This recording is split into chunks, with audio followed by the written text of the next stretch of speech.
I can't think of. Oh, you're talking about Joe from New York. Joe. Yeah. I don't know. I just remember one night.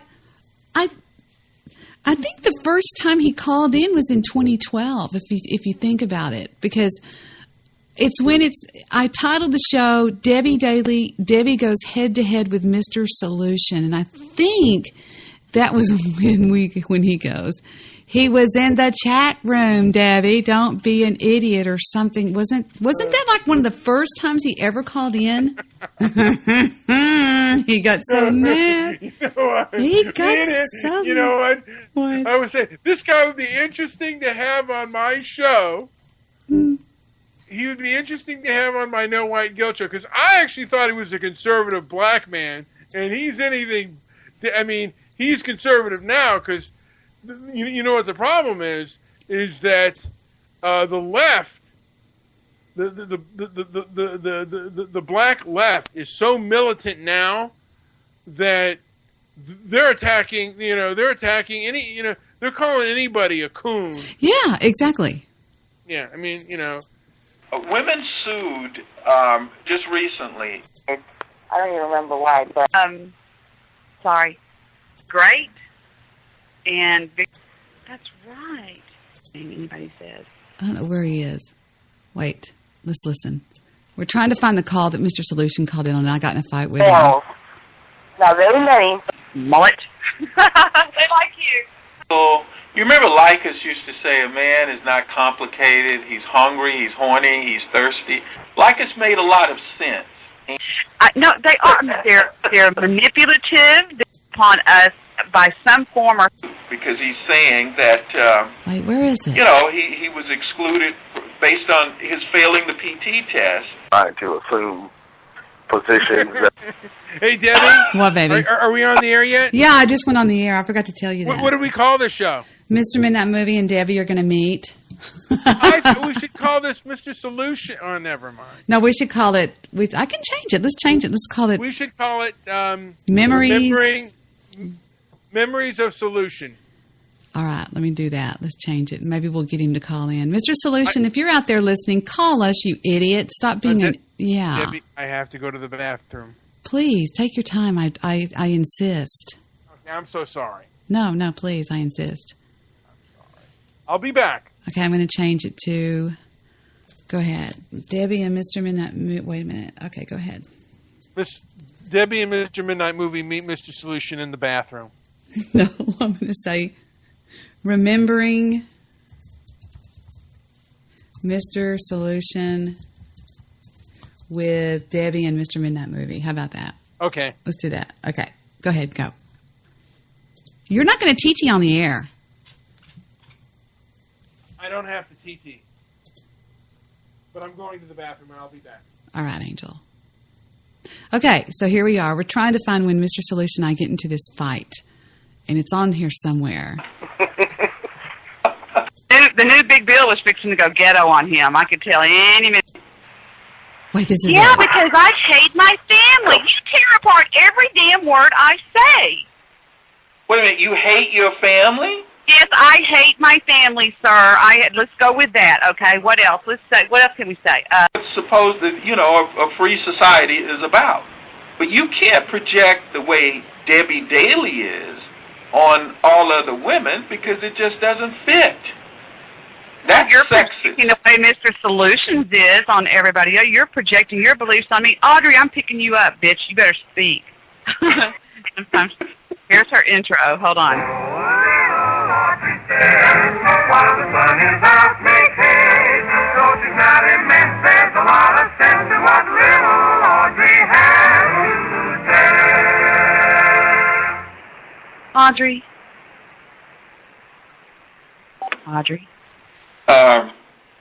Let me just clarify something you said.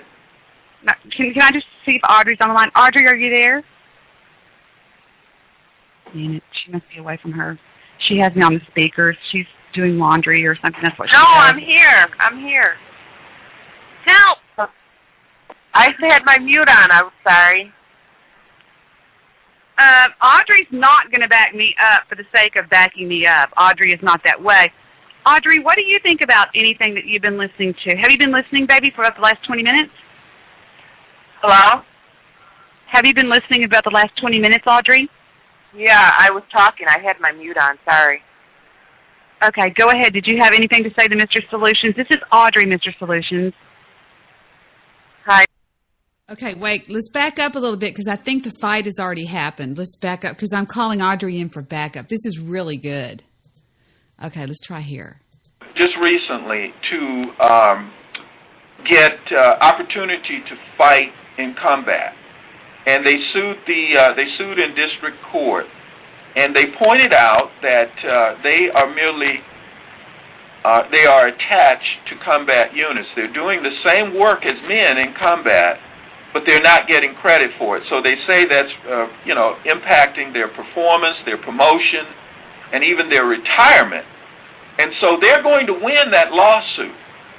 Also in the FBI, you had a situation where an FBI agent, a male agent, didn't do like 30 push-ups, and whereas females only required, I think, to do about 14.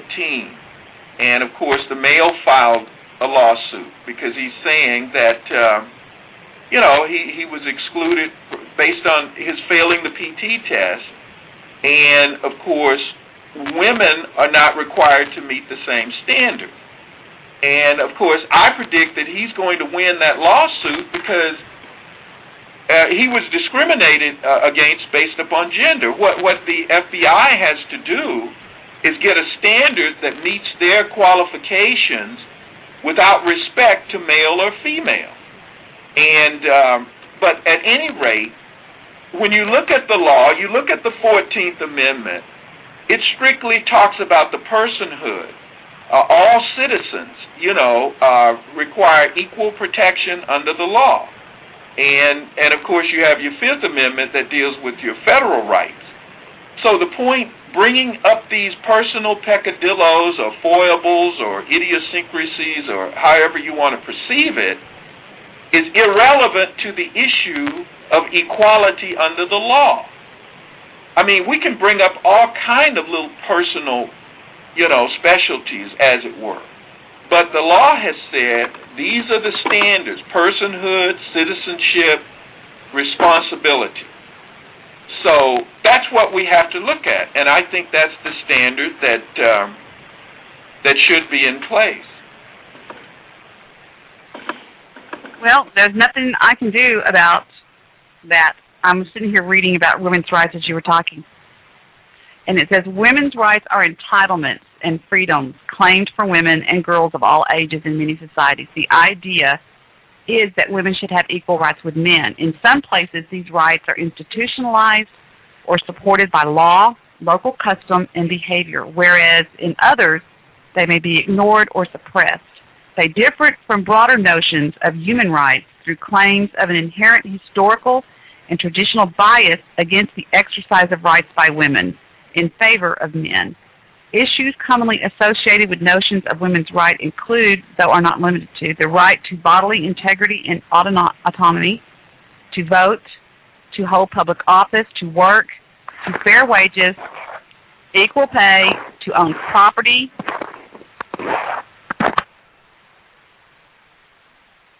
to education, to serve in the military or be conscripted, to enter into legal contracts, and to have marital, parental, and religious rights.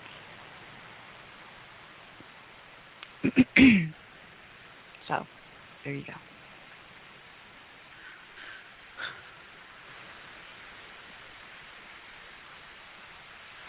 I don't know. I would agree. It's gone. I don't know. Is anybody still there? Oh, yeah. Major Boy's still here. I don't know. Mr. Solution, did you hang up? No, I'm here. Oh. Yeah, but that's one other thing. So that's what you said, at least what I heard. Go ahead, Bill. I'm sorry, Bill was trying to say. The Israelis, they draft both men and women, and they're all combat, and everybody goes. So there are places in the world that do that. Oh, yeah.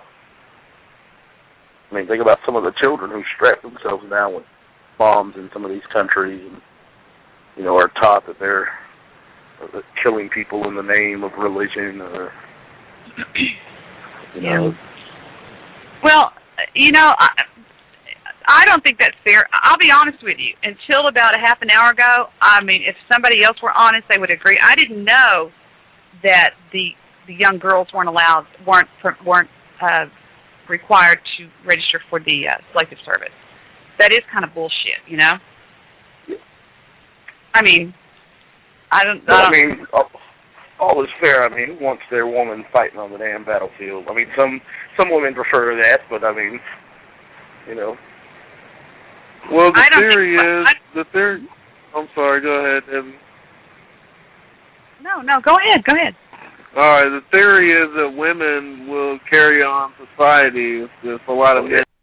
I thought this is where we had a fight with Mr. Solution, and I know it is, but it's dragging on so freaking slow. Let me go forward again, Mr. Midnight Movie. Are you still back? Are you back, baby? Mr. Midnight Movies.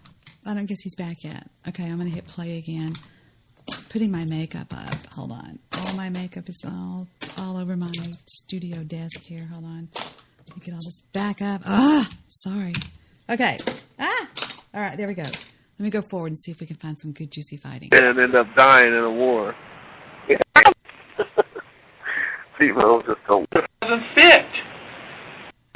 assume Here we go. positions that I mean, no mad female now. should want the power that a male has,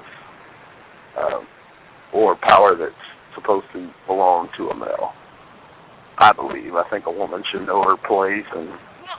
Have you ever noticed how creepy a woman looks in a police uniform? She just doesn't look right. Yeah, they look like mini men. And where are you going there, boy? It just doesn't seem right. I'm like, what are you doing? That's a guy. I mean, I just think that certain things are. I mean, it'd be like seeing a woman driving a tractor or an 18-wheeler. I mean, I don't know. I'm sorry, sir. What, Mr. Solutions? If you would. Do you know has anybody ever questioned this country's reasoning behind them not making females register for the selective service? Oh, absolutely. This country was divided along race, gender, and class. But look, Debbie, I wish there were some other women here to counter you, because you're the one that's really sexist. I'm talking about equality. I don't know if you've ever... Go to Now's website sometimes and actually peruse the website. Because you're speaking from a position of you've made a choice. And that's fine. That's what's supposed to, a free society is about. But you can't project the way Debbie Daly is on all other women, because it just doesn't fit. That's you're sexist. projecting the way Mr. Solutions is on everybody. You're projecting your beliefs on me. Audrey, I'm picking you up, bitch. You better speak. Sometimes. Here's her intro. Hold on. Is we have to look at each one. And we generally only talk about the bad that men do. Now, there are women in prison. Do you... I think, as I said earlier, Debbie, we know how Mr. Solution is on this topic. Hey, wait a minute. Stop kissing butt there, brother. He's not kissing butt. Brother. Nice to I'm me. not one of your brothers. No. He's a troll. He's a troll. If somebody likes Debbie Daly and they have a dick, they're a white knight or a kiss ass. Well, fuck you. Maybe some people like me and you don't, okay?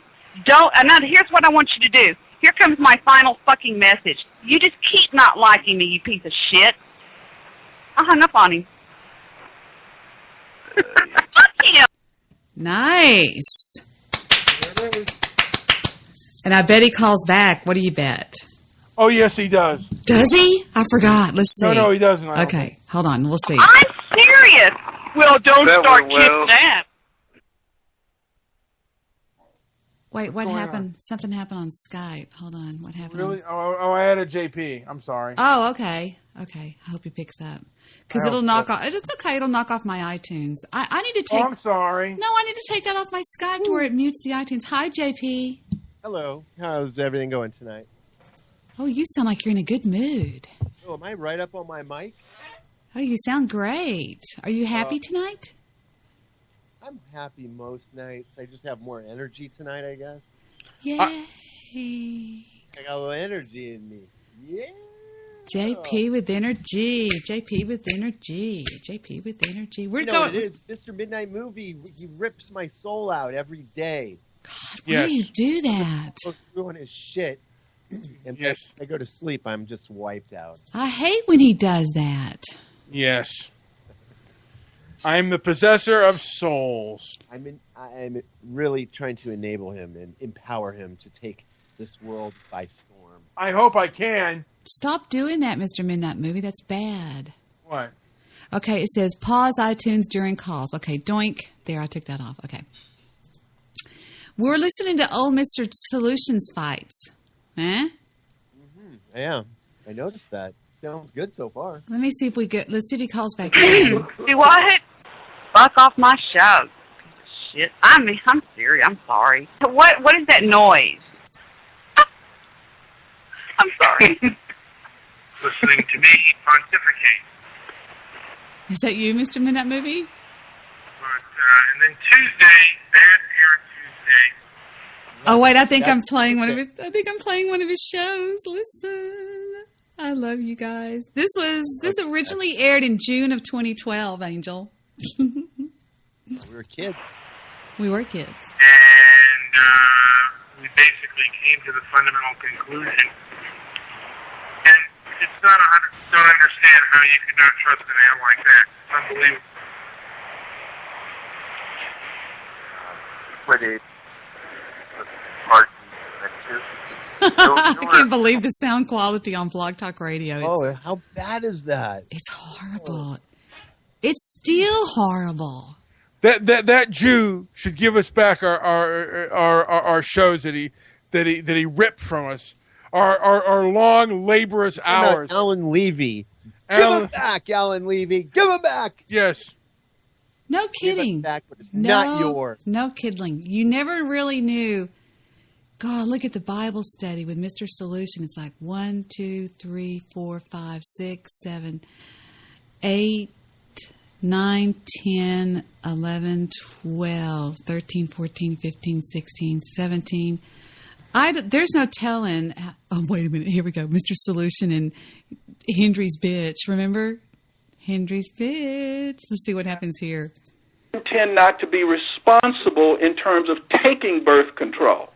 I advise women to get, in fact, if you understand, you and I are in agreement based on what you just said.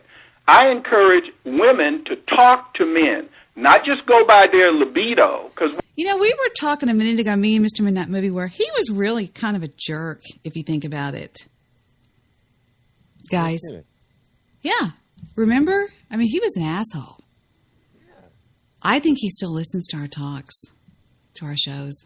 He was, but I think if Mr. Solution revealed his real identity, like to who he really was, I think that there are enough people out there in the black consciousness and the black militant community that would be out to get him. Well, I will tell you this much, since he's never going to call back in again. He's an attorney. Yeah, that doesn't matter to. Yeah, really. That doesn't matter to a black man who's got a violent cause to thrust. And there would be probably somebody who would say, "Watch your back, Mr. Solution," and they'd mean it. I mean, I think he's someone who would who's probably probably had to creep around corners a few times. I don't think black people like him very much. No, they don't. And white people don't like him very much either. He's hated by both. Hey, Jewish producer, do you remember the show that Mr. Solution did with those black people on how to make money and stuff? Do you remember that? Yeah, I do. God, that was some funny shit. He was going, now you can get your portfolio, and they were like, he was talking to a bunch of hoodlums and stuff. Hoodlums, street hoodlums, and he was telling them about having portfolios and all this bullshit. How to live? You have to live with at least a month's salary. Yes. Oh my God, it was so funny. No, Mr. Solution is not dead. He's out there listening, probably right now. He's still on Talk Real Solutions. News guy said, "Is he dead?" I said, "No, he's not dead." He's not dead. No, not necessarily dead. He was on Talk Real Solutions, and he was it was called Making Money with Mr. Solution. And all of these hood rats called in and said, "Now look at here, I make my living, I mean, it was so funny. And he started off being really calm, and then he just, before the night blew, before you knew it, that he ended up just blowing a fuse and was screaming at these people. It was good. Anyway, I thought it was funny. It's good stuff. It is good. But one of the questions they asked him was, what businesses do you own, and how many people in the black community have you hired? He said it was none of your goddamn business. Remember? Oh my God, he went crazy. Yeah. Hey, look at this. He called in on Talk Real Solutions.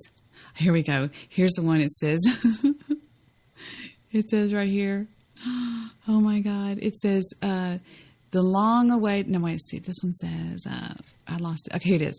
Carbon Radio, how to make money with Ask Mr. Solutions. It was so good. It was so funny. It was just the best. I wonder if you ever have the one where the Skype assholes called Carbon Radio. That was great. I don't know where that is. I don't remember. Was it on my Blog Talk Radio. Sorry, I didn't do that. Was it on my show? No, it was on Carbon Radio. Really? Here's some of Mr. Solutions telling the black hoodlums how to make financial decisions. Life is like a staircase, right? And you keep going up the steps. 2 fixed incomes, and they're looking for a higher yield. And as a result, they get taken in. But higher yield. They don't even know what that means. I'd stop at a yield and flying down the street, they would probably be thinking, I'm not insulting the guys, but they're a bunch of hood rats. They are. That's all Talk Real Solutions was hood rats, weren't they? Some, like, I think Poverty Supreme was pretty intelligent. But nonetheless, still a hood rat, really. I mean, if you think about it, because he was a real smart-ass, horrible, mean type person is what I'm saying, what I'm thinking. But he had skill. You're right. You're right. I'm wrong. He was all right. I'm going to give you a tip where you can get anywhere from 15 to 30%, a 15 to 30% return on your money. And back of your credit card contract. Some cards, most stores have multiple prices that they can charge an individual. I understand what you're saying, okay? What? I understand what you said. What did you say? Everything you said, I already know. Okay, well, just sit back and listen then. Don't be a disruptor. Here he goes. He's going to blow. Doesn't he end up blowing? All right. Let's hear it. Okay. Coming out of his Can you do that? Look, man, I'm just trying to have a simple conversation with you. None of your business. I can tell you directly. What you're asking me is none of your business. That's the answer. What were they asking Mr. Midnight Movie? What were they asking him? Well, I think you got to play it back, but I think he asked, how many businesses do you own, and like how many of them help the black community? Or no, how many blacks work for you? That's right? Wasn't that what it was? Something around that nature. Oh, no, I'm asking you though. How many black people would you? That's none of your business. How clearly do I need to say that? And what do you need to know that for? Well, why do you need to know that about me? Hello? No. Hello to you. Hello. Is it me that you looking for? Hello. Come on. Well, maybe maybe you could carry a tune in a bucket better, but answer the question. I asked that question. Why? Why do you need to know that? To see. I just want to know what area do you train people that is within your community.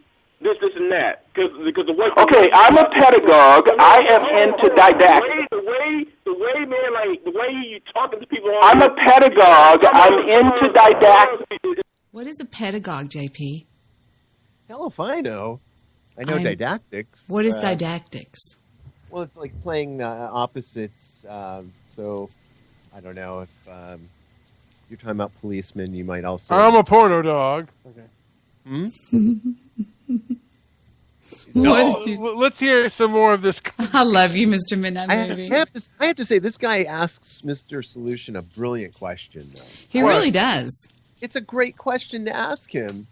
It pissed him off. It was a great question. Well, because if he's talking about help the blacks here and help the blacks there, and you're talking about all these businesses, what businesses do you own, and do you hire blacks? Yeah, well, hold on. I share my important asset. That is my time. I share my time with people. And I share some of my other resources, but that's for me to know. So do you have another question? No, sir. I sure do not. Hey, well, thank you for that. So I'm sorry to do that because I like to ask questions because I did it my way. So I'm out there. Let me ask you, how many do you employ? Answer your own question for yourself. You answer your own question. Hello? Big J ran off. He always does that, Big J. Big J, why? Okay, yeah. Let me tell you, I have taught multiple thousands of people, basically conflict resolution and what's normal. And what happens is you get a lot of people who are disruptors. They're not interested in learning. They're just interested in disrupting the flow of information. They're not interested in learning. See, what he should do is come on and tell what he has done to show his contribution. That's his little question that he thinks can trip someone up. That can't trip me up. That doesn't even touch me. Hey, Supreme, I don't know about anybody else, but I'm hooked, man. Mr. Solutions is my kind of guy. That's all I got to say. Oh, God. I'm telling you. I'm Sarge. Look, I've been listening. We got you. I'm going to tell you something. I've been listening, and I'm just enthralled by Mr. Solutions. Now, I don't agree with everything he says, but the way he says it, he's so dynamic, he's unequivocal, and he's unapologetic when he tries to do the right thing. I say, sir, more power to you. Keep on doing it. Well, thank you, Sarge, and I feel the same way. Ditto. Look, what I want to do is to give Sarge a bid, please. Give Sarge a bid. I want to mouth more like spit. Okay, I want to refer investment diversification. Now, what happens is when one organizes their financial closet, okay, what they can do now, but you've got to have these people who have, as it were, keys to the system, financial planners, enrolled agents, CPAs. Remember, tax evasion is illegal. Tax avoidance is encouraged, okay? And that's what these professionals can help you do, save some of your money. Let me hold. Yes, sir. Back just a second. I already said the type of audience that I'm suspecting that, me dealing with black Pan-Africanism, where I am, in the UK, from what I've observed from the brothers and sisters in America, we're dealing with people that are here. You're dealing with that who tend to care about what's going on with the black man, and the black woman. Is the brothers and sisters who are either unemployed at the worst, or have who are just working class, just working. You see what I'm saying? Like, very rarely going to see middle class black or blacks who have business, because, like I said, my life was going going down, everything that I wanted came to me, it wouldn't motivate me to read any books outside of what I'm trying to learn. Wait, I didn't get that part. Please repeat that, Poverty. What did you say? No, I was saying you're talking to people, the audience you're talking to right now, when you're saying we can hire this, hire that, yes. when you're like me being working class, I'm not going to waste money. I hear what you're saying with the credit cards. I don't think black folks usually mess with credit cards. Oh, maybe students mess with credit cards more often. But I mean, black folks, we don't really mess. I've never picked up or used a credit card ever, and it's never in my mindset because I don't believe in spending money I ain't got. Okay, let me share something with you. Let me share something with you. Okay, there's a website, and because I've worked with all ethnicities, I kind of know this stuff. There's a website called Target Market News. I encourage you to go there. Much of the money that people who identify themselves as black spend is credit money. It's credit related, and they're working to pay it off. So what you just said is not true. Name of the website?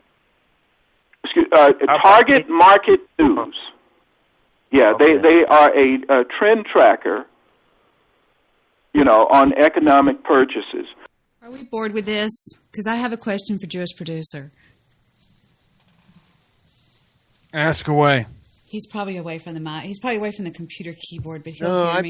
I'm here. He was in the chat room, Debbie. Don't be an idiot. Okay. We're mocking Mr. Solution. He got in a fight with me, and he goes, he was in the chat room, Debbie. Don't be an idiot. That cracks me up. If I got a credit card almost 1 year ago to the day, and I'm already in debt on it, $12,500, do I spend too much money? Yes. Oh, wow. Are you insane? I'd divorce you right now. Okay, then I'm going to base... Why don't you read me the last 10 purchases? I am. That's what I'm going to do. I'm going to go to the website, and I'm going to tell you I've got all my statements, and I'm just going to go bang, bang, Can I bang. give you a general rule of thumb for credit cards? Please. Easiest rule ever, and it always kind of makes you JP, they gave me a $25,000 limit. Doesn't matter your limit. Never spend anything on your credit card that has to do with food or gas. Okay, go on. What are your 10 most recent purchases? Hold on, Angel. I'm logging in. The value of this. I'm logging in right now. Okay, I'm logged in. Here we go. And 1, 2, 3. Last statement is statement ending 417. Okay, here we go. Okay. Dillard's makeup, $100. Dr. Pepper Star Centers, $80 Jets thingy. Palm Beach Tan, recurring every... Hold on. That was for food, right? No, Dr. Pepper Star Center, that's the Dallas Stars. Makeup? Oh, that was for a game. Okay, makeup, a game. Yeah, go on. Palm Beach Tanning every month, $54.95. Oh, God. Okay. So you have a recurring fee on your credit card. Okay. Clothes at ALL Benefits is $24.95 and $41.97. Okay. More clothes, $68.93. Okay. Water bill, $228.56. What? What are you paying your bills on your credit card for? Why can't you pay cash for your bills? I don't know. I'm sorry. A big mistake. That's a big red flag. All of these are red flags, but that's a big red flag. Okay, go on. Cash advance, $80. Oh, no. Don't take cash. You're paying a higher interest rate on that. And then there's a $15 cash advance fee. What? Are you silly? What are you doing? Good God. Look at this. Let me show y'all. Debbie, if anybody that's else comes on the age call, for tell issue. me, okay? Tell me if anybody else comes on the call. Okay. Okay. If anybody else comes on the call. Because y'all, I would only trust y'all with this. Okay, look. I know. Water bill, $228.56. That's mine. And then I paid Heather's. Please don't mention any of this, okay? I know. You shouldn't pay bills with non-cash. You should always pay cash for bills. I want to pay interest on water. Petco. I'm sorry. I know. Are we on the air? Yeah, we're on the air. Oh, God. These people are going to think you're a monster. Why? All right, let's go to this one. 313. Okay, we'll go to the last one. Okay, you ready? I didn't hardly use it, I guess, then. Good. Palm Beach Tan recurring. That's for me, and this one's for Heather. Okay. It's horrible. Yeah, I mean, that's... right. Emergencies. Credit cards are for emergencies. Not one of these things with something... You could always put off buying new clothes, Debbie. You know that. Always. You always put off buying new clothes. Never pay bills with a credit card. It's a general rule of thumb. Bad idea. Because, like I said, you're paying interest on a service that you've already paid, that you've already supposedly purchased. It's just a horrible way to go. Maybe I don't use it. The service, downgrade or get another service or look for better options. If you can't pay cash for your water bill, that shows a significant cash flow problem. No, what it was is Victor wasn't here, and I got a mail thing that said that they're going to cut off the water, and I just thought he forgot it, so I paid it with my credit card. Bad idea, I guess. Yeah, bad idea. But that's Time Warner Cable, $218.18. You already get the service. Now you're going to be paying additional interest on a service that has no meaning in your life tomorrow or the next day. Cancel cable if you can't afford to pay cash.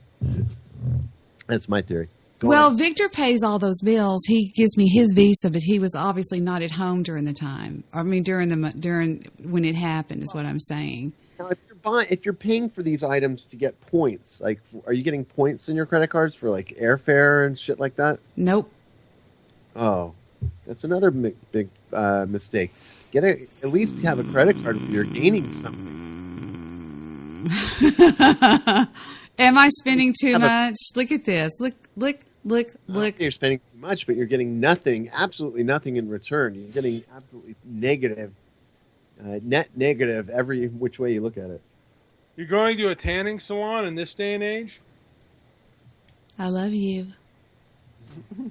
I don't judge those types of things. I can understand makeup and, women do a lot of things. I don't know. Guys use the tanning. Wait, how much are you spending on makeup? $100. But no, stop! I haven't done that in a long time, and this will last me forever. I promise. It was 2 years. I would if I were your husband, I would have such a fit. You wouldn't let me spend that on makeup? I wear MAC makeup, and I only buy it like every 2 years. Mr. Midnight Movie, when she says it'll last forever, she's talking about the interest. No, I'm not. Oh, my God, I hate y'all. No, I'm serious. I bought it, and I Debbie, it's every week. You've got to stop. No, it's not. Oh, my God. Oh, that makeup. Oh. Yeah, the interest is compounded daily on that. I'm calling my lawyer. Oh, my God. I'm not even married to you, and I'm ready to call my lawyer. You make I don't me have a lawyer. sad. I'm just demand a kidding. divorce. No, I know. Immediately. But see, this is all I did in October, from October the 15th to November. It was just Brahms, more cash. What is this cat? 15? Why are you doing that? I don't know. Don't yell at me. But no, really, why are you withdrawing cash off your credit card? $15 for a cash advance fee with a $2 ATM. So it's $17 every time I get money out. That's a lot of fucking money. Why would you do that? I don't love me anymore. Heather mostly wore this credit card out when she took it. Why would you give her a credit? Why would you give her an irresponsible child? Let me show you what she did in one day, just recently. Watch. This is what she did in one day when she goes, Mommy, can I go shopping? Everything you're looking at is Heather. Everything. She did Dillard's, $74.69. H&M, $114.69. Spencer Gifts, $48.64. Spencer Gifts to Aunt Annie's, $7.25. Tilly's, $49.97. And then she got cash at the gas station, cash. Golden Chick, $32.56. And then she down here she did this one. So she's a real spendthrift. Mm-hmm. She has some spending problems too. What do you mean two? Well, she's learned from you. I'm sorry. And she may be worse. Now, is she a bigger spendthrift than you? Let me see. Yes. Have you ever talked to her about that? Yes, I have. What did she say? Well, y'all didn't make me not, it was, she blames us for the way she is. Did I just say that out loud? Did you say Stephen? Yeah. Did you say Stephen doesn't act like that?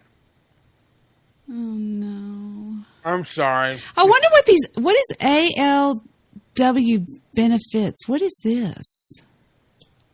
Maybe that's something you get back. I don't know what that is. ALW. Employee benefits. What?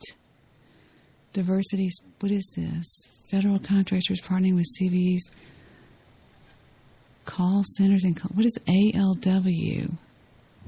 Something weird's going on my credit card because something, I don't know what that is. It says ALW benefits. I wonder what that means. Huh. I don't know. I've never heard of that. Let me take this little thing out. What is ALW benefits? I don't have any benefits. Diversity spend benefits, ALW sourcing, MB partnership, tax benefits, possible for federal contractors holding partners with. I don't know what this is. Assisted living. We don't have assisted living. We don't have assisted living. No, that can't be it. Medicaid and assisted living state by state. I don't have Medicaid. I don't have any of that fucking shit. Hold on. Somebody's calling in. Oh, it's Sonny. Hold on. Hold on, Sonny. I mean, Lester has huge balls. There he is. ALW benefits. What could that? Because it's all over my fucking thing. Look at this. ALW benefits, $41.97. ALW benefits, $24.95. And then there's more on another one that says ALW benefits. What does that even mean? I don't know. Hello? Could it be a medical bill or? ALW benefits. Retail department stores. Debbie, cut that credit card up right now. Yeah, shred it. Would you? No. Fine. This should be a name for our next show. ALW benefits. I have no idea what that is. Wonder if the phone number, it'll look it up. Did Sonny pick up? No, he didn't. Pick up, Sonny, and help me. You're fine. You don't. So you think I've spent too much money? Is that your final summation? You know, ultimately, it's your money. If it makes you happy, you happy. Poverty makes you happy. Go ahead. Essential lab and wellness. What does that mean? And it's out of Florida. Call center working hours. Man, somebody might have my credit card. This is it. This is where they're getting them. This is the phone number. What is this? Hey, can I add something, Debbie? Please. Be kind, please. Be nice. Did you know that when you draw cash advances on a credit card, not only do you pay an extra fee, but you pay normally around 10% more interest than you do on any other purchase that you have on your credit card. Yeah, you probably pay 25% interest, depending on your. Yeah. Are you serious? Yeah, a cash advance on a credit card, I'm not really trying to put you on the spot, but when I heard you got like $15, $17 every time I'd hit it. It's insane, honey. You just don't get money off of a credit card unless it's just an absolute emergency, and then that would be reflected usually in how much money you got. You would normally have to go into a bank to get I would think would be acceptable to draw from a credit card. It would just have to be a real emergency. See, they charge $80. That's the money that they got. $2 for the ATM surcharge and $15 cash advance fee. And then that particular cash advance is running you 10% to 20%. No telling how much more extra as far as what you're being charged. And JP's right. Man, that shit's compounded daily.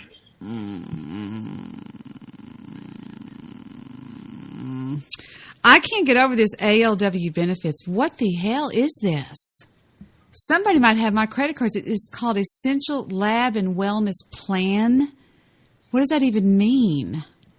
Ooh, that sounds like somebody went to one of those Yes. deals where Deep they cleansing and fat. they give you all the new rundown and This is skinny the on phone their number. info. Look, this is the phone number. Look, 212-2303. That's the number. Look. And they're taking a fuck ton of money out of my credit card. Who? I don't even know these people. I don't do anything like this. Well, you better then contest that. Yeah, number one, call your credit card and stop all payments to that vendor. Yeah. Okay, hold on. Let me write that down. I can call and say stop payments to that vendor, but I want my money back. You will get it back if it turns out that you didn't make. Just tell them. Say I don't recall ever doing anything like this. Yeah, get all your statements. And, Yes. and I'd be very, very organized with this. I would show them every charge that's on there and say I never made these charges. I don't know what they are. They'll open an investigation and make a determination. They're all over my credit card. They're all over me. I don't know what this is because the insurance that I have, the medical insurance, has nothing to do with this bullshit. Yeah, that's what you need to do. Be organized. Look, there's the amounts. Look, $68.93 and $46.93. Look, $68.93 benefit. Look. Oh, there's another one. Oh my God! Look at this. There's 1, 2, 3, and that was just recently. 68.93. Look, 68.9. Something's going on, guys. How long's it been going on? It's been Look at your statements for the last year and see how far back these charges go. God. Something's. Oh my God, this is horrible. Well, it's not like it's in the thousands. I mean, it could be worse, right? Excuse me. No, that could be easily in the thousands if there's enough of them. Yep. I cannot wait to jump all. Sorry, I'm having trouble speaking right now. I can't wait to jump all over this thing. This is unbelievable because I've never done. And Debbie, it's easy for us to throw darts at you. None of us are judging you. I want you to know that I've made an absolute mess of my credit cards over time, and through bumps and grinds and all that, I learned kind of, I think, by asking questions. JP, you're next to hit the bullseye, by the way, but go ahead. Am I brown nosing right now? Right. See, the center is right for Debbie's hand head. Okay, never mind. What? I want to know. No. But you know what? Are y'all laughing behind my back because I'm not paying attention? No. Okay. You know what, Debbie? I've done worse. I have loaned friends money. Oh yeah, let's talk about this. Not friends anymore. Yeah, $10,000, Mr. Sonny. $10,000. Miss Midnight movie is no different. No.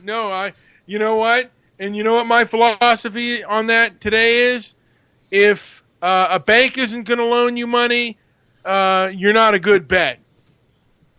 You think?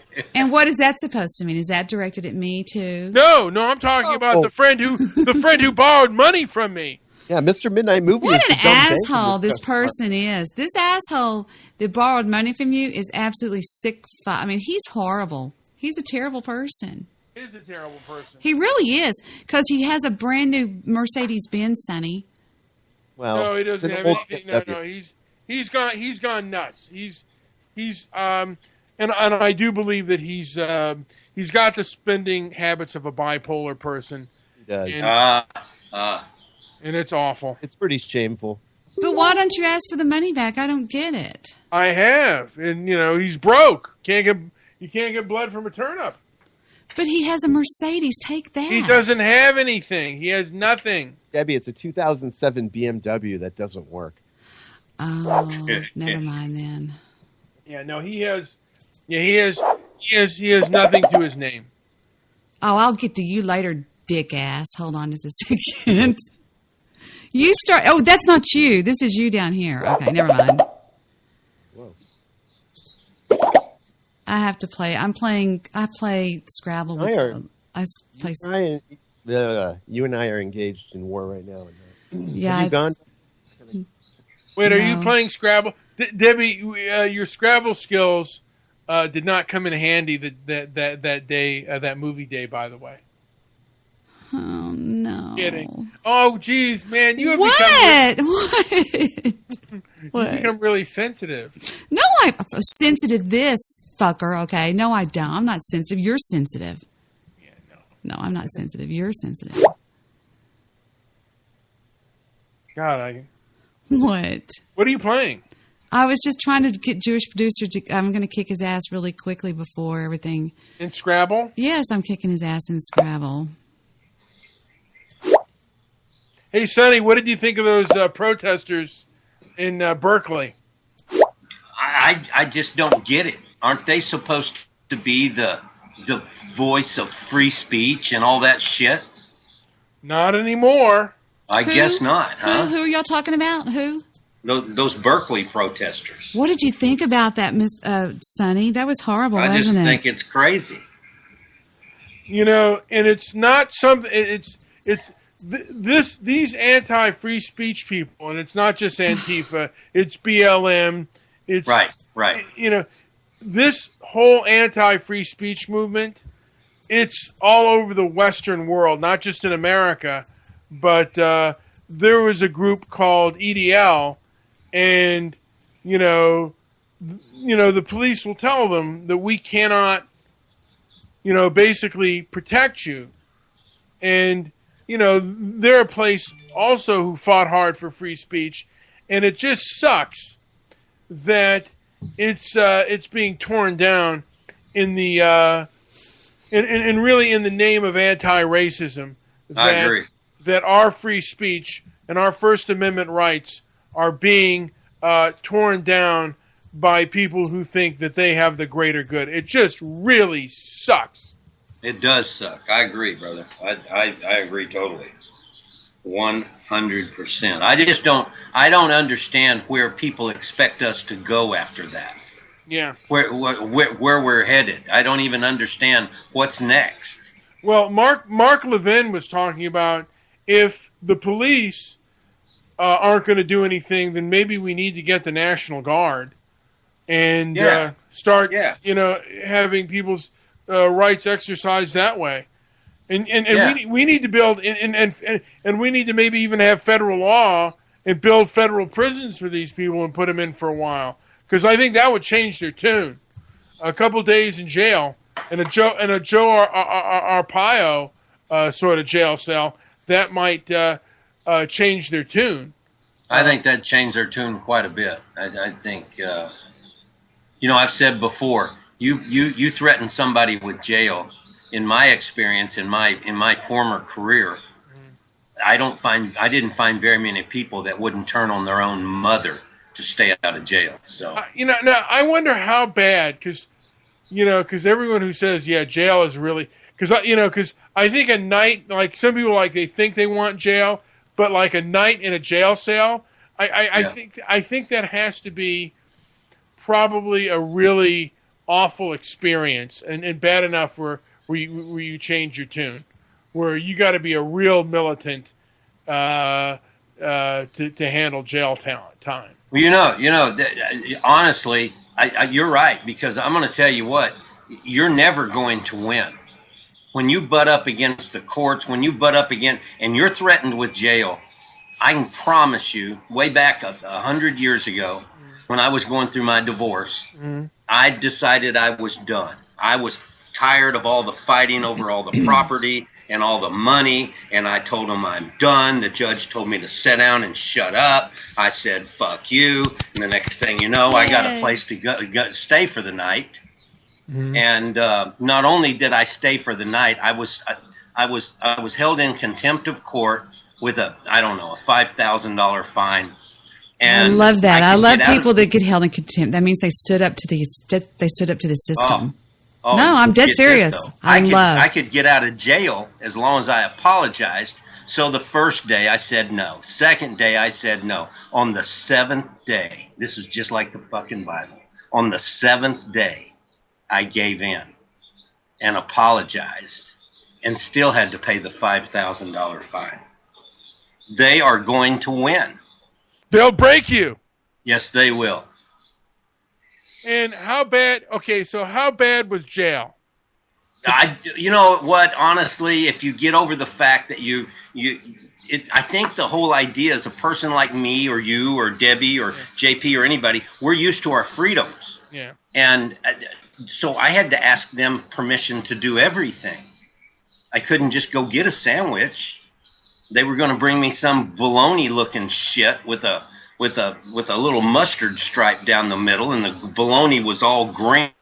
That was what I was going to eat. I wasn't going to eat a nice roast beef sandwich. It was just fucked up, and it just decided, okay, I'll apologize. Yeah, because think of like right now, we're up right now, and if we want to go out for a walk, right, when lights are out, and you have no God, freedom. I just thought about that because I've lived my entire lifetime. If whatever I'm ready to do, boom, I do it. That's right.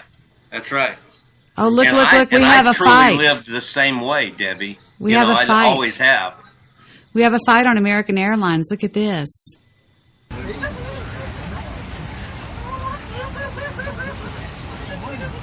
They're in flight. I don't see what you're looking at. Pitbull mauls man as he saves his own dog. Hold on. Oh, y'all got to see what I'm looking at here. I'm watching some video on some. You know how they had that big fight on Delta the other day or whatever? Remember? Yeah. Okay.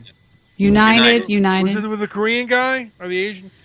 Yes. Correct. Okay, I was watching.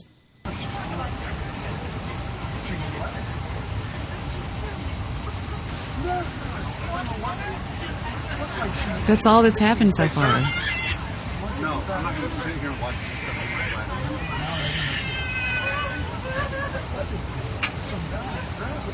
I don't see what's going on. I don't get it. What's the guy's name that did that with the stroller? I want to know the guy's name that did that with the stroller. Shut that woman up. What's happening? I don't get it. She's just crying. It says right here, mob cries after American Airlines flight attendant violently takes her stroller away. What? Give me that. That's it? That woman should shut the hell up.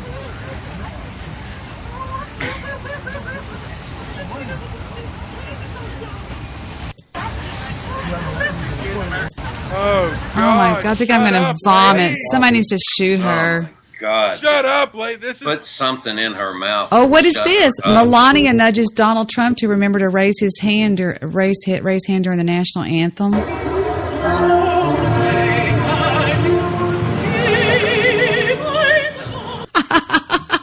Did y'all see that? I've seen that. Yeah. I just now saw. I'm on the Drudge Report, just looking around. Muslim woman refuses to remove hijab for airport security. We can't show the law. We can't show the law. Why? It's a letter. It's not a law. It's just a letter. I know. That's just his position. Come on.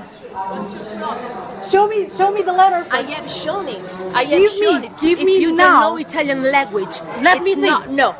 You can't touch me. You can't touch me. Why? Because I'm not safe? No, you are not safe. Because for us, you can. You could hide something under your hair, and if you don't take it off, we don't know if you have something inside. Okay, so you are not safe for us. Sure. Huh? Good for her. There you go. How about By that? God.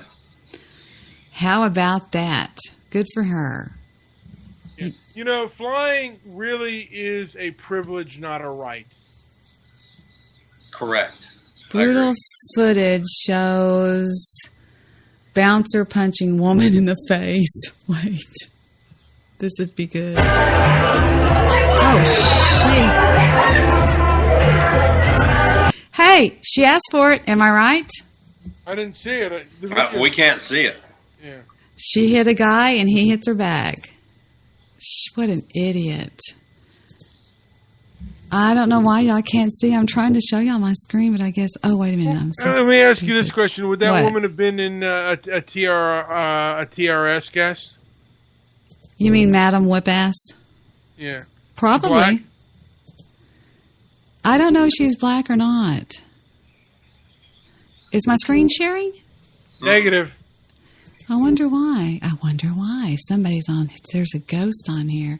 Share my screen and start. It won't do it.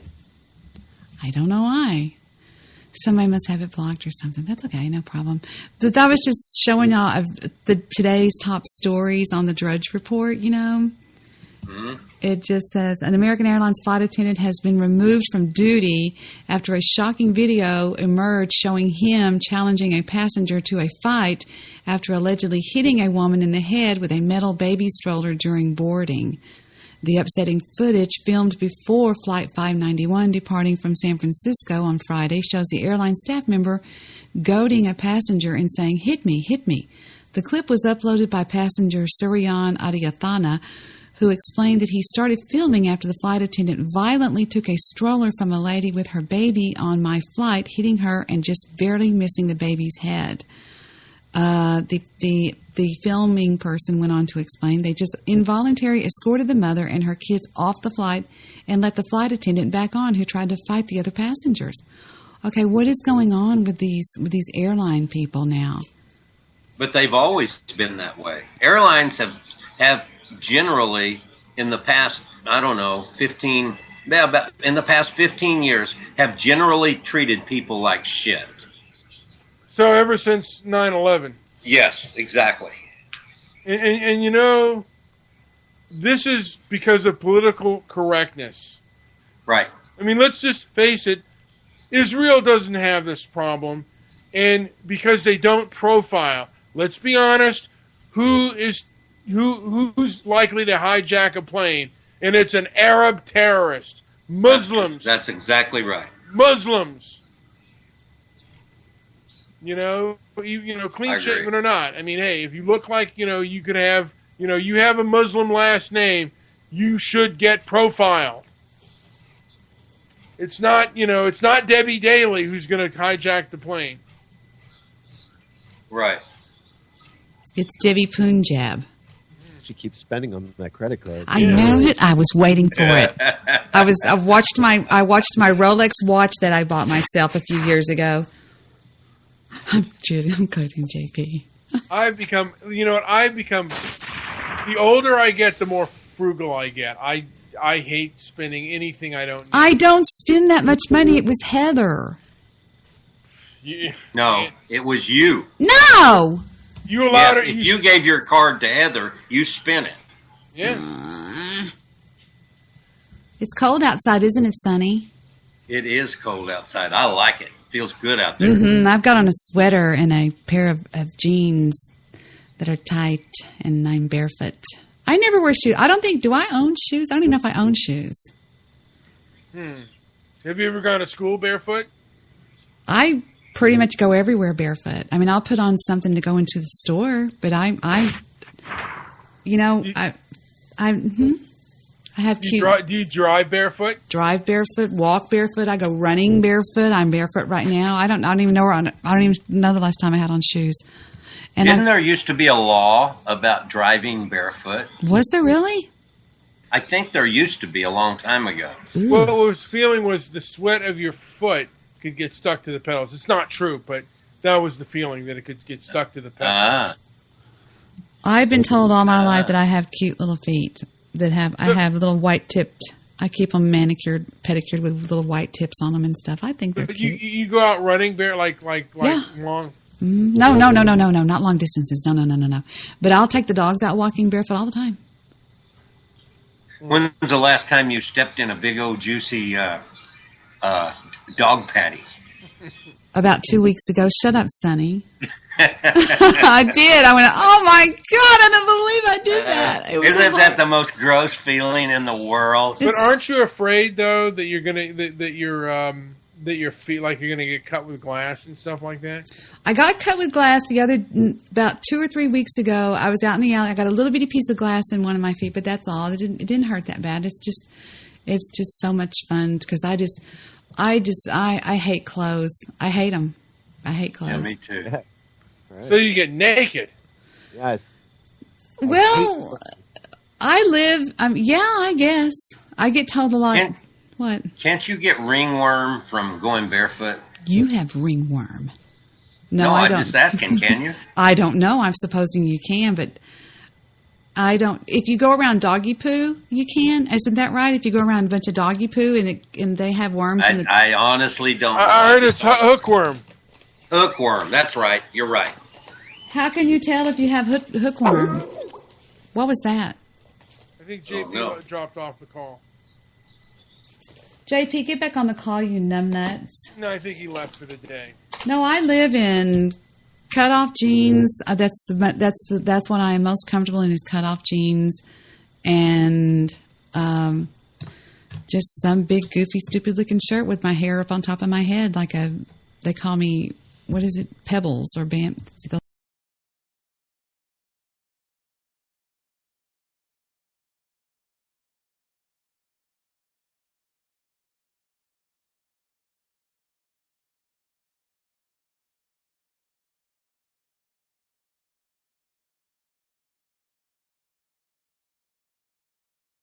If I'm just going to hang out. Yeah. I get told all the time, put your clothes on. Steven's got friends over here.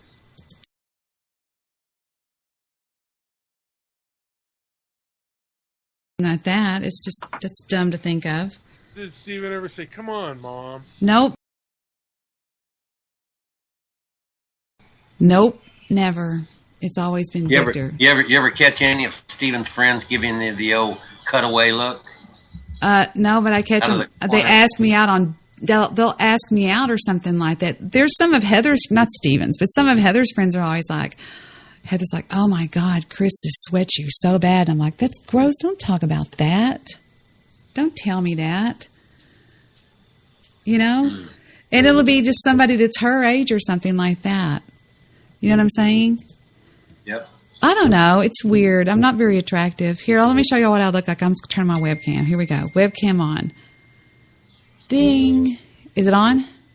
We can't see it, Debbie. Come on. What is wrong? Y'all are crazy or something. What's happened to y'all? I can't do anything. Shut up, cell phone. It won't click on. My webcam won't click on. I'm clicking it, but it won't click on. Get in the thong. Click. Nope, it won't do anything. It's stuck. There's nothing there. It's just going, it won't do anything. Click, click, click, click, click. Nope, I can't do anything. Oh, well. Piece of shit. I'll come back and try in a minute. Okay, let me do this and see if this will help. Let me close out. Maybe I can close out Audacity or something like that. I can't imagine that would have anything to do with it. I don't have my webcam on anything else. I can't imagine that would have anything to do with it either. If Dennis is listening, he finds out I'm on webcam, he's going to be mad. Okay, there's Carl and Joe Seeker, and back to you guys, and turn on my webcam. What is the deal? It won't turn on. It just sits there. Well, everything else works. Everything else works. I can do that. I can mute my mic like that. But when I go to turn on the webcam, something's wrong. Let me see what's going on with it. Let me look at my preferences. Yeah, I was just going to turn it on and show y'all what I look like tonight, just randomly without... So, Mr. Midnight Movie, I heard the other day, I tuned in a little bit. You haven't been feeling good or feeling well? And my diabetes. Ah, gotcha. It's on. Gotcha. Okay, let me try this again. Okay, I got it set up. Okay, ready? And hold on, Joe. Joe. God, I haven't heard from Joe in so long. I hate his guts. What happened to JoJo? Where's he been? I don't know. Maybe he's gone crazy or something. Why won't my webcam turn on? It won't turn on this stupid call. What did y'all do to me? Shoot it with a gun, Debbie. Done anything. It must be Mr. Midnight's stupid movie because he won't update his freaking... Pulling Elvis. Scylla, honey, give me a jelly donut and a fresh load. I'm fixing to blow this fucking computer. Hello? Hey, what's up?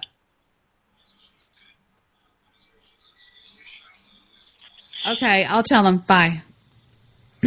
I got to go tell somebody that somebody's here, so there's one of Victor's guys to get a paycheck. Why won't my web... I'm so mad at you guys. Where did Joe go? Hold on, Joe. I'm going to add you to the call, sweetie. I have to hang up on you before. Okay, Mr. Midnight Movie, you're blowing this whole experience for everybody. You know what? No webcam, no JoJo, no nothing because of you. I got to get to bed myself anyway. So I need somebody to talk for a second. I have somebody waiting behind my house. I have to go let them in, okay? All right. Don't go away. Hold on. So what do you got to do to fix this problem with your diabetes? He has to. Oh, never mind. I'm sorry. He has to update his Skype. I'll be right back. All right. I got to go to the doctor. I'm going to the doctor. Actually, today I've been feeling pretty good. Yeah. Yeah. I mean, the one thing you got to be careful about when you're diabetic is, and the same thing if you got a heart condition, is constipation. Did you happen to see Fat City again, or no? Yo, I did see it finally. Yeah. What'd you think of it? I loved it, man. It was a good movie. It is, and it's. Yeah. You know, I've heard that the book is even better. I mean, the book takes place actually in the 1950s. And, okay. I hear it's. I watched it the next night after we talked about that. And you really, yeah, I really did like it. Yeah, it's just, I found it really an entertaining film. I wish there had been more. I do wish there had been more fight scenes with Jeff Bridges, from him trying to, make it in the business and stuff like that. I wish that would have been, the only drawback for me is I wish they'd have focused a little bit more on the Jeff Bridges character. Yeah. I can see that. Yeah. That really was a good movie, though. I really enjoyed that. Hey, by the way, there's a series out there called Hap and Leonard. I don't know if you've ever heard of it, but it's on Sundance, and it's one of those deals that when it first came new, the first season is only 6 episodes. The second season I think is 8, but I know that you would really enjoy this show, Hap and Leonard, H-A-P and Leonard. It's about these two guys. One guy's white and one guy's black. They grew up together. They're in their 40s, I guess. And it's a super series. It's really good. You'd like it. I was watching a little bit of the show Gorilla on HBO, and even though I kind of don't agree with him and stuff, and it was just after a show about the riots, and I have my own theory on that and the way they are presenting it. It was the show after that, which takes place in 1971 England, and they're a group of radical people of color in Britain. One female is Indian, and the rest are black. And it's because it's something that hasn't been tapped that much about the about the radical racial movement in England, because they had a gentleman, I don't know if you ever heard of him, Enoch Powell. I do know who that is. Yeah, and he was he was against immigration. He was I don't know how far he was, but he was against a lot of the immigration that was coming in at the time. And honestly, if you look at from what and I've never been to England, but from what I understand, I don't think it's the place that it used to be, and it's not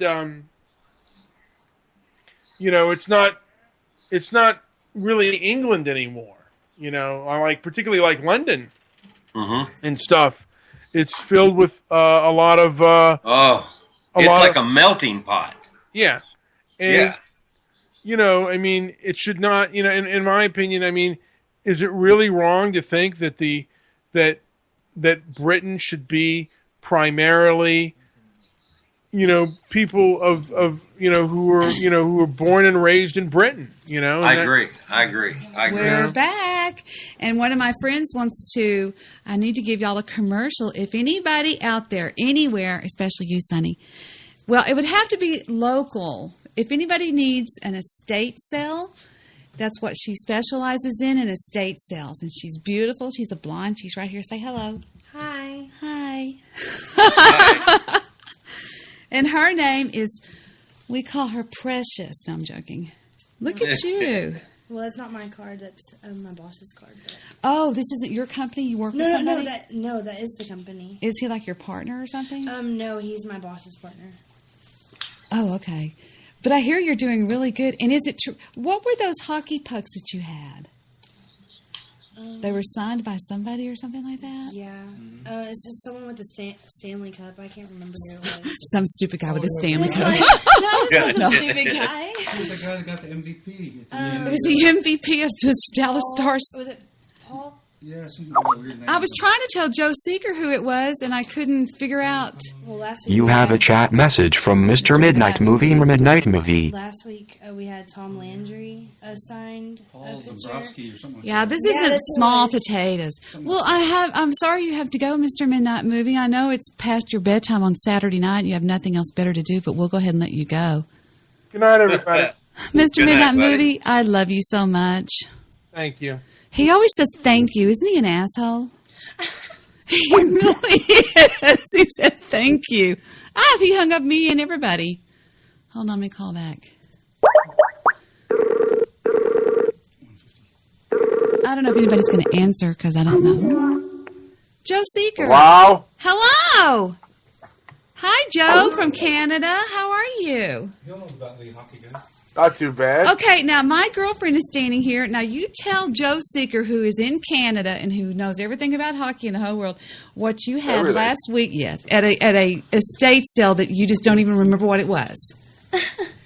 It was someone that was holding the Stanley Cup in the picture. The photograph was signed in it was Dallas Stars. His name was, I think, Paul something. Just Paul. I don't remember. I thought it was going to be Mike Madonna or something. Was it Mike Madonna? No, his signature kind of looks like it's a J, but it was something else. It was the most valuable, like the MVP. first letter. The MVP was what it was. Yeah, and he's like kicking up one leg in the picture, and he's holding the Stanley Cup. I don't know. I don't know anything. That's the one. Remember I told you, Joe, that this person had all of these hockey pucks that were signed by him in a white pen? Yeah. Yeah, it was an official hockey puck. She does estate sales for people that are, a little bit whatever. And what do you mean you had Tom Landry? You had something to sell from Tom Landry? Or? Well, we had to sign a photograph from Tom Landry. We had we have all kinds of sport memorabilia. We have Depression, a glass. Do you really? Antique Wow. furniture.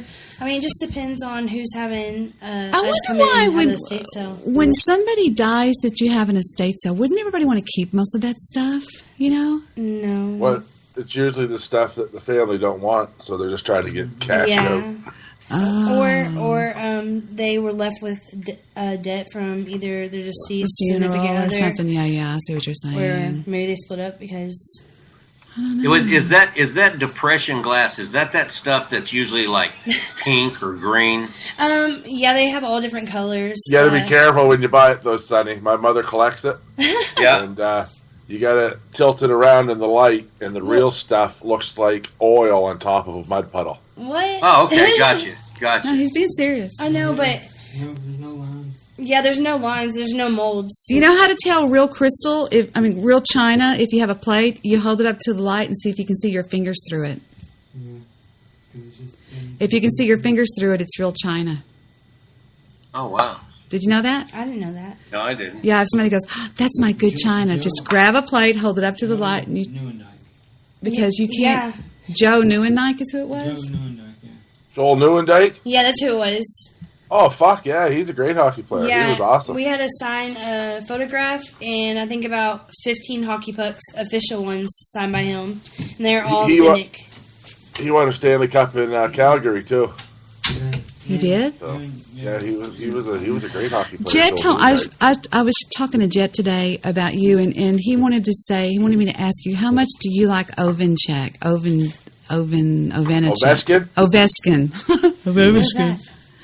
Not at all. Why? Why?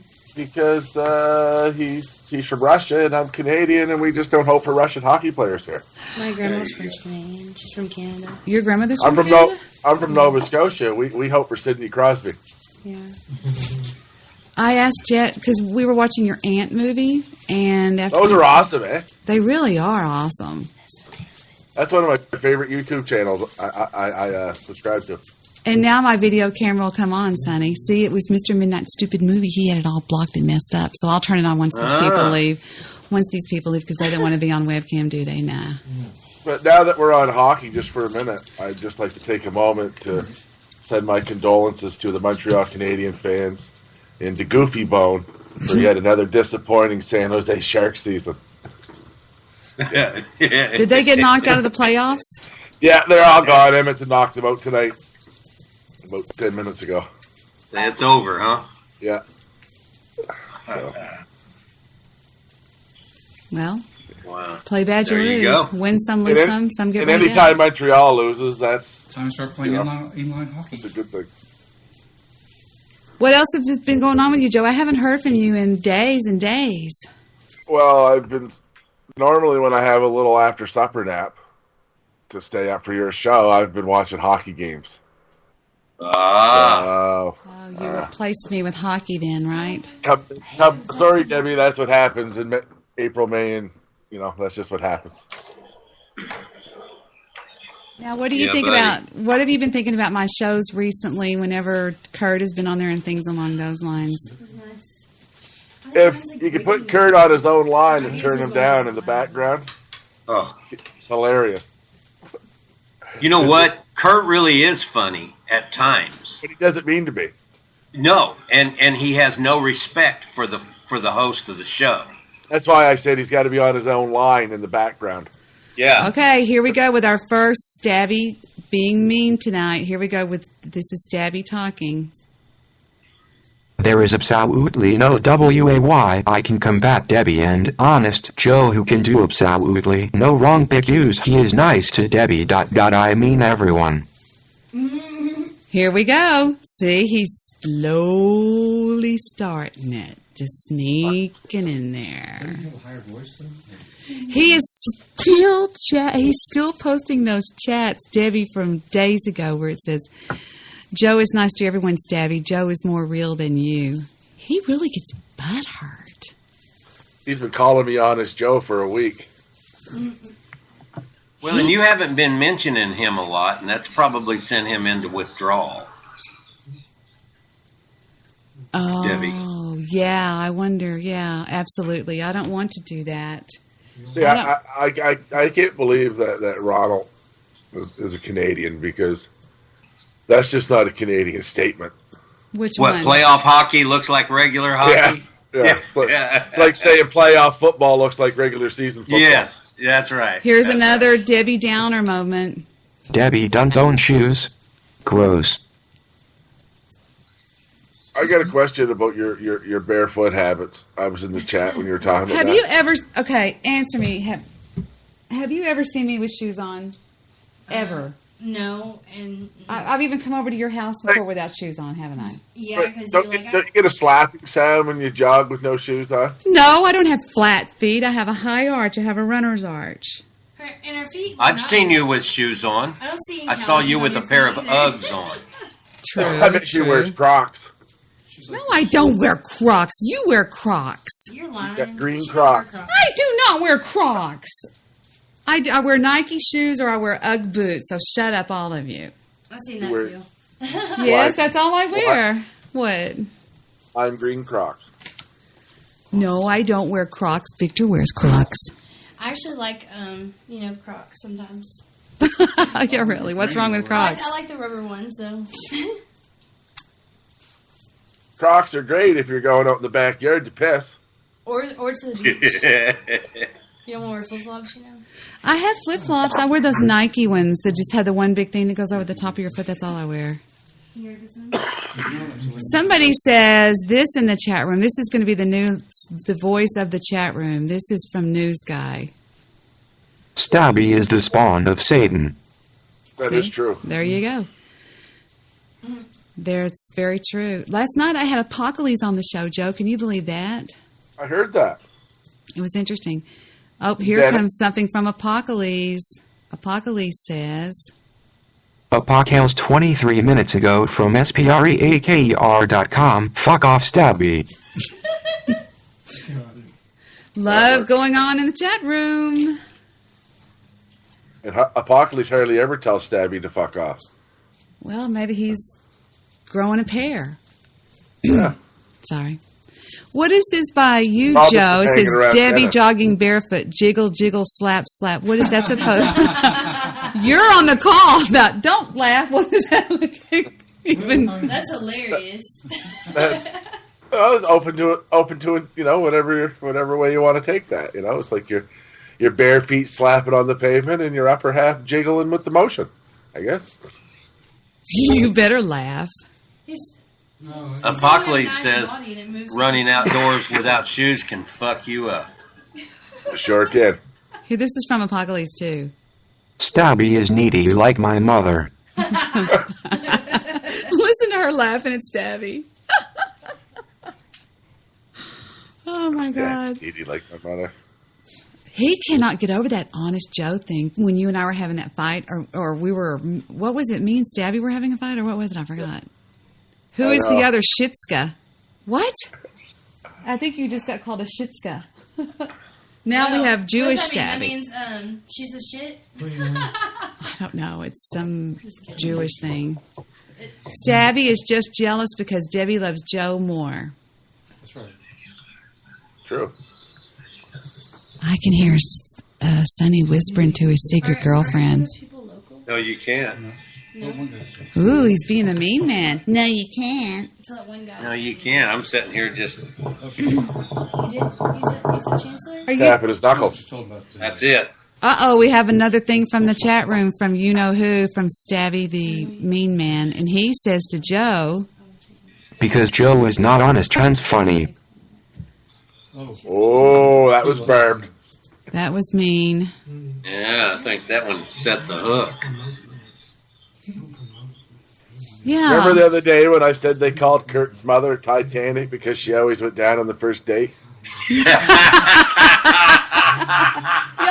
that. Y'all missed that. Say that again, Joe. I want my friends to hear you. Say it again. Oh, my God. I said I called Kurt's mother Titanic because she always went down on the first date. Oh, my gosh, that's horrible. I think that was perfect. I don't think so. I like Curtis. I really do. Y'all know that. I don't really dislike Curtis. I'm pretty sure I heard Curtis call me out the other night on air. He did. Yeah, he did. He wanted you to call in. Now, Apocales just said... Stabby, why the hate tonight? Because tomorrow he gets to go pick up his medical marijuana, and he doesn't have it tonight, so he's mad, right? And Joe, do you think maybe you're getting tireder because you're doing Shatter now? No. Joe? I think it's that I haven't been having a nap at fucking 5 o'clock in the evening. He's doing that, he gets more tired. To 7, you know. I wonder about that Shatter stuff. I really do. I wonder. Are you doing that Shatter? The thing about smoking Shatter versus pot, you got to sort of take a hoot of Shatter and let it soak in. Right. I've tried Shatter twice. Is all I've ever tried. If you smoke it like you do normally pot, the first thing you know, you'll do 3 or 4 big hoots, and then you'll be there and you'll be like, "Holy fuck, I need to sit down," because you. Yeah. See, that's what happened to me. It was like I didn't. If I get real quiet like that, I'm really concerned about what just happened. Yeah. Yeah. So horrible. That's what happens to a lot of people. So when I first started smoking it, I used to fucking smoke myself to sleep all the time. I'm learning now, but my buddy bought a vape. A vape pen. You ever use one of them, Sonny? Yeah, I tried one when I went to Colorado. I tried it. I liked it. For the Shatter, yeah. Yeah, I liked it. I'm gonna tell you what though. I think you were on when I mentioned about when I tried the edibles up there. And You gotta Oh my! ease yourself in. Fuck me! I ate the whole goddamn brownie, and they told me to just eat a quarter of it. Oh, yeah. I ate the whole fucking thing. Let me tell you something. I thought I was gonna die. I was really messed up. It does get pretty panicky when you. Oh fuck! Like an anxiety attack. Yeah, exactly. I ever tell you about the time I get real high? And I was sitting there. I think I was on a Spreaker, and I was sitting in my computer chair, and I get this feeling going, and I was like, "Fuck, what's going on with me?" Right? I get panic, and I'm like, "Fuck, am I taking a heart attack?" You know what I mean? I feel right tight, and I don't know how long I was in this panic, and then I realized, holy fuck, I'm cold. Yeah. And what it was, I was shivering. Because it was, you know what I mean? But I was just dude. off in a whole other mindset. And I was like, oh my God, I think I'm dying. You know what? And you kind of had that what I've now termed that oh shit moment when you know all of that's fixing to happen. You know what I'm saying? Yes. I mean, I knew it, as soon as I ate that stuff, it was like I started feeling that oh shit, like oh fuck, I was fine 15 seconds ago. And it was oh my God, man. Debbie blows my mind, then you assholes die laughing. Debbie blows my mind, and then you assholes die laughing. What does that mean? That's from you know who in the chat room. No idea. I don't know. I think he thinks that when y'all come on here that you're all laughing at me and you're trolling me and you all really hate me and you're just coming on here to be on my show and all that kind of stuff. That's what Why would I come on just to be on your show? Not you, but somebody else said. That's what Stabby said to me on Skype. Well, you know, look, obviously, Stabby needs your attention. And when he doesn't get the full brunt of your attention, he keeps throwing these little deals out there like, none of you have any honor. I've been ignoring. You know? I remember a talk I had with somebody the other day, and I've been ignoring it. Yeah. Mm-hmm.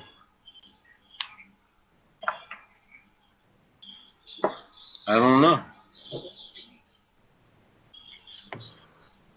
Well, I don't know if he's referring to me, but I pretty well tell you right up front when you're tripping that bitches be tripping. Bitches be tripping. It's not like I say that behind your back. Exactly. He's like, so.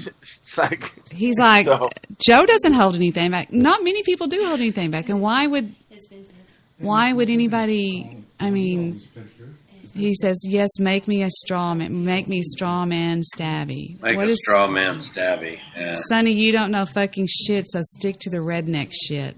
Woo! Yeah, I'll stick to the redneck. You know what? At least I'm not coming into somebody's chat room and just begging to be noticed. You know, hey, look, you know what? You'll have your dope tomorrow, brother. You'll feel better. Or maybe, oh, you know what? Maybe he's got to wait till the end of the month when his crazy check comes in. Not sure. He says, I don't mind Debbie making wild accusations. I like her, but you can straight fuck off. Okay, good. Oh, I'm just so worried and upset, Stabby. You know, it's really funny. I wish I got a crazy check. Yeah, no shit.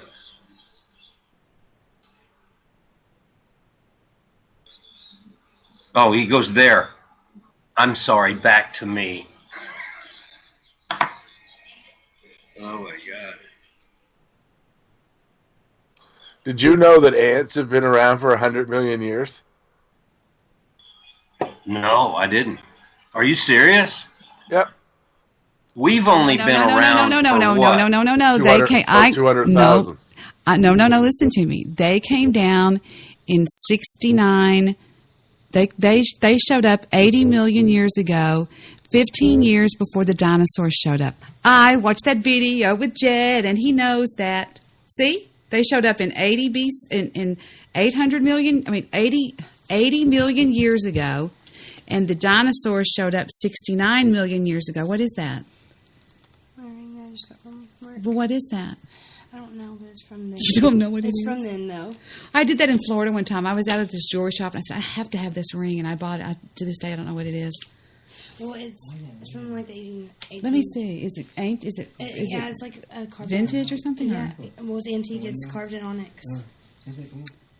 What is that? That's a weird looking. It's like I would be scared to death of it antique looks like rings. a Hercules head, or It does. It looks like Zeus or something with like a that. helmet. It looks bizarre. It's a beautiful ring, though. I'm sorry. I'm back. Y'all got some crazy notion. Now, here's the thing. Whenever I'm not talking about him, what he'll do in my show is he'll be in there saying, I'm not listening because I know she's just going to talk about me. I'm not listening. So I quit talking about him. I quit bringing anything. I quit even mentioning his name, and now he seems to be getting meaner and grouchier. See, I can't win for losing with this jackass. Guys, sorry. It's okay. What, baby? I'm sorry. Where's Kurt today? I don't know. Hold on. I think they're going to go in the other room so I can. Sorry. No, don't say you're sorry. You didn't know. Don't worry about it. I did know, though. I just forgot. What is that? What is that? What is that? What is that? What is that? It's to clean lenses on your glasses. Oh, okay. Never mind. She always has the neatest things with her. Oh, he's probably over at the other show tonight. It's their big night, isn't it? Who? Kurt? Yeah, Monster Paranormal. I don't know. Are they on the air? You shouldn't say that on my show because then everybody will leave my show. No, they won't. Why would they go over there and listen to that fucking crap? It's pretty hard to listen to. Even Stabby says that. Fucking. Let me see if I can. Stabby hates it over there because Stabby goes fucking psycho. He can't handle it all. Then there's so many people to argue with. You don't know what direction to go in. Because there's some batshit crazy people in that chat. Yeah, Eric's over there and Willie's over there and Hank's not. Hank's right here. Aren't you, Hanky? Aren't you, Hanky? And it's some crazy person talk about para-dimensional space art. You know, Dennis can really go crazy on that stuff. Have you ever heard? Did you hear Dennis last night? I like when Dennis, every show, there's at least one time Dennis will cut in and he'll go like he's going to explain, and you always give him the stage and everybody shuts up. And then he goes in a loop for about 60 seconds where he doesn't say anything, but he doesn't stop talking. And he'll just drag, and I called him out on it last night. He'll go, see, it's almost like he's just enjoying having the spotlight on him, and he wants to keep it there as long as he can or something. You know what I'm saying? Does that make any sense?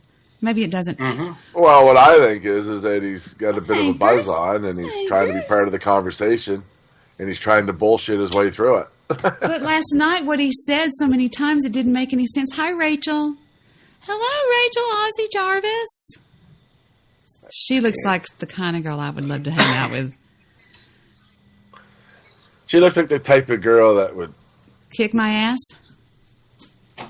have a tramp stamp tattoo in a foreign language on her. Oh, look, she's got a Wonder Woman costume on. She changes her avatar all the time. She did a show, Sonny. She's done several now. Really? Yeah. She's the enemy now. She is? Gotcha. They're my ratings. Gotcha. No, they're not. She was just, I like her. There's nothing wrong with that girl. I think her and Stabby are dating. Well, I think Stabby's been working so hard at trying to make the conversation about him. He just now recognized Rachel. Never mind. Yeah, him and Rachel have been doing some Skype talking, I think. There you go.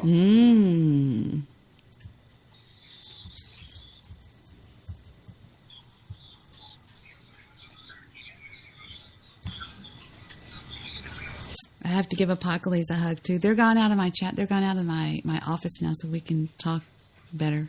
I'm sorry, they were just in here talking and everything. It's a guy that works for Vic, and he comes by to get his check, and he didn't come by to get it yesterday. Yeah, so he came by tonight. Who in the fuck can wait an extra day on payday? Well, apparently this guy. Vic would never have that problem with me. Oh, it looks like Stabby's not listening anymore. He's always listening. Yeah, don't ever think Stabby's not listening. He's like the NSA is Spreaker. He's a sweetie, I'm telling you. He's an absolute... Go spread your hate over in the other show. The fuck? I don't know. It's weird with him. Well, he's worked real hard at trying to make the conversation about him. He feels... Look, Joe came in. You were real nice to Joe. He's upset about that. Really? And, oh, yeah. Stabby cannot stand it when you're nice to other people. Because that's why he comes in and says, well, she'll just talk about me. Like he's somebody. What's to talk about? I've never Get a met him or fucking job anything. and then tell me what you've done for society. I had a job one time. Hey, but I heard you on your job, man. I thought you did good on that one that I'm aware of. Yeah, I fucked myself up there. I worked for a company and left that company and went for another one, and then all I did was burn a bridge. Yeah, I hear you. I wasn't doing too bad. I was making pretty decent money working at home. Yeah, you were.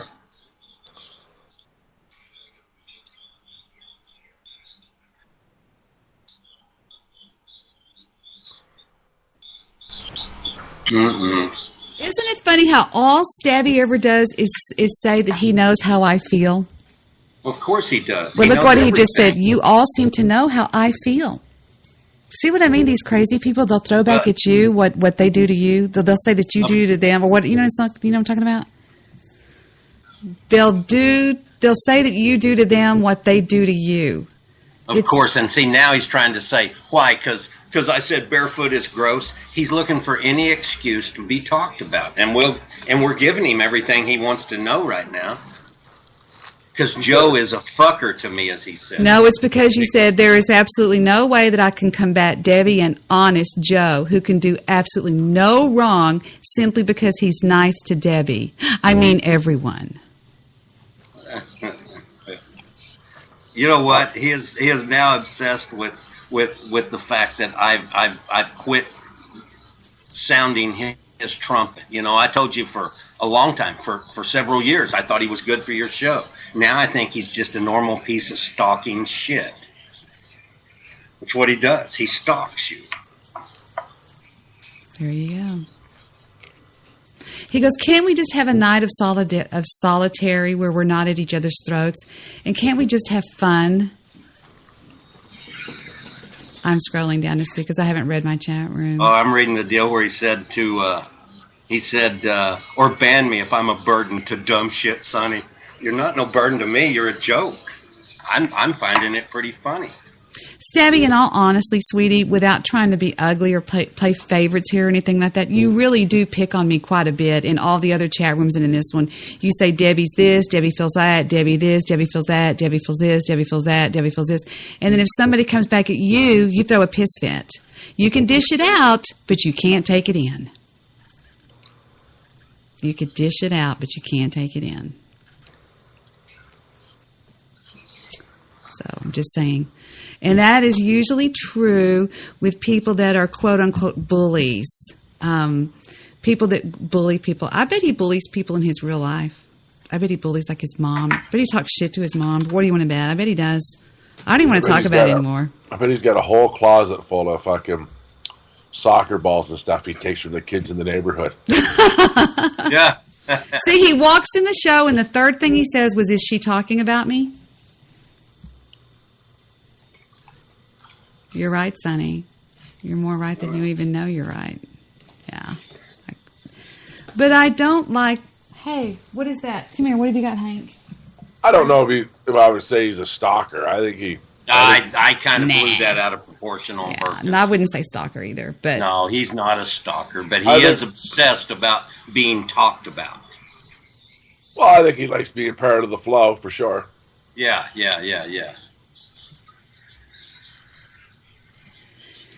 And he's being weird, whatever. Okay. But you know, he gets really butthurt, though. Yeah, but he is so ugly to me, it's ridiculous. Yeah, but not to defend him, but it's usually Stabby against everybody all the time. Well, yeah, but he puts himself in that situation. Oh, I know, but I can see how that could wear on you sometimes. Because sometimes he might want to just log on, and I do go at him nonstop. Yeah, but it's funny to listen to you do that. It really is. It's pretty funny. I'll have to admit. It's pretty lulzy. Whenever you say things like, I don't know, just the stupid things you say are really funny. You know what I mean? Yeah, I like throwing things out there that throw him off. And I think that's funny. For some reason, I just do. So, am I allowed to bring up the fact when Kurt's on a call that he said on your show last night that his mother had an affair with the doctor and his father fucked the teacher? I don't know. Forget that. I don't know if he would ever come on the call with you on the call. I really don't think he like, okay, so now they're over there in Willie's chat room doing, he goes, well, I guess I'm over here tonight.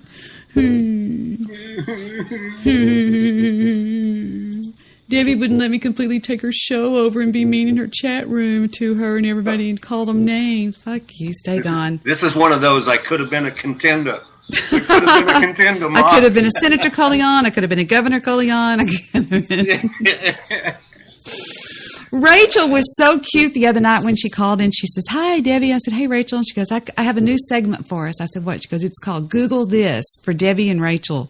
And I said, okay. So somebody said, she goes, no matter what anybody says in the chat room or on the call, if they tell us to Google it, we have to Google it. And somebody said, Google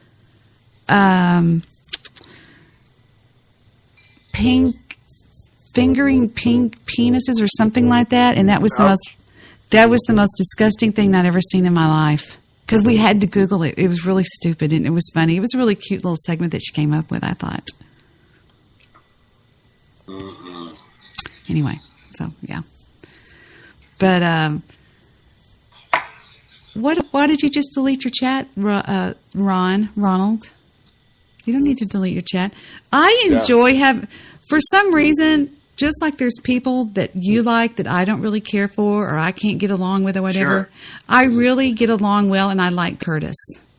Well, I think that you should do whatever works for you. I just think he's a piece of shit. Other than that, he's fine. I don't really, when I say he's a piece of shit, I think he has no respect for the show itself. And when he starts telling people to shut up and all of that sort of stuff, I just think it's horrible. Like if you want to play something like when you were playing that deal for Joe, and then he was telling you to stop it, turn it off, cut it out, all of that sort of stuff. What gives this guy the right, unless it's you, unless you're giving him the right to go ahead and dictate how your show runs. You know, I will give you that much. You mean Joe who? I was playing what for Joe? The other night, a couple of weeks ago, you were playing something that Joe hadn't heard or something, and you were playing it, and he didn't want to hear it. Stop it! Turn it off! I don't want to hear that anymore. Oh. It's not I mean, I think this guy's got some real behavioral issues, and that's why he's living at home. I think it's pretty obvious what his problem is. Yeah. What? What did I miss? What is his problem? Well, he's obviously a bit of a boozer. Yep. But the guy, if you listen to him talk without making fun of him, he also has said some things that probably led a lot to where he's at. And I agree. He talks about a brother that committed suicide. Yep. And things. So there's probably a lot of grief in that family, I imagine. I think so. Yeah. I'm glad that didn't happen to us, even though we did lose one. Hank, just the way he talks. Mm-hmm. You know, like how tight he is. He knows all of his family members and just the very, very tight family, you can tell. Yep. I think maybe they were, but they're not now or something, because everything he talks about, I feel kind of sorry for him, because it's always like in the past, we used to do this, and, you know, right, Mammy right. Thelma Green and stuff like that, which I found out the other day by accident, because I hadn't heard from him in so long, and I was wanting to talk to him. So I decided, my daughter said, send him a letter in the mail, because he has me blocked everywhere, and I couldn't find his email address. I said, okay, fine. So I typed it out, and I was getting ready to print it, and I went to get his address, and I did run into a website that had Mammy, Thelma, green, blue, black trout, whatever. Everything he says is true, is what I'm saying. You know what I mean? And I don't doubt that. I don't doubt that at all. Mm-hmm. I don't. I think he's genuine. Don't get me wrong. I just don't think he understands the way that radio even works. Maybe that's what it is. Maybe because I don't think that Wolfman does either. No, I guarantee you he doesn't. Well, I can tell you from talking to Wolfman that when Kurt gets looped up, he drives them crazy too. Mm-hmm. Because I think when Kurt gets a buzz on, he doesn't hold the concept of the show anymore. He's just talking like he's at the table with you. Right. And Dennis is the same way. Right. And if you think about it, every time he's on, he talks about Titanic. Are you fucking kidding me? It just makes a person that's listening to the show, or like me, makes my eyes glaze over and I'm done. That's why. How much can we listen to about the Titanic? The last few times I was on a call with him, when he would start, I would just troll him with it. Yeah. Sonny, do you have a TV on in the background? Oh, I'm sorry. You know what? What? I forgot I'm not on my board and I'm not on my microphone. How'd that fix that, right? No, not at all. Wait, now I think you went on mute. I tried to ring Apocales into the call, but he didn't pick up. He said he just needs a minute there a few minutes ago. Yeah. Oh, good. Okay. My background's gone, right? Yep. Yeah, now it's gone. Sorry about that. Well, wait, I hear it again. Anyway, whatever. It's okay. Well, So, what? No, Donald Trump's declaring war on the Canadian dairy farmers. What is his reason? Because Canada changed policy, and now 75. Oh, I heard about that. Yeah. Now there's 75 farmers in Wisconsin that don't have a customer for their milk anymore. What? I mean, help me out. Tell me more. What do you mean? Start from the beginning. I don't know about this. Well, 75 dairy farmers in Wisconsin had a contract with a company in Canada that bought their milk, right, to make cheese and yogurt. And they changed the policy in Canada now that says Canadian dairy farmers are allowed to sell their milk for the same price as American dairy farmers, because before they had to sell it for a higher price. You know what I mean? Yep. So now the guy's just going to buy it from Canada because of shipping cost and stuff. So there's 75 farms in Wisconsin that don't have a buyer for their milk anymore. So Donald Trump's declaring war on the Canadian dairy. So your point is that the dairy farmers in Canada are taking away the business from the dairy farmers in the United States. Is that right?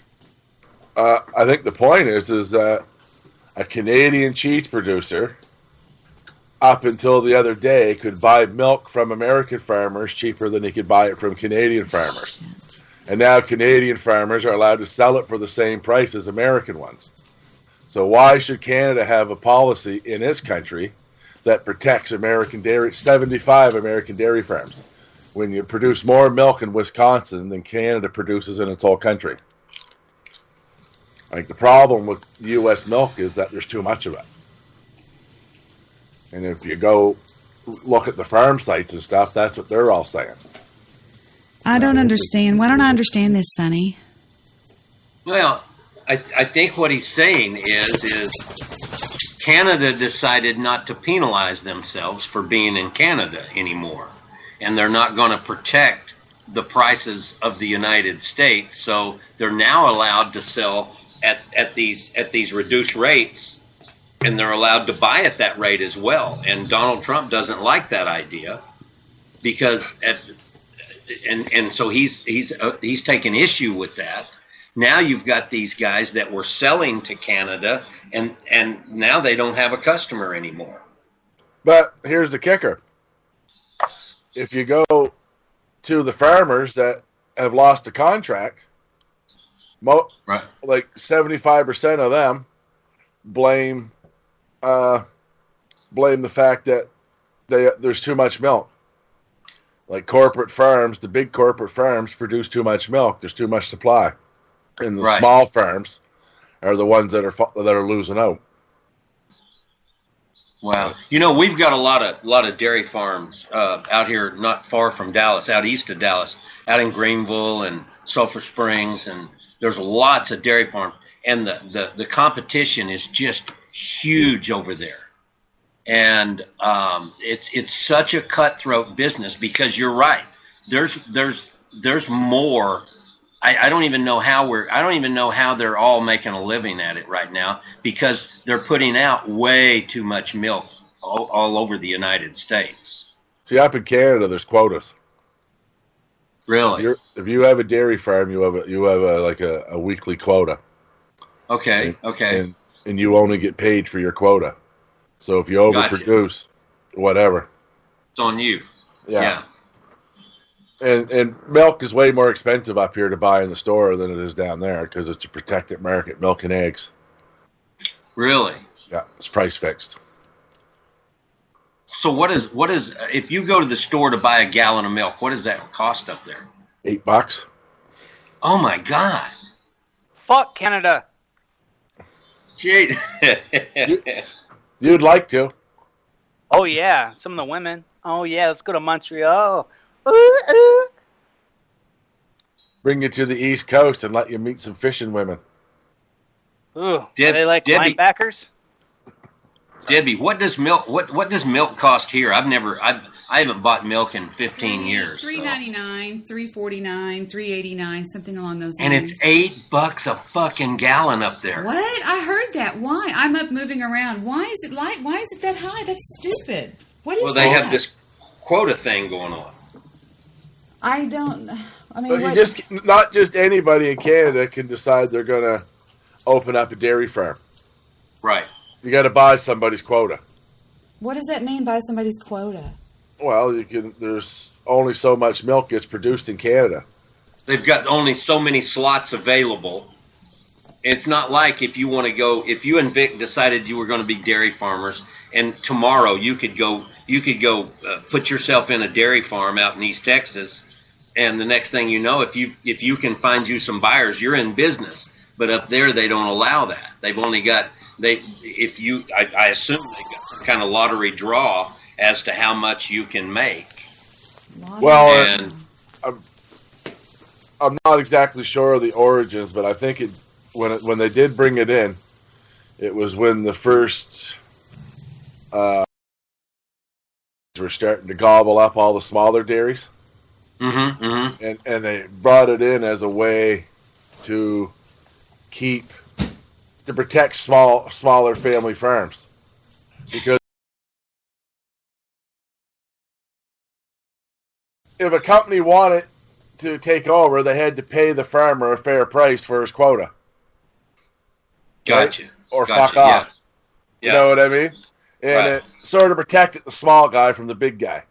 Like, I get it. I think it was a good idea what they had, because you know what I mean? Because it's exactly what happened in Wisconsin. Is that the corporations came in and took over the milk market, and basically the family farms had to sell their milk to Canada because the big corporate dairy didn't need their milk because we make enough of our own. Where in Canada, like a dairy just can't say, well, we'll just produce 20,000 cows, because they're not allowed. They got to have the quota. So, but Debbie, hence, that's why the price is so high. Right. Debbie, Mel said she tried to call, no answer. I thought I heard that. I'm sorry, I'm not by my computer right now. I'm up kind of walking around and doing stuff like that. I'm trying to calm Gunner and Hank down from killing each other over these bones that they're chewing on. Speaking of that, I woke up today and my cat was licking my bald spot. Hot. I'm so glad you said bald spot. Hot. Must be some sort of springtime mother thing, eh? Yeah, there you go. You know what I mean? But fucking weirdo cat.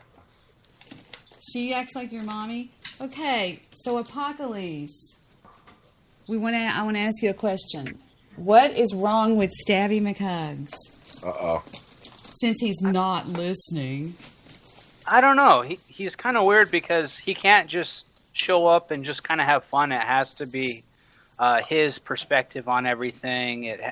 I don't know. He's just not very nice sometimes. It always has to be what he wants, or I just don't think he appreciates what he has in this show. Even if he doesn't believe anything you say, he's still here. He's still a part of it to some degree, and I don't know. He just shits all over it. Blows my mind, essentially. And I have tried to include him in the broadcast for several months now. Have I not done that? True. Singing songs, Three Little Piggies, Make a Piggy Pie, talking about this, talking about that. And it just seems like no matter what I do, it's just not, I don't know, it just never seems to work with him. He's just never going to ever be satisfied with anything that has to come out of my mouth or something. And it makes me wonder if he's not here every night just to spread his hate of me or something. Anybody would have to wonder that. You'd have to wonder that. So, Anyway, that's all. Let me just say something he wrote in the other chat, that paranormal. He wrote, I just want to chat with non-insane people. I have to leave. See, notice Stabby becomes the victim wherever he goes. Yeah. It's hard with Apocales because Apocales is technically his online friend. No, and I know that. No, I understand that. I'm saying that in the most respectful way, but it's true. Stabby becomes a victim wherever he goes. But just because you're somebody's friend, I mean, I'm Annette's friend, but I can say Annette is way too goddamn personal in these chat rooms. Well, I think APOC handled it. He said that he shits on this whole deal, and he doesn't appreciate what he has here. Yeah, I respect men that don't cower down when they're asked to be honest about me. I mean, do you think I'm too mean to Stabby Apocales? Let's talk about me for a second and be honest. Don't cower down to me. No, I think you guys trade barbs, and I think that's fair. Like, I don't think that he has that in the equation where if you talk shit to him, he talks shit to you. That needs to be added up, and it's other than that, there's just no reason to get all that mad about all this. I mean, it's just a chat room. It's just a show. Just relax a little bit, settle down, have a little bit of fun, So that's how I see it, anyways. When you've had enough, just lose it, call somebody a cunt, and come back in a couple of days. It's all fucking works. That's what Joe does. It works great for Joe. Think about it. It really does. It works itself out. But to me, I think, and this is what I think, he can dish it out, but he can't take it in. Maybe that's a Texas thing, because nobody ever responds to that. Well, I've heard it my whole life, so... Maybe you can dish it out and can't take it in, Sonny. No, I mean, I've heard that saying with regard to people. I know. One night on my show, I said, I've heard cunt all my life. And then I thought, wait a minute, that didn't come out right. Stop. Let me rephrase that. Yeah. I quit responding to that word. Yeah. I don't think I've ever been called that in my real life. In my real life. I mean, on air, on the internet. You never fucked my order up in a Denny's then. You would actually call somebody that in person? You really would? You swear to God? Yeah. Why do you think I'm so successful in my professional life? Okay, you got Vic on that one. Victor's cracking up. He's over here doing some kind of work in my office, only when it's showtime. I got that. I'm one of them people that got, what the fuck did you just say, you stupid fuck? Only I don't have the look on my face. I actually say it. Right? I have anger issues in society. Didn't you say you actually got fired from Sykes for talking shit to somebody like that? No, I get fired from Eastlink for making some fucking guy cry about his internet. What? Tell. He called in and he was mad because he wasn't getting his full fucking internet speed he was paying for. So anybody that's ever done customer service for a cable company knows The worst call there is the gamer. When the gamers call in about their internet. Because gamers know everything about the internet. Everything. Everything there is to know. Right? Yeah. Anyway, I was trying, after listening to him tell me everything that I was doing wrong, I finally got his modem up, and I'm looking at his modem, and he's got about fucking 10 different devices connected to his modem wirelessly. And I see that, I say, so, is your PlayStation hooked directly to your modem? Is it wired directly? And he says no. And then I had to explain to him that if your internet, we only guarantee internet speed for hardwired connection. Like, nobody guarantees a wireless internet connection. Nobody. Right. You know what I mean? Yep. So then he goes off on this big fucking tirade for about fucking 20 minutes about how the world's wireless.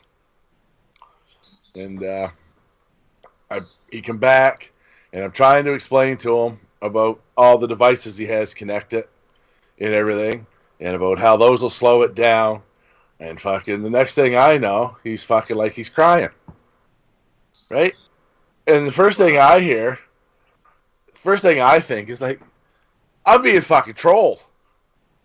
Right? Like fucking, I'm like, you know what I mean? I'm like, are you all right, sir? Are you being serious? He says, I want your supervisor. So they get I could put him on hold for a soup call, and fucking, but that time he hangs up. So he calls back, and he puts in a complaint to another agent. So anyway, the next day, I get hauled in an office. My ex-girlfriend and her best friend are the two supervisors. And they're like, blah, blah, blah, blah, blah. And I'm like, told them my story, and then they said, well, we're terminating you for fucking whatever. And I said, well, that's not what happened. Right? I said, fucking get the call and play it. And they didn't have the call. Like, every fucking call is recorded in the call center, but they didn't have that one. Yeah, okay. I didn't do it. I really didn't do anything wrong. The guy was a fucking idiot, and I guess he was a little special or something. But I was just trying to explain the process, and anybody that's worked in a call center knows the call. So it had a lot more to do with who was doing the firing than anything. But yeah. So your girlfriend actually kicked you out of? No, she didn't fire me. Her friend did. She was just the other supervisor in the room. Well, I bet she had some sort of a say on it, don't you think? Well, they always have to have a witness, right? Right. I don't know. I don't get fired. I'm sorry. Actually, I did get fired from Dairy Queen when I was only 16 years old for giving away fake food. I did give away fake For giving away fake food? I mean, free food. Did I say fake? I meant free. I'm Yeah. sorry. Free food in the drive-thru to my friends. I got in trouble. Yeah, I got fired for it too. They said I was. I know a young fellow that worked at a convenience store, and he kept giving lotto tickets to all of his friends. I need something to drink. Don't go away. I'll be right back. This is my dog's chewing on chew bones. Real quick, Debbie, everybody I know that's from that town worked at that Dairy Queen. What Dairy Queen? In Greenville. I wasn't from there. I was only born there. I never stayed there. Okay, because I knew quite a few people, and they all seem to have come up and worked that Dairy Queen. No, I didn't. I was only there like maybe not even the first year of my life. Oh, okay, gotcha. Okay, I'll be right back. Don't leave. They've got good ice cream, but their food sucks. Their hot food sucks at Dairy Queen. Yeah, and they're changing now, trying to catch up with everybody else, and it's just not good. It's just not good at all. Although up here you can get like a full meal deal with a sundae for $6. So yeah, I think you can get that about the same price here. that's not a bad price, but it's not very good. Yeah, yeah. Compared to Wendy's, I think the Baconator is about one of the best burgers there is. But do you know I like that Wendy's chili. I like this chili at Subway. I didn't know Subway had chili now. Only when they have it on soup of the day. Oh. Huh. Do they have Sloskies up where you're at? No. No, not Sloskies. Oh, okay. I really like Sloskies, and I like they've got a good menu. A&W is probably the king up here right now, around here where I'm at. Really, I remember A&W. Yeah, they changed their menu a few years ago, and really beefed it up pretty good, and they put out a pretty quality product. You go there for breakfast in the morning, and it's fresh cracked eggs. Really? Yeah. Wow, that's cool. McDonald's uses fresh cracked eggs too, and all their shit. So I didn't know that. There's no egg mixes in McDonald's. Right. I didn't know that. I noticed that McDonald's used they're now pimping their quarter pounder again and saying that it's meat that's never been frozen, and that justifies like almost $1 increase in the price of the burger. Well, for quite some time, I've been getting quarter pounders dressed like Big Macs. Really? Yeah, I don't know. It's just like having a Big Mac, only it's one patty without the middle bun, right? Because a Big Mac's basically like a quarter pounder with two patties, only with two patties, Yeah. right? Right. And that way you always sort of get a fresh one.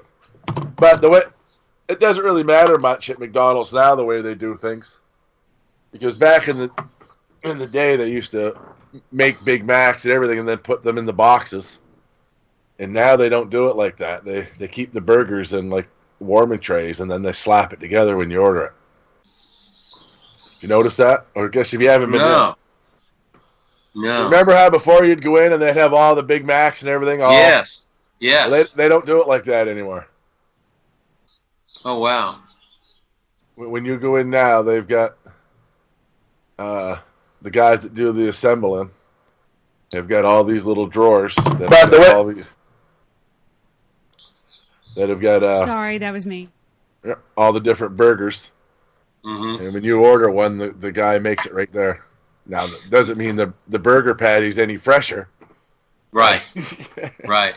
Well, you know, the other day when I was leaving, I was coming back to Dallas because I had been staying out at the lake, and I left out early, and I went by McDonald's, and I've never ever bought their breakfast, and I bought one of their breakfasts, and you know what? Actually, that was pretty good. I fucking love it. I really do. It's probably the worst thing I eat anywhere, but I got to admit, I love the McDonald's breakfast. It was. I think I got eggs, hash browns. I want to say I got bacon, pancakes, and I got all of this for like $4 or something. I don't remember what it $4 or $5. I don't remember what it was. I usually get the hash brown breakfast. Yeah. And then the full breakfast. And you get sausage with both of them. That's what I got. Sausage, not bacon. That's what I got. Sausage, yes. So I take the 2 sausage patties and make like a sausage burger with the English muffin. Yeah, there you go. And then I don't usually eat all the eggs, but the hot cakes, I love those. Those pancakes were actually really good. I wish I could make them that fluffy at home. Oh, wow. Yeah. I don't know what they put in there, if it's like styrofoam from sofas or whatever. Yeah. It's something that'll make you grow a third eye in your forehead in about 10 years. Yeah. Sure fluffs that pancake batter up nice. Oh, yeah. I'm a big French toast guy, too. I like French toast. There used to be a place up here called Granny's. Had the best French toast anywhere, but ain't here no more. Is my webcam working? I don't know. Let me look. Am I on Yes. webcam? Okay. Here's what I dress. This is what I dress like every single day of my life. You ready? I wear just cut off jeans, and I have on no shoes. See if you can see my no shoes. Wait. Yeah, I see it. You see my no shoes I have on? Yeah. No shoes, and my hair on top of my head. That's all I do all day long. Do I look like a mom that's trying to be like, ooh, baby, baby? No, I don't. Yeah, you do. No, I don't. Yeah, she okay. does. Big Texas hair. I don't have big Texas hair. I have flat hair. It's straight and flat. Okay. Oh, look, Apocales is George Bush Sr. I see that. I just He looks saw like that. George Yeah. Bush Senior trying to go potty is what he looks like. You have a chat message from Rachel Ozzy Ivy. That skank. Oh, Joe. I think that's a nice thing that he means. He means that's how he says I love you. Do I look like an angel with that? Do I have an orb around me like I always do? Yep. There's Your nothing shirt that, there's, is too big for you. And can you show us that dog? I want to see that dog in the background. Let's all take our shirts off. Yeah. All right. Who do you want to see? Fufu? Yeah. Fufi! Fufi! Come here, Fufi. Come here, Foofers. Come here. Come here. Ah. Wait. Here's Foofers. Can you see her? Yep. Look at Daddy. Smile. Hi, Daddy. Hey, ears. Jeez. Here's Gunner. Hop down. Gunner. Gunner. Gunner, come on. Up. Come on. Come on, up. All the way. All the way. Come on, Gunner. Here's Gunner. See how big he... Wait, stand up. See how big he is? Yep. Big Here's dog. Gunner and Hank. I'll go get Hank. Hanker. Now Gunner's just going to sit there and go, now what do I do? Here's Yeah, Hank. what? I woke up for this? Yes. Hank. Come on, Hank. Come on. Up, Hank. Up. Hank, come on. Oh, well. That's Hank. Hank, come here. Stand right here. Isn't he beautiful? Yeah. He smokes cigars. No, I'm joking. He is a nice dog.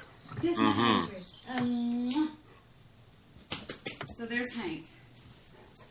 Yes, he got your gummy. So is Hank officially y'all's dog now? Yeah. Yeah, he's my dog. Cool. My dog. Gotcha. Now for the Lois Lane look. Hello. I'm joking. So were you guys watching hockey tonight? Me? I have to tell you I wasn't. No. Wow. Sorry. Disappointing. Yeah. Watching soccer. Oh. You weren't really, right, Apok? No. Oh, I was going to say, oh my God.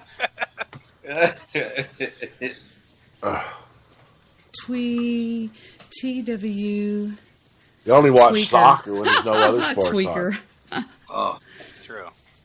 What is that, Rachel? Rachel says she found this in a mini mart and it's a drink called Tweaker. It's good. That's where Barco's been. I know. I've been missing him. He's been out making a beverage. That's funny. That's I wish he'd cute. come back. You He'll miss be Ray. back. You miss. What is Barco? Why did Rachel remind you of Barco? Because she said tweaker. Oh, I was wondering what cued your memory of Barco. Fuck, summer's coming up. I could use some money. I hope he comes back. News guy says he's coming back on July the 4th. Do y'all believe that bullshizzle? What's that? News guy says he's going to come back on July the 4th. I could care less, and I hope nobody goes to his shows. What a girl. Who wants to go listen to that guy? It's, the only thing that was fun about his show was the chat and the Spreaker drama. Mm-hmm. I agree. I didn't really see that much that was very exciting about his show, to be honest with you. What is that? Oh, it's something they're chewing on. I'm sorry. So I did actually like going do to y'all that love? show Did his y'all? father does. Did y'all love Hank? Yeah, Hank was awesome. I did. Yeah, Hank. Isn't Gunner big? Yep, he is. Sonny, why is your name Lester? Has huge balls. I don't know. We were fucking. The guy and I were fucking around with this shit the other day. I love and that. I didn't change it back. Guess who called me Apocales? Note Party. Who? Oh. note party was with Balls the other night. That reminded me of that when you said Lester has big balls. Was with Balls, and they called me because Balls says she's been playing your old troll that you did to Ghost. Hi, Ghost. I just think that is the cutest thing in the world. That was you, Apocales? No. No. It's a guy named Mark. He calls himself Note Party. He's also known as Trisha. Oh. So it's just really funny. But So Apocales knows a tranny? I know a few, don't you, Joe? Aren't you? You're in Canada. You got some trannies over there. Well, I've got this rule that if I'm making out with somebody that I think might be a tranny, I just don't put my hand down the pants so I can always tell myself they weren't. There you go. So there'll always be that doubt, right? That's right. Yeah, they were a woman. Yeah, So absolutely. I just take head and never go for it. There you go. Not to be rude, but that's just the way my fail safe.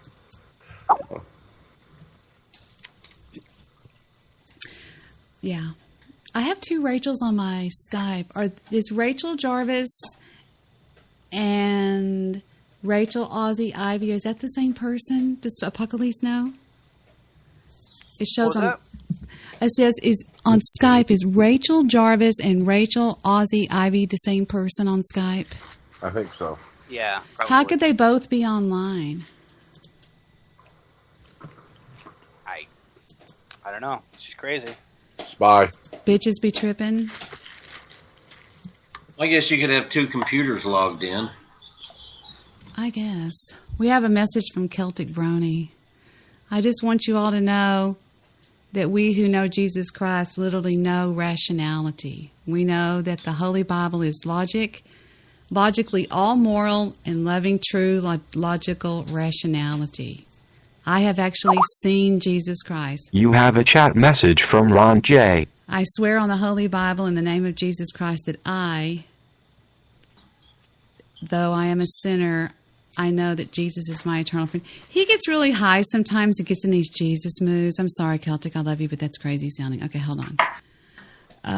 Ron left a... Ron I'm left glad a, you said that. Hold on. Ron left a voice. I have to do some house cleaning is what they call this in radio. We have a voice message from Ron that just came in. I bet you this is relevant.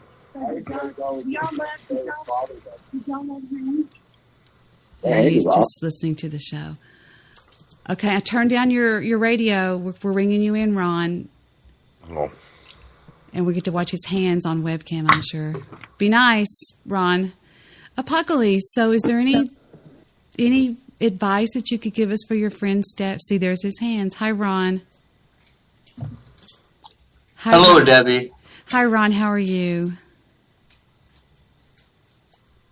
Hey, Ron, I'm on top of my house. I can see you. Ron, how are you? Anyway, I don't see a call from Mel. Mel, you're welcome to call right back in. I wasn't there. I was in the other room. I was away from the keyboard. If you want to call back in, call back in. This is open mic night. Anybody can call in and ask anything you want or talk about anything you want. Ron, why did you call in? What's on your mind? You have the floor. Oh, please don't give it to me. I'm just coming in to say hi. For the moment, I have to set up some things because I'm getting overlapped. So give me a minute. I have a question.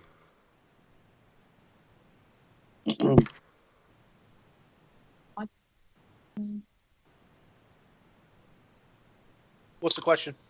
Thank you, Apocales. How old was Ron when he skinny dipped with his friends naked the first time?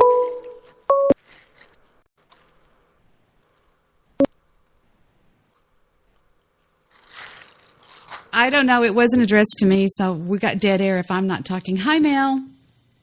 Hey, everybody. Mel is so hot. I think you're hot, too. I think you're pretty hot, too. Boo, boom, Yeah, boom. but she plays for the other team. You're hot. Anyway, hi, everybody. Say hi to We're Mel. both hot. Guys, be nice. Say hi to Mel. What's up, Mel? Hi, Mel. Man, hey, what's going on? Who's this? Apocales, Joe, John. Apocales, Joe, Ronald, and Sonny. I'm kind of losing my voice due to the fact that I was at the Texas Speedway Motor the Speedway? race speedway. The Motor Speedway, right. You know what I'm talking about? That? Right, uh-huh. Yeah. And they had an event over there for a bunch of kids, about 16,000 people, I think. Was it racing? No, it was more like a music. Oh, okay. I get it. Drinking, food. Did you go today? And then they, yeah, went out there and they dressed up like if it was like Gay Pride Day or something, you know? Oh, so it was like a lesbian LBGT It was, thing? it was a lot of everything, bisexual, name it, straight, homophobic, whatever. Homophobic. They were all out there. Wow. I have an echo. Ron, is that you? They need it. Ron, you can't do it. You have to have a headphone on, Angel. You can't be on the call with just having us on the speakerphone. Yeah, just like the last 10 calls you're The on. last Ron. 25 times we've had you on. And we know you smoke marijuana. We see that too. Ron, don't listen to them. They're just bullying you. He doesn't understand. Por favor, then.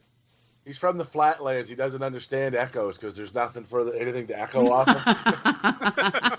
That's good. So Mel, Sonny here. You're in the Dallas area right Sonny now? Sunny here. Isn't that cute? Yeah, I'm around where Debbie lives. Yeah. We call it the DFW. I live here as well. Dallas-Fort Worth area.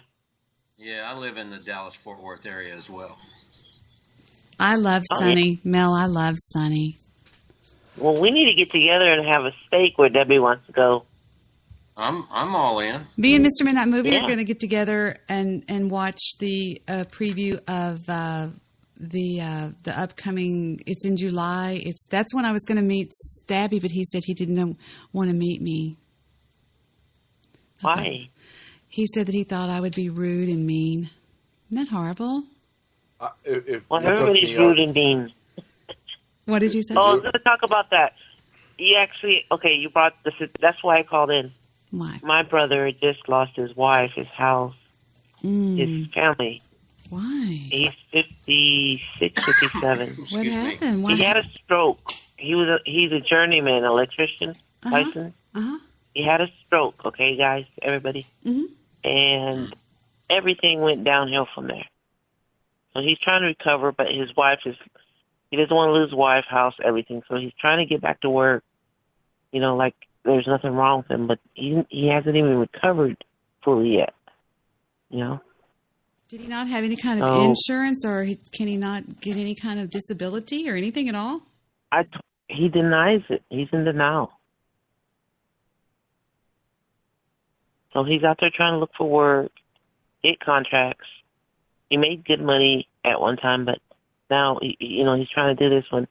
He hasn't even recovered yet from that stroke. And people can see it. I can see it because I've seen him this past whole week, maybe about 3 or 4 times already. I help him out how I can, because that's my brother. I love him. And I pray for him at the same time. But when he told me the other day, 2 days ago, maybe 3 days ago, that his wife was giving him a hard time, thinking that he's on drugs, and he's not, because he used to use drugs back in the day. But the stroke makes him look like he's not all there, like he's on the drug. You know what I'm saying? Yeah, that's because in families, if you ever do drugs, they never let you live it down. If you get high back in college, they'll call you a dope head all your life because you never seem to get out of what they think you are. You know what I mean? Does that make sense? Well, I seen him when I was around him. He's not using drugs. Oh, I understand. But with me, I think it's because families can be so jealous. There's so much rivalry between siblings and brothers and sisters that if they have anything on you, they hope, well, look, here comes the dope head. This is his wife, and his wife is telling his daughter that. And they're coming against him. It's like there's a wall there that he's trying to break through, but they won't let him break through it. Somebody else needs to talk to his daughter. If what you're telling me is the truth, you better jump in the middle of that shit because of that kid and say, hey, look, behind their back. She's old enough now. She's like 19. Well, I know, but you need to go to the daughter and say, hey, look, whatever they're saying about your father is not true, and you need to make sure that you stay close to your father because people can really fuck up some kids in families. It's already too late. I found this all out barely this month, Debbie. I mean, but anyway, you know what she did to him when he went home? Who? Who did to who? She tried to call the police on him. She hit him on the head with the marriage ring that she had and scratched all his head up, and he's kind of bald at the top. Well, he needs to take his ring off and smack the fucking shit out of her too, because I think if a woman's going to come, well, I'm just saying that if a woman comes at a man, and if I were to take the position that I can smack Sonny right between his eyes, I would expect Sonny to smack me right between the eyes, because if I put myself in that position, then I put myself. I just think that that's stupid. You know, but my brother won't do that because he loves her so then much, he's an idiot. Okay, there you go. End of story. If he's going to get pushed around and to get talked about behind his back, fault. yeah, fuck him. Basically, you know what I'm saying? Not saying fuck him, but you know what I mean. But he's helpless. You should see him. He's a really skinny, scrawny guy now that has this health issue. Well, whatever. That he can't hurt a fly anymore. He can't. But his wife left him, right? Yes. Physically and When did she mentally, she was leave him? abusing him for the past 5 months that I know of now. He told me the truth. But she left him when he was in the hospital? No, she left him because he's losing the house because he had no work. So their house went under I have a foreclosure. feeling there's more to it than that. I don't know why. I just do. I think she's cheating on him, yeah. Yeah. And so it's down to the point where he has nothing now. And then his daughter called me a minute ago, which her attitude is totally different the way she was brought up also with her mother, did she which is say? his first wife.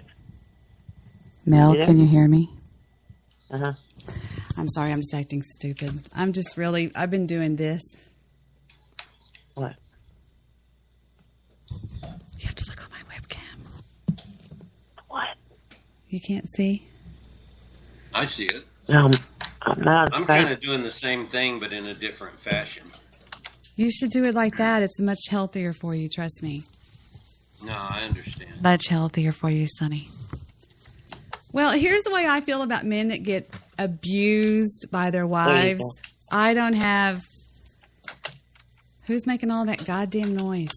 That would be Ron. Ronald, goddamn it, mute yourself, please. Ronald? Oh, don't give me your hands. Why don't you show your face? What is this hands thing? What the fuck am I doing? Okay, this is what we hear when we're talking. We hear this. Listen, we hear. You're typing on your keyboard is what we hear. What are we looking at now? What is that? The other portion of my keyboard, I suppose. Okay, I'll figure out how to not type with volume. Kit, do you know where your mute button is? Does anybody what do you do, Windows or Macintosh? What are you? I'm a PC boy. Can somebody tell Just him? click on your microphone and mute it. Yeah, just go. And that way it won't pick up your keyboard, because this is what you sound like.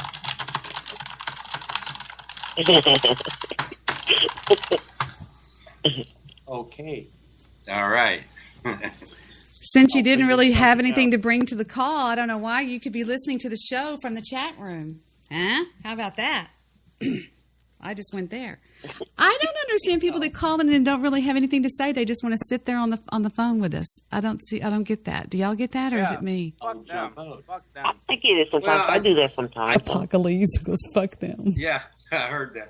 I think it's just a fact that people want to be a part of something, and maybe they do that, and they don't have a lot to say right at the moment, but they think they will. Okay, I can be wrong. I can be wrong as shit. No, I'm not saying you're wrong. I'm not saying I'm right. I'm just no, saying. I'm saying I can. Right. I maybe I am wrong. I have decided because I was wrong as fuck the other day about something, and I thought I was right, so I decided I can be wrong. Maybe I just like to have a conversation for 1 second in my life, talking to Debbie face to face, or instead of on Twitter. Yes. He private messages me on Twitter every day, all day. It's so funny. He's so goofy. I read all your messages, Ron. I just don't ever reply, because if I start replying, then it'll never end with some people. But I know that's not probably you, but I'm just throwing it out there. Okay. What a bitch, Mel. Gosh, stop me. Why do you let me talk like this to people?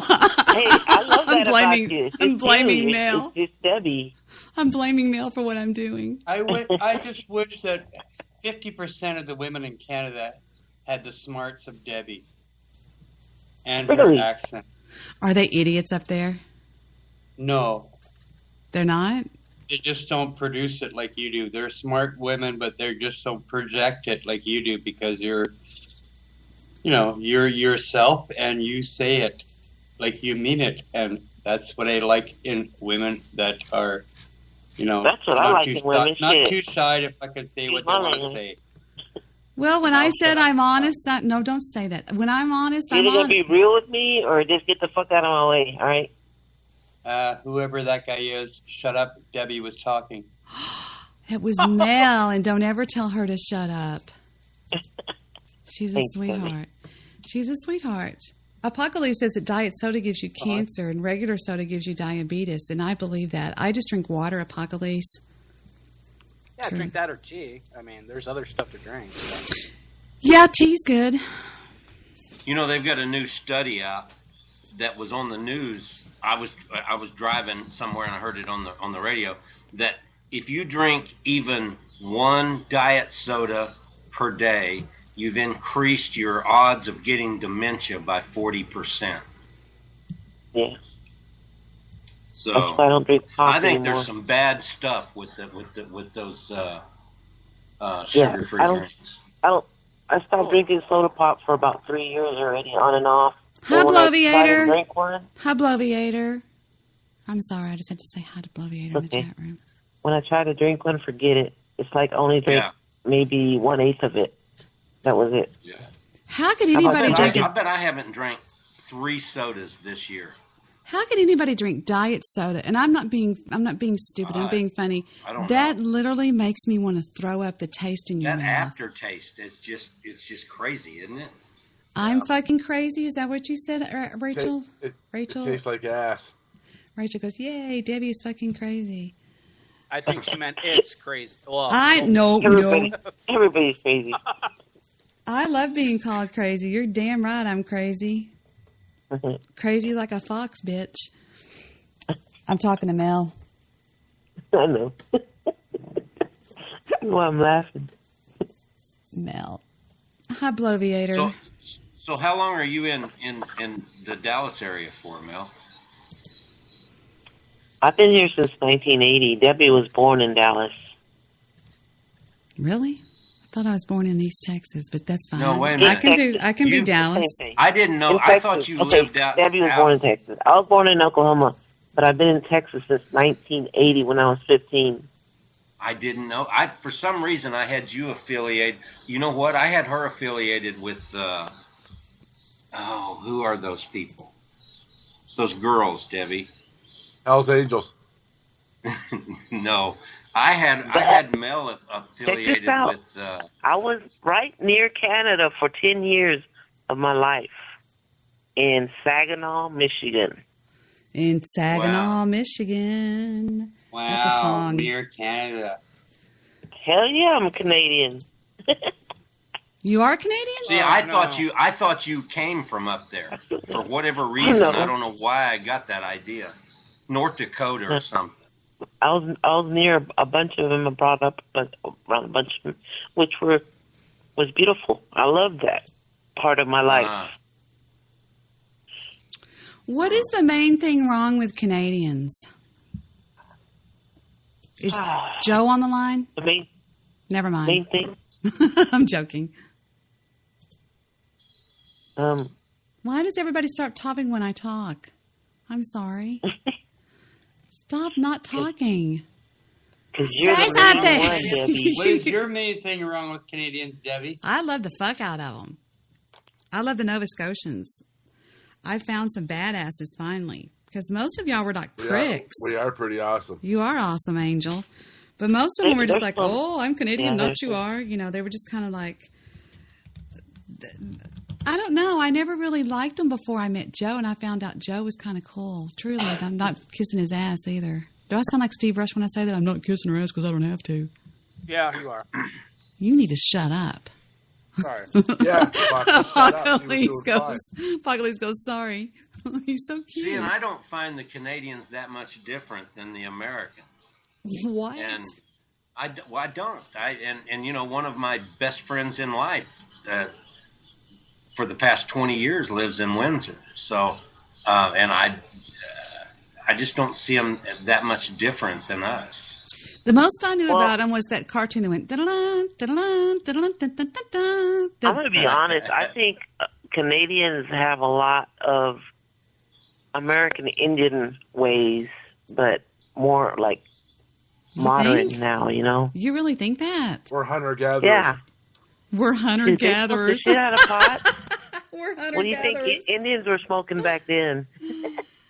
They did have, y'all, there were a ton of Native Americans. And how do I say this? In Canada. Doesn't that sound stupid? Yeah, there was. There was a lot of Native Americans in Canada. They would be Native Canadians, right? Americans never knew the natives because they murdered them all. That's true. And not only that, they ran them off. That's why they ended up over there in the upper North Peninsula, Canada and Michigan and all that up there. North Dakota. Okay, but what Just I'm like saying. the Mexicans. Okay, but what I'm saying is, I don't know. What am I saying? I forgot what I'm even saying. I just said that. What was I saying? I'm so stoned, I guess. What's wrong with me? Can you rewind yourself? You said that you loved guys from Saskatchewan more than you loved guys from the. Oh no, I know I didn't say that. Because Okay. Saskatchewan is basically North Texas. We're just way north of you. There's something about the Canadian Same time voice zone, in those zones that sounds kind of prickish. Like I can't put my finger on it, but they just sound like they're Prickish, like yes. prickish, like not the way Joe's. You know, I got to admit that I noticed there's a lot of similarities between Ron and Sonny. Oh no! Here we go. And how do you hear that? Oh, please tell me, Joe. Just things I hear and just mannerisms and stuff like that. Yeah. Okay. Yeah, I've heard a few of them myself. What is that? Is that some secret joke behind my back again? You mean things? No. Y'all hate my guts. No. The old guys are wiser than the young guys, and the young guys are just jealous of the old guys that are smarter than them. Exactly my thoughts. Oh, please. You hush. He's so cute. See, I've always said, I'm beating Jewish producer right now. Hold on just a second. 29, take that, bitch. 29 points, Jewish producer. He scored 50-something. No, he didn't. He's a How loser. come JP isn't on this call? He was earlier, but I don't think he is now. But anyway, yeah. He was on, wasn't he? No, was he on earlier? Yeah. I forgot now. Yeah, him and Mr. Midnight Movie weren't they? Or am I dreaming? I don't know. They were on. They were Because on. I called in for some reason. Maybe you just wanted to talk to Debbie. No, you're not. Maybe you just missed me. Yeah, of course. But I'm just saying, I talked to Mr. Midnight Movie tonight, right? I don't know. That's what I'm saying. I totally forgot.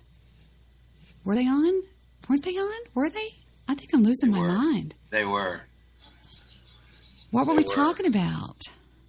I don't know, but I know this. You and I can't ever get high together. No, we'll never figure shit. out anything. Who's going to drive or what? Yeah. Talking about driving, these guys are taking from Dallas to the Speedway in Uber, and they were charging $30 a pop. They charged me $44 to take me one time to DFW Airport. Well, this dude got away with $30 a pop, and it's further out than the airport. Uber. Yeah, it's way on past the airport. Yeah, they're horrible, aren't they? Uber, right? Aren't they horrible? Everybody has their price. Well, really? Everybody has their price. I'm so mean. Uber's fixing to not exist in Texas. Says who, Mr. Know-It-All? Somebody's got some kind of bill up, and it looks like it's going to pass that they're going to have to put up these huge bonds and do all kinds of stuff if this passes. Hold on. OPSHILH. Okay. So why are they not going to be in Dallas anymore? No, I'm not saying they're not going to be. I'm just saying if this bill I passes. heard you say they're not going to be in Dallas anymore. I meant Texas. Well, whatever. Same thing. Okay. All right. So, what? Texas wants to do what they do best in Texas, and that's government regulate everything. Government everything, exactly. Yeah. So, that's what I heard was. I hate Texas.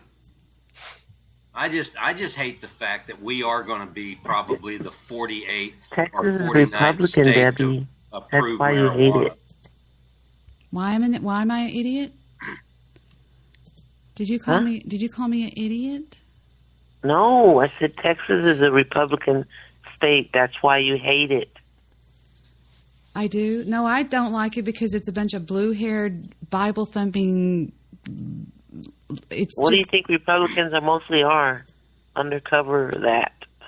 Welcome What you're saying. to South Saskatchewan, Debbie. That's what Texas is. South Saskatchewan. What do y'all think about Texas people? Be honest with me. Apocales first. Okay, I'll speak on behalf of everyone on this call. No, you'll speak There's for you. different categories, Debbie. There's different categories now. No, go ahead, Apocales. I think it's fine. I mean, obviously it's a good place to start a business. I had a buddy that moved out there and started a business, and it blossomed. He says he likes it a little bit better.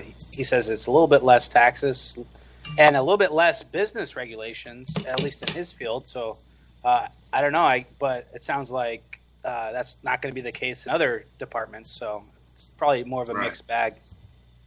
Okay, now let's get honest here. What do you think about Texans? What is your basic thought? And don't lie. Don't be a pussy and go, well, I think they're really cool people. Well, it depends from where. Like, I mean, obviously you have that redneck element, but then if you go to like Houston or Dallas, there's like a lot of I don't know what, millennials and Democrats and stuff. So although I guess obviously it's an urban and rural place from what I see. I mean, there's a lot of mix. It's a lot of Democrats and Republicans. Yeah. I thought it was mostly Republican, but it looks like I was a bit wrong. So you think it's mostly Democrats? Is that what you're saying? No, I think it's a good mix, but it's just Republicans are the ones that actually vote. So Correct. What is that supposed to mean? It means that he knows what Apocales means. No, but what he means by Republicans actually vote is that anywhere in the world where there's elections, the conservative vote always shows up and votes. That's why conservatives win so much. That's right. Every election, you can count on this amount of a conservative vote is going to show up and vote no matter what. That's right. Every election. I agree. And they know that. In the other side, it's just not that way. Something has to happen to motivate. And it's not so much the liberals, it's the people in the middle that are the undecideds. Something has to happen to motivate the undecideds to show up. If not, the conservatives always win. And that's right across all the Western countries. Yeah. Now, and you know what? I think like in this last case, in this last election that we went through, the whole cycle in this time was so in your face for the whole time. People just didn't show up. That I think everybody was just wore out at the end, and they just didn't show up. Well, a lot of people didn't want to vote for either one of them. Well, that's true. That's one of me.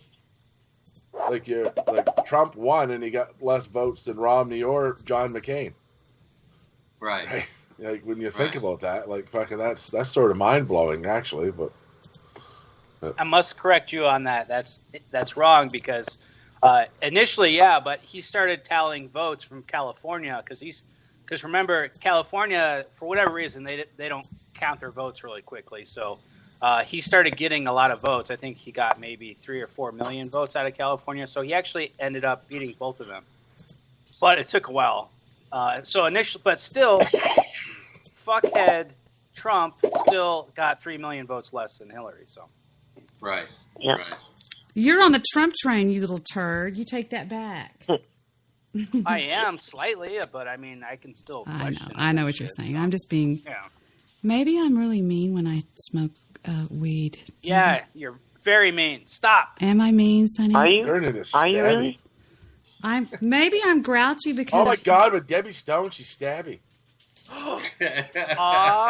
That's an insult. Take it back, Joe. No, Take it back. You might as well just call me a cunt.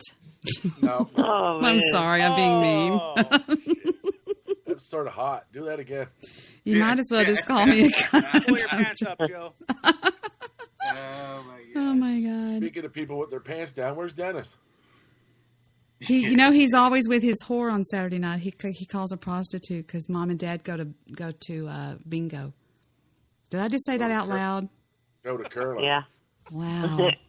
He's never around on Saturday nights. He told me the other night on my show last week that he only sleeps with blonde women that are 5 feet tall and less than 110 pounds. Yeah, we believe that, right? We believe that. Everybody's got a fetish. Yeah. Yeah. That's a very expensive fetish, though. Yes, it is. I was going to say that's $500 to start, right? Yeah. Just saying, everybody's got a fetish. Jewish producer, I'm coming to get you, buddy. I'm all over you in this deal. There's Orb. Play that word. I like women piece that of look shit. like they're going to buy me a meal. There you go. You want a meal? Is that what you're saying? No, but if you date bigger women, you can almost guarantee that they're going to want to go eat. So, ¿qué quieres, Joe? ¿Taco Bell o qué? I don't want to go no Taco Bell. I will put out for a Taco Bell meal, but I won't Entonces, try ¿quieres it. ir a comer a Tía Rosas on Taco Tuesday? Yes. Sí, muchos. Muchos. Sabroso con chile. Yes, I ate there just 2 days ago. Oh, I love it. I love I do that too. place. I can go show you the sack. It's still in there. I still have the chips. I was Did you invited try for the a pork sopapilla? chop. No, I make my own. Tonight. I'm so sorry. I just wow. talked all over JoJo. Sorry, Joe. What did you say, Precious? I'm going to go on mute. Me and Mel are talking Spanish to each other. Go ahead, Joe. I was invited for a nice barbecued pork chop supper tonight. Wow, that'd have been great, wouldn't it? Yeah. Even getting to come home with some leftovers. So. Wow. Why didn't you play? Jewish producer, why did you make another stupid game, you weirdo? I'll kick your ass in this. You just did it because you made 26 points on the word awful. I'll get you. Go ahead. I'll play you. Let's do this. Let's do this. I'm sorry to be so mean, but y'all are so ugly to me tonight. Every one of you, even Mel. What did I do? I don't know. I'm just making shit up. Is it because I haven't seen you yet? Is that what you're saying? No, Precious. How do you spell circuit? Is it C-I-R-C-U-T? Is it that simple? Not allowed to ask for help in Scrabble, Debbie. Just tell me. Is it C-I-R-C? You're not allowed to ask for help. Damn You're you. in violation of the Scrabble rules. Is it They're probably C-I-R? listening. C-I-R-C-U-T or is it C-U-I-T? Who wants to get in trouble with the Scrabble police? Never mind.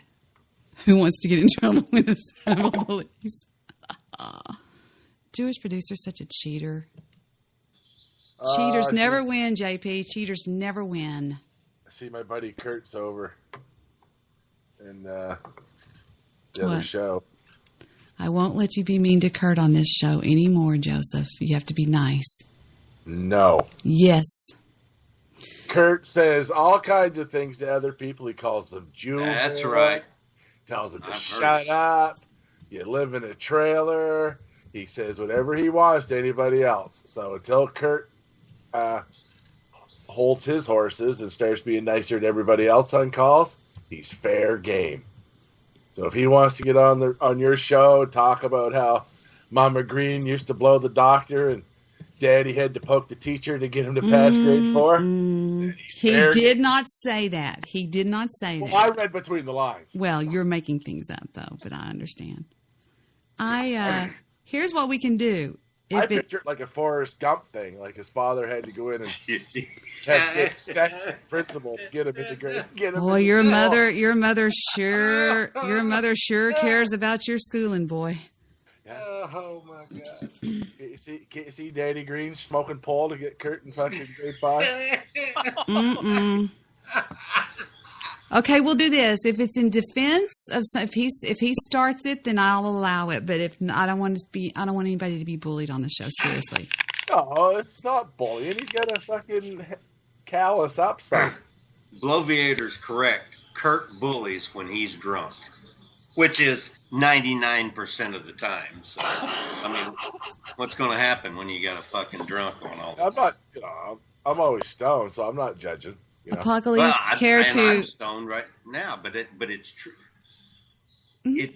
A different attitude comes with the booze. Yeah, I just want to point Who something said out. that? Hold on. Something out. Go ahead, Apocales. Last weekend, I was at the paranormal show after your show is over, Debbie, and Kurt was on the air making fun of Adam, the guy who stutters a lot. He was like, and he was calling him a fucking idiot. Right. He really and came. That's a disability. So yeah, exactly. I think it's fair game. Exactly. Yeah, he said, I agree. He said to Wolfman, he said, "You're not going to let that fucking stuttering idiot on the air or something, are you?" Yeah, that's exactly what he said. That was kind of hard to hear. I remember hearing that. And I was going, "Ooh, that made me wince." And I'll just say this: He's going blah blah blah blah blah blah blah blah blah like that. He was making fun of him. Yeah, I remember that. Yeah, it was bad. For Adam to have his stutter and to get on the air knowing he has a stutter and do what he does, to me, takes a certain amount of courage. To me, yeah, I agree. And Kurt should really fuck off with that. So he's fair game to me. Sorry, Jeff, but Kurt's feelings will not be spared. Especially when he goes on air and gives out all that gold that he does. So, take that, Jewish producer. 48 points. Used all 7 letters. Suck it. Huh? How about that? I spelled the word ruckus. You spelled the word what? Ruckus. What is ruckus? There is no definition available at this time.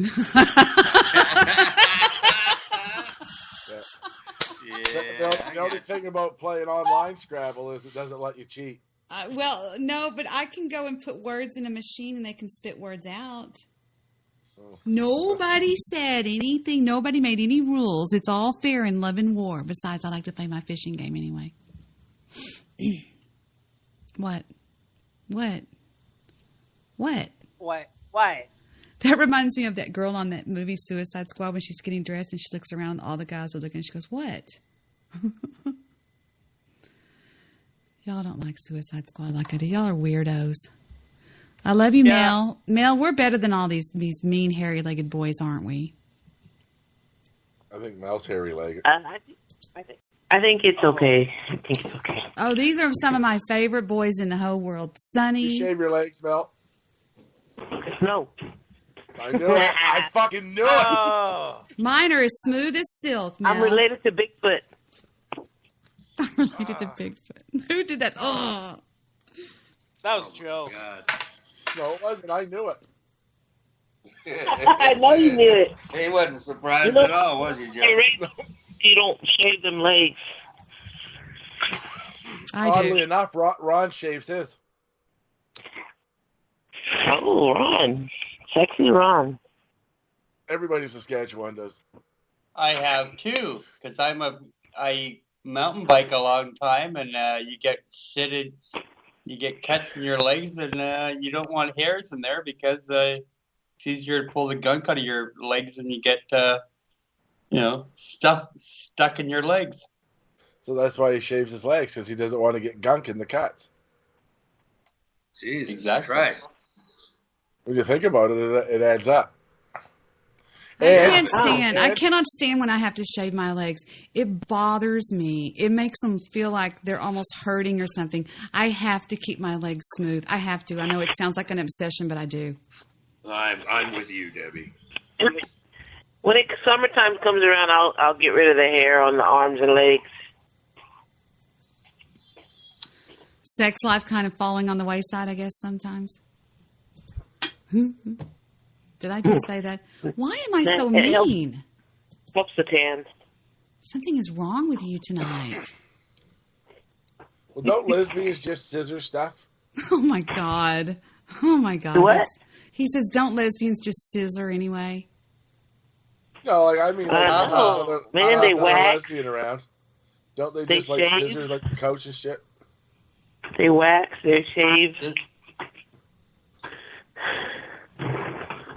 They probably tweezer. I don't know. A little bit of everything. They're normal. No, that's not what I mean. I'm saying when there's no other lesbian around for sex, doesn't like a lonely lesbian just start scissoring like shit? Oh, hell no. Oh, you mean like hunching it? Yeah, dry hump stuff. That's Joe's favorite band, the Scissor Sisters. Oh, that's scissor. Hardy har har. Uh-huh. Y'all are so You know funny. Sorry. I think the scissors are like pretty old still for some lesbians, because now in the modern days they got a lot of toys. That's Debbie. She knows about them. The lesbians don't scissor anymore? Nobody said that. You're putting words in our lesbianic mouths. No, she said that. Lesbians I like that have one. toys and stuff now. Have y'all heard of the new thing called pegging? Yeah. No. I had until yesterday. I saw it in Rachel's chat room. What is it? Does anybody want to tell Sonny what? I had to go look it up at the Urban Dictionary. A girl fucks her man with a strap on. Wait a minute. The chick is fucking the guy with a strap on? Yeah, it's called pegging. Yeah. That's exactly why I haven't heard of it.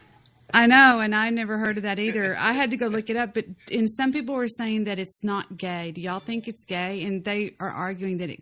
So, JP, stop playing Scrabble. How can To me, it sounds like it would be. But how can it be gay if it's sex between a male and a female? I don't know. A little bit more than that. You're adding Because she was handier. She's getting Debbie. modified at that point to be a male. To be a man or something, yeah.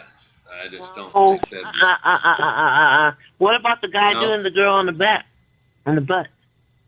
Is that gay? Does that make him gay too? Well, see, to me, there's no way I would ever. Well, we're not engage talking in about anal, you, so sweetie. We're not, I'm because saying I've no, never so done. I I've don't never. know what that I've makes never sense. done that either. But we're just asking you. Do you think? We're not asking you. Have you ever done that? Because I've never done that either. But No, I'm just saying. I don't have any way to even relate to Well, that. what do you think I would- about it? Oh, come on, Sonny. What do you think? Do you think it would be gay for a man to have anal sex? Apocales has had a lot of anal sex. Ask him. No, you know what? I mean, it's him having sex with a woman, being like it's with a guy. So that would be like. So that's semi-gay. I don't know. I think even thinking of the concept is fucking gay. You What? know, what guy says to any of his girlfriends, "Hey, baby, strap on this dick and fuck me up the ass"? Yeah, that's the first thing I go for a girlfriend for. Yeah, that's not funny- the fucking first What's baggy funny, thing I've ever lesbians thought do that about. to Because he was a I don't cheaper know. drink than the guy in the bar. Wow. There's some insight. What'd you say, Mel? I have no idea what Ron just said. I just said that it's fucking like, No. why as a guy would I think of going to a bar to pick up a woman to go, here, come to my house and wear a strap on? I got a question. Yeah, that's fucking not gay. Because I got a question. No, just he's because you bisexual. didn't Maybe like- he likes both just ways. because you didn't like the guys that were in the bar, so you decided to pick a chick to do it for them as their proxy, right? Well, No. what if you're in a relationship with somebody and your guys are really in love, but you're real sexual, and then you try it that way. That's nowhere's even handy to the scenario you just suggested. Oh, this is hypothetical, right? Well, yeah. So, And some but I women got a question. like it up with the If you anal and the pussy at the same time. What's up with that? But as the hypothetical is not the actuality is, I would never think about that myself. What you just said about what you just talked about. Good gosh. Fuck. And I've seen a gay movie with the guy with 3 dicks in his ass. Yeah, nobody wants He to see liked that. it. Oh my Stabby god. does. That's Stabby's type of porn. It's called Stabby's Grad. Oh. It's reality, guys. Come on, don't be homophobic. So, you guys think that having sex with a girl in the butt is sort of gay? Ron said that it was. Huh?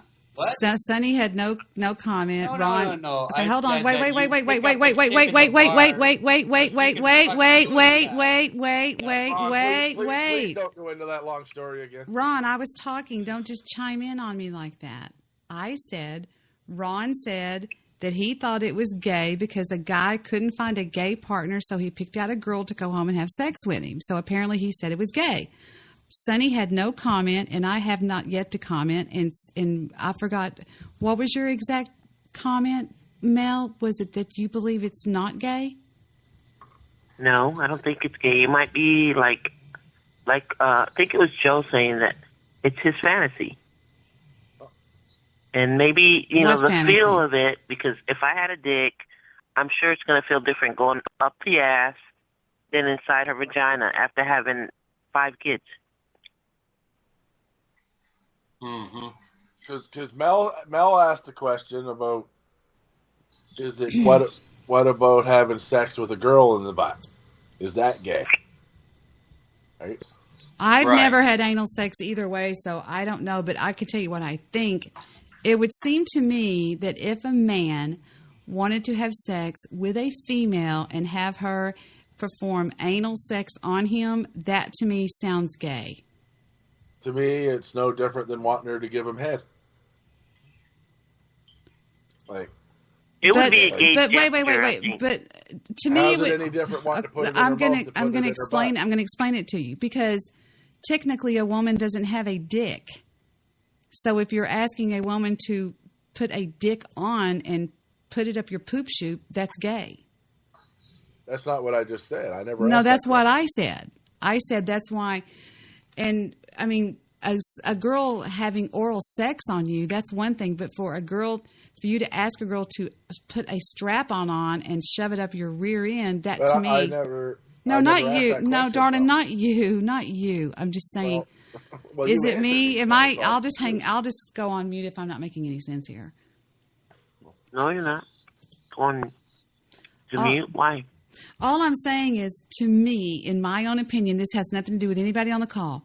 If a man wants a female to strap on a dick and shove it up his rear end, to me, that shouts, I'm gay, but I don't want to admit I'm gay. Or That whatever. is correct. Can I speak? I don't understand how it can be gay. I've never done it, by the way. But if you're with somebody that you're both just sexual people and you've never had any feelings towards men, you're just into the sensations of sex, how wanting to explore your sexuality with your heterosexual partner to its full extent, how that can be viewed as gay in any way. Like, if that's stereo, that's just putting people into categories. It's just not that black and white. Sonny, how do Right? you feel about if you're that? somebody that goes around and every girl you pick up at the bar, you want her to peg you, yeah, you probably get some homosexual tendencies. Right? But if you're somebody that's with somebody and you guys are just real sexual couple and you're into, because sex is pretty trippy stuff. Everybody goes in their own different ways, right? Right. And, Right. I agree. If you're not attracted to men, but you're into, the sensations of sex, that's not gay to me. That's just. Would you call that kinky, Joe? No, I don't like butt stuff at all. No. Not But what the you're same. saying, what Debbie thinks is gay, would you call it kinky? I would call it sexual. I'm not really into kinky. How do you? One person's kinky is another person's yawn, right? So, like, some people are just real sexual people. Some people like to jump out of airplanes naked. Well, my daughter posted on Facebook earlier today. She posted a picture that says there are two kinds of women: those who want power in the world and those who want power in bed. And Alan Wayne goes, "So which one are you?" And I'm like, and I posted, "Back off, Alan. It's my daughter." Well, she did sort of dangle it out there. Yeah, but that's kind of stalkerish. She doesn't know him, and he doesn't know her. Bloviator wants to know if a lesbian uses a strap-on another lesbian, is that straight? Is that straight? Wait a minute. A lesbian uses a Not strap-on. likely. Say, for instance, I did you, Debbie, and I did you real good with the strap-on. Would you consider that gay? Well, I would consider it still having sex with a man. You see what I'm saying? Yeah, yeah. So I guess that would be considered heterosexual activity anyway, unless it was. Wait a minute. Wait a minute. Go ahead. Wait. Stop. Joe's right. I didn't hear what y'all said. Ron talked over. Somebody talked over somebody. What was it? Did you? What now? I didn't finish my thought, but go ahead. Go ahead. Somebody. Joe said you go ahead. Exactly. Joe said, but you said you think it's heterosexual if some girl does like a cucumber on you, and you think that's sort of still heterosexual, but it's actually like no, it's like some chick with her fetish, going gay on you. Okay, can I make myself clear? Okay, I'll stop right there. Okay, if a man is having sex with a female, and all he wants from the female is oral sex, and he wants to have sex in her vagina, I think that's fine. If a man starts asking a woman to perform things on him that a man does, I would question his sexuality. That's all I'm saying. That's all I'm not saying anything else. You can't tack anything onto that. So what you're saying is this. What I said is what I just said. That's all. That's all. That's a good question. So that's it. This is all Rachel's fault. But if a woman uses a dildo on another woman, that's not gay to you. I believe I said that too. What's funny is a man can eat a woman's pussy, and a girl could eat a woman's pussy. I actually said just the opposite, Joe. I said that if I'm with another female and she tries to perform something with me with a strap on, that to me is straight. That to me is mimicking straight sex. It's still like I'm with a man. But if a female is with me and performs nothing but oral sex on me and other things like that, with just her faculties, her member, her body, then that to me is gay. Do you see what I'm saying? Oh yeah, I got you. Okay, so I didn't say what you said. I said the opposite. Well, that is exactly what I said. We said the exact same thing. No, you said if a woman uses a strap on with me, that's gay. No, I said that's not gay. That's me being with a woman with a man. Oh, you said it's not gay. Is what I said. But anyway. Well, I don't know. Anyway. And they make so many toys now that mimic for a man or mimic for a woman, or vice versa, whatever. I think what do you think about that?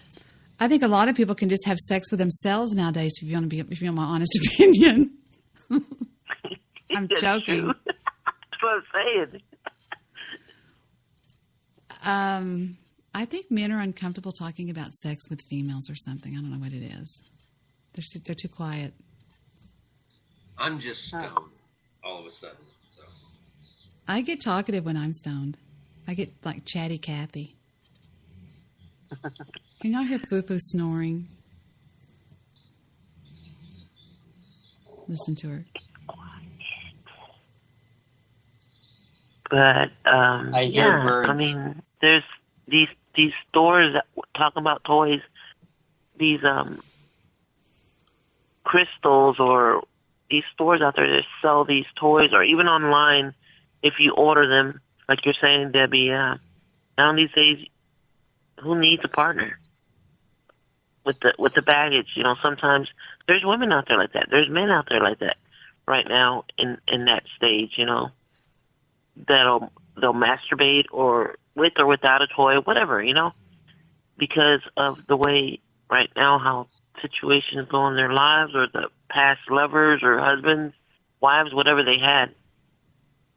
Oh, that woman got a mouth like an outboard motor all the time. Put, put, put, put, put, put, put, put, put, put, put, put, put.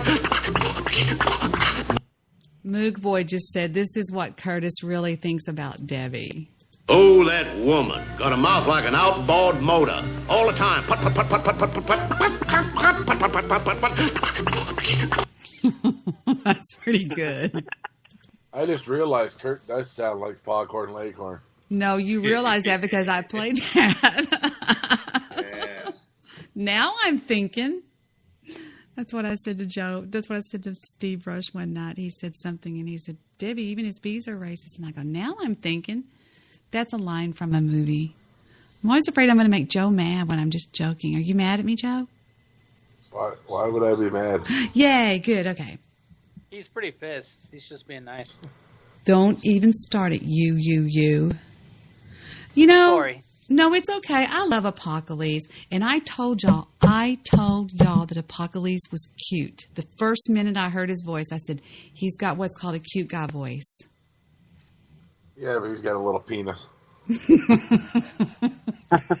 You're horrible. All I hear is hate right now. So This is a hate-filled show tonight, and you know whose fault it is, who started it. We were all happy and sweet to each other, and then you know who came in and got mean and made everybody mad and mean.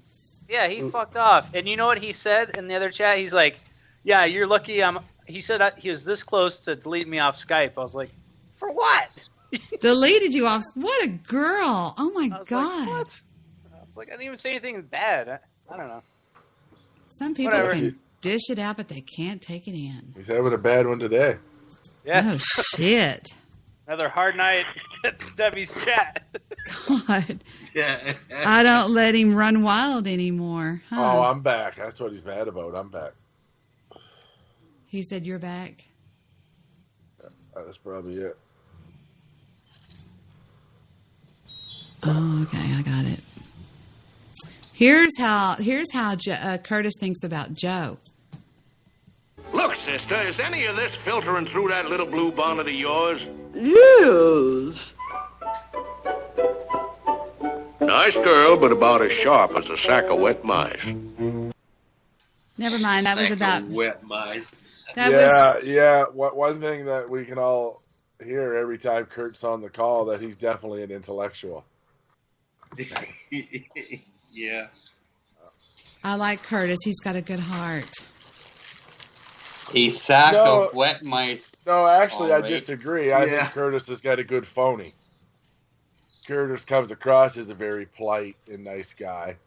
But when he gets drunk and he gets mad, you see the real him when he makes fun of handicapped people and stuff like that. Well, that's obviously Adam's cross to bear with him. You know, you can't really get mad at what people do to other people, can you? Or can you? No, I don't. But I can recognize it and react say, well, to that guy's a dick, so why do I have to give him special quarter? I would like to ask Kurt why he did that, because that was kind of raunchy when he did that, you know. Joe is exactly right what he just said. What do you mean? Why give that dick a special quarter? Sonny, turn it off. I'm sorry, that was me. I'm just being goofy. Well, you guys, I'm going to say good night. Well, Good night, Mel. That's the same thing you Love did y'all. at Wolfman for doing to you, though, Debbie. It was Stay blessed. It was accidental. Oh. Good night. Hold on, everybody. Hold on. It's. I'm sorry. Who's fighting? It was accidental. I clicked on something. I hate the new YouTube. Do y'all like the new YouTube? Oh, I can't stand it. Sweet dreams. Good night, Mel. Have a good night, sweetie. Have a good sleep. Good night, Mel. Bye, Pumpkin. Good night. Kurt's over preaching in the other chat right now. What's he talking about? His last post says, use good, love God as I believe. What did he say? What? I just can't figure out why he wants to. The way he sounds and the way he talks is by choice. And I just can't imagine. Who is eating on the call? Is that Joe? No. Yes, it is, JoJo. I'm hungry. You're making me hungry. I didn't have any dinner. I was too busy with all these people over here. I'm tired of all these people. I'm eating a bag of popcorn. I don't understand why we just don't combine our shows at night, because it's like it's one big show anyway. The only problem with that is Wolfman won't let anybody else really get in talk, or he'll just overtalk you and stuff. Well, and why would you want to combine shows with a show that's as lackluster as that one is? Well, let's just see what they're doing. Except Let to me hit help them play. out. Let's see what they're doing. Let's hit play. See, this is Dirty Rotten Tarot Show, and you've won yourself a free tarot reading. What if they say I'm Southern Baptist? I don't believe in I'll that. just start reading right away. I'll just start doing it. My God, please don't call anybody. Yeah, I'll start preaching at like a witch. Oh. I should call Wolfman. The phony phone calls doesn't work for me. I just don't think that's very funny. Does it work for you guys? We tried it a lot on my show. Uh-huh. In my experience, you got to do them off air and record them because they don't always go the way you want. You've got to be good. You've got to be good at what you do. You get a lot of dead air, a lot of no answers and shit like that when you do them live. Yep. And you got to be good at what you do. And some And people you're right. some people just don't have good voices. They just don't do good. They're not like Mel Blanc or whatever I'm trying to say. You know what I mean? But I got to ask you, Debbie, what would you benefit by joining forces? Nothing. With a Nothing. We tried that the other day, and he was still just all over me. Every time I was trying to play something, and he would just play right over it, or talk right over it, or laugh right over it, and it was really kind of weird. Nothing against the guy. I mean, I'm sure he's a nice guy, but he just doesn't leave much room for. Come here, Fifi. He just doesn't leave much room for anybody else when he's on the line. Yeah, he had the other morning. He works back shift, and me and Bob, he wanted me to come on a show. He was going to do a show, and he had this chick on there that had some sort of disease she got from chemtrails. Anyway, so we brought Uncle Bobby on. He wanted these callers, and he gets you on there, and then as soon as anybody starts talking, he just goes off on the whole other fucking thing. He starts doing it's, to me, he doesn't want callers as co-hosts. He only wants callers there to be an audience for him. He wants an actual live audience to perform for. You know what I mean? It's weird. I've been around podcasting for a few years now. He's the only. I've never met anybody quite like him. He just goes off on his own thing. Well, the other night he asked me to simulcast with him, and I said okay, and I got on the air, and anything I did, he was just all over it. Just stepping all over it. For some in the reason. back of my mind, I still think they're trolling us. I've said it from the day one.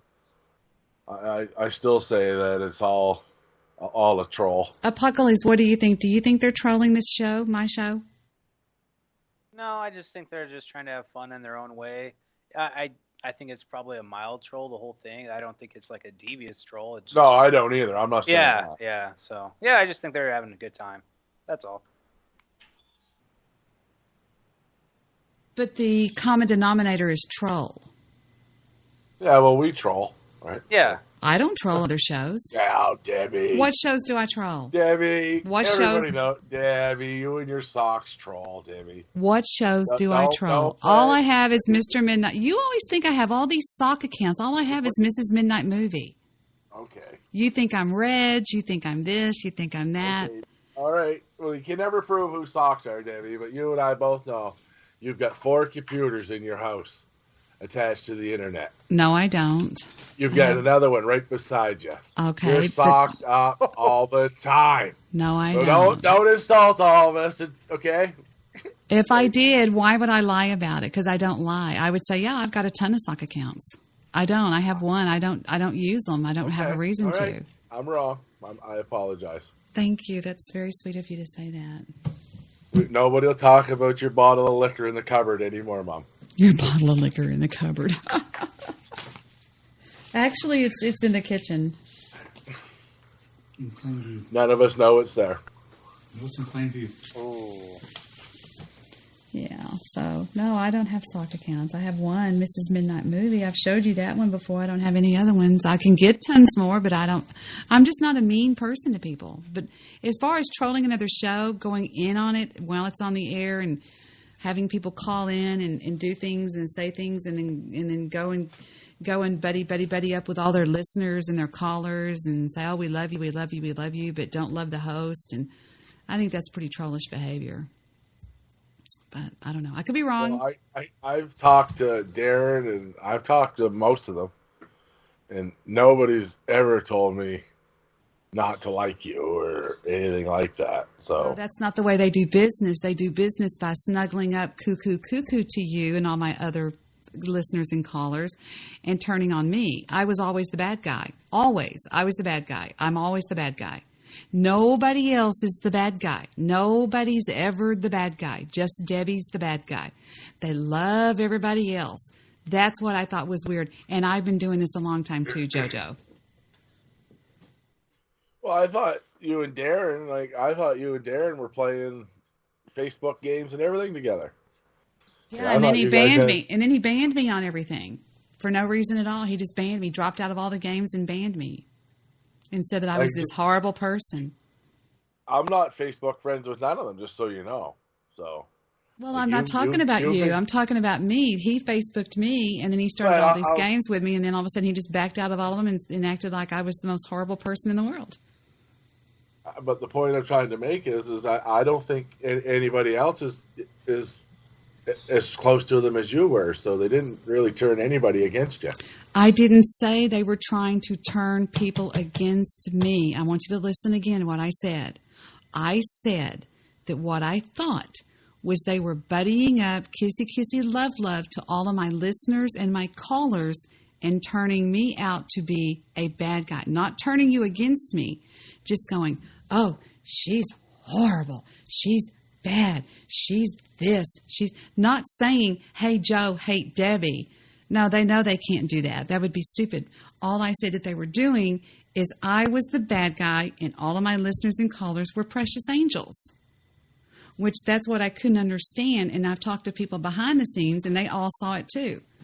For some reason, I was always the bad guy. It was like, oh my God, she's so mad at me. She's so this and she's so that. And I'm like, what? And I would see where some of you guys would be rude to these guys in the chat rooms. But I got banned from all their shows. They all threw me off of their Skypes, off their Facebooks. And I don't remember doing anything that was that rude or bad. But well, I get banned from the network. And I never ever got banned from Wolfman's Mike show, but I did get banned from that Joe Roop or whatever, that fucking. And I was never even there before, I don't think. The first time I went, I must have been there at least once. Yeah, but, you want to talk I about went to go Kurt's show, and I was banned. And I never even ever did anything over that show, so. I know. I went in there one time and I said, hey, Kurt. And then I went in there as my sock account, Mrs. Midnight Movie. He banned that too. So he's got the ban. Unbanned champion. Yeah. You got unbanned? Were you banned? I never got banned. They welcome me with great arms. They love me. Yeah, like, and you're a way bigger dick than I am. That's what I'm trying to say. I know. In Wolfman's chat room one night, I saw Stabby talking shit about Kurt, saying he was crazy, saying that he was this. And nobody gets banned. And I went in there and go, hey guys, boom, banned. Now you explain that to me and I'll understand it. I'll wait. I can't. Joe speaks for all of us, so he can. I can't. Like, I can't speak for them. I don't know. That's what I thought was weird, is that I was always made out to be this horrible monster, and everybody else was just, oh, I love you, Joe, and I love you, Stabby, and I love you, Dennis, and we love you. We love Dennis. We love this. We love that. But I was the monster. Well, could you stop being a monster and just like... You need to stop being a monster right okay. now. Stop it right now. Pretty Stop sure it. I'm sorry. Okay. Stop it. It's Apocales. Look at your fat stomach. Victor eats ice cream constantly. It's all he eats is ice cream. It is good. He'll never die, though. His parents are like 140 years old each. He'll never die. I'm fucked. Honey, why don't you die? Come on, be nice. I like Vic. Get him a motorcycle. Yeah. Really? I've been telling people for years Not just any motorcycle. Get him one of them choppers that's real hard to drive. when you have to put your arms way up real high and real comfortable. Big gorilla bears on it and shit. Big fucking long forks. Did we have any dinner? I made dinner at 4 o'clock this afternoon. Why am I starving? Because it was horrible. Yeah, don't ever get Brahms' version of Hamburger Helper. It sucks. I'll be right back. I'm going to go get something. I'm starving. My stomach's growling. I'll be right back. Hamburger Helper sucks. Well, not really. I know what you're saying, though. Okay, I'll be right back.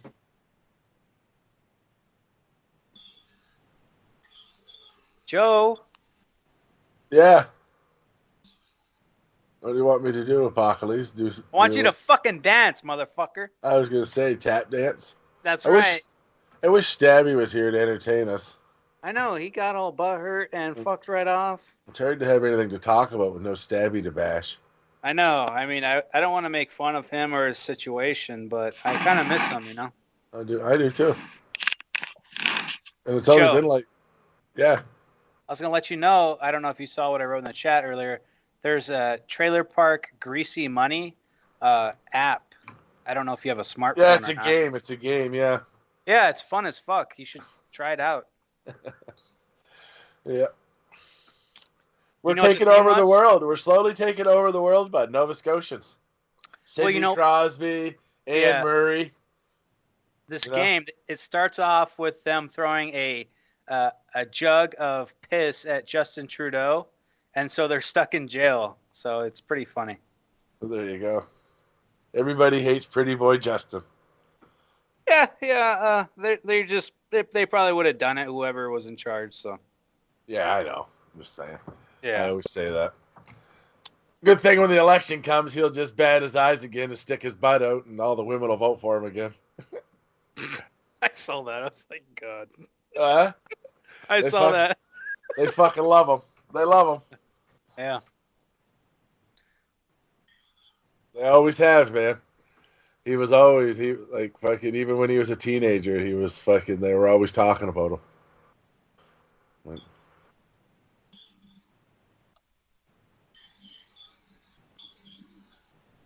I don't know. I think it's not easy being the leader of any country right now. Especially if you're head of one like Trump and Putin and all that. That shit always goes on, but it's a tough spot to be if you're a Canadian Prime Minister right now. Oil prices aren't very good and fucking... Well, summer's coming. You'll see a little bit of a boost for a little bit, so... But, yeah, I know what you mean. Oil prices will never be back to where they were. You don't think so? No, unless something happens. So I know Saudi Arabia trolled the world by just totally plummeting the oil. That way... Oil can't put their price up anymore because natural gas production costs have come down, and oil has to keep their price down to stay competitive with natural gas. Because when oil goes up, natural gas production goes up because it's cheaper. Its production stays the same because fracking has changed all that. Yeah, that's what Saudi Arabia did in like 2012. Or 2013. That way, a lot of American and Canadian companies would go broke because if they brought the oil price down, it'd be too expensive to run it. So that was their thinking back then. But it's backfired, as you said. The natural gas is much cheaper now. So we'll see. Yeah, so it's sort of leveled out to where it'll always creep up and creep back down, and unless something happens like globally, like some sort of conflict or something like that, I don't see any big spikes. But, whatever they can. I'll bust in for a second. I can't remember the name of the state. It was either Nebraska or Illinois. 25% or a bit more of their electricity comes from wind power, and they are like on par for the dollar cost with natural gas to provide electricity, and coal is like not even thought about anymore in England. They had their first free coal, no coal since the 1600s on Friday, powering the country. So there's a big change in everything. Yeah. Natural gas and oil is like gone. The Jetson mobiles, we have electric everything, is the future. But the truth is right now that they can't get the power out of anything except for like that raw combustible power like they get out of, they only get it out of fossil fuels, you know what I mean? Oh no. So there's a thing called geothermal. Geothermal is one restaurant Regina spent it was about 8 years ago. The guy spent 35 or 40 grand going geothermal in his restaurant, and that's like 8 years ago, and he's never paid a SAS power bill ever since to heat or cool his restaurant ever since. It was a good business move. Yeah, but that's not what I mean. He's independent of the whole system. Like I know what geothermal is we do it here at Spring Hill on the mines. Good. But you can't get the explosive power like you can out of burning gasoline or natural gas or propane. That raw horsepower. That's true. So for the foreseeable future, even if we change our electrical grid to renewable energies, there's always going to be a need for fossil fuels to power our machines for that raw boom of power. Maybe the fossil. Okay, I understand what you just said. I'll just say that maybe the fossil fuel will be the backup compared to now, where the electrical is the backup. Like it'll be a reverse of priorities. That's all. I don't ever see there being an electric jet fighter for a long, long time. Right. Yeah. Or an electric tank. Huh. Right. True. That's just what I'm saying. Those are things. That's and reliable too. So. Yeah. But we have electric like a balloon. Electric balloons.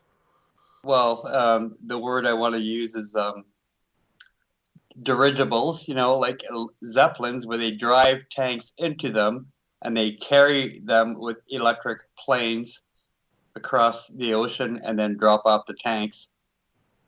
Not using. Who the fuck uses zeppelins to deliver tanks? Just look up giant airship on Google. You'll see some giant airships. Is this like real life or fantasy? I played that in Red Alert 3. Yeah, it sounds familiar. That's 100% Tim true. Zeppelin It's would happening. bomb you, man. Fuckers. Well, wouldn't it be more stealth-like to come in with an airship and drop off some tanks than like to fly in with like really noisy planes?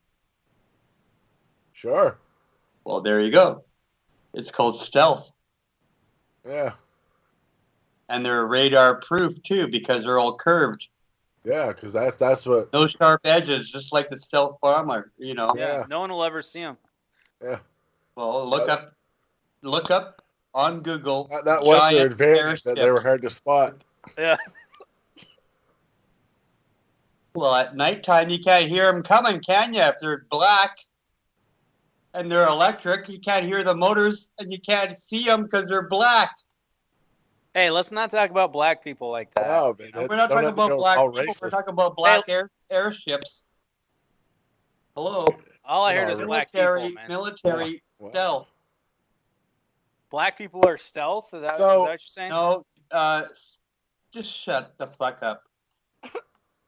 That's hurtful. Like really, like if you want to go to high school, go back to high school, okay? Holy I don't fuck. want to.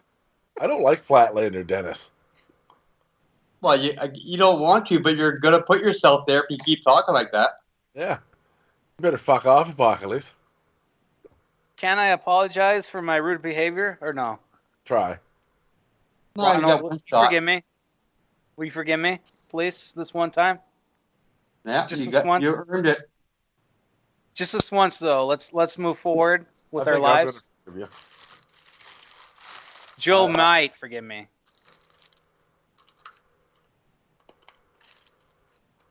I wonder what Stabby's doing.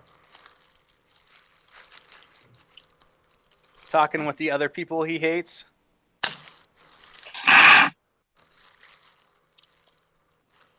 Writing a blog about us somewhere. He's pissed.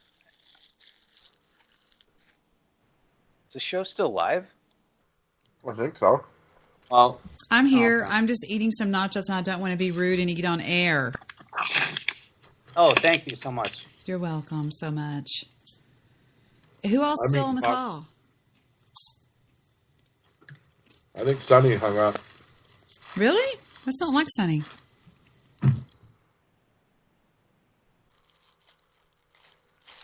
I've been buying these bags of popcorn down the grocery store for $2. Great big bags of them. Nope, no more. You need to start buying veggies. Well, isn't popcorn a veggie?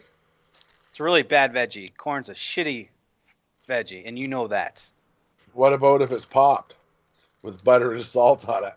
Pig's All leg. right. There you go. Okay, you win. I have been thinking about switching to pig rinds. Yeah, those are super cheap. So, I mean, it's pretty good. Nice source of protein. So, Salty and delicious, too. yeah. Deep fried pig rind. Eric, JP just wrote eat veggie. So, he agrees with me. Yeah, but he's Jewish, so what does he know? Good point. Yeah. Vegetable to him is a fucking potato pancake. True. Or lentils. Ooh, lentils. The cheapest, nastiest shit in the world. Oh, they're horrible. Yeah. Yeah.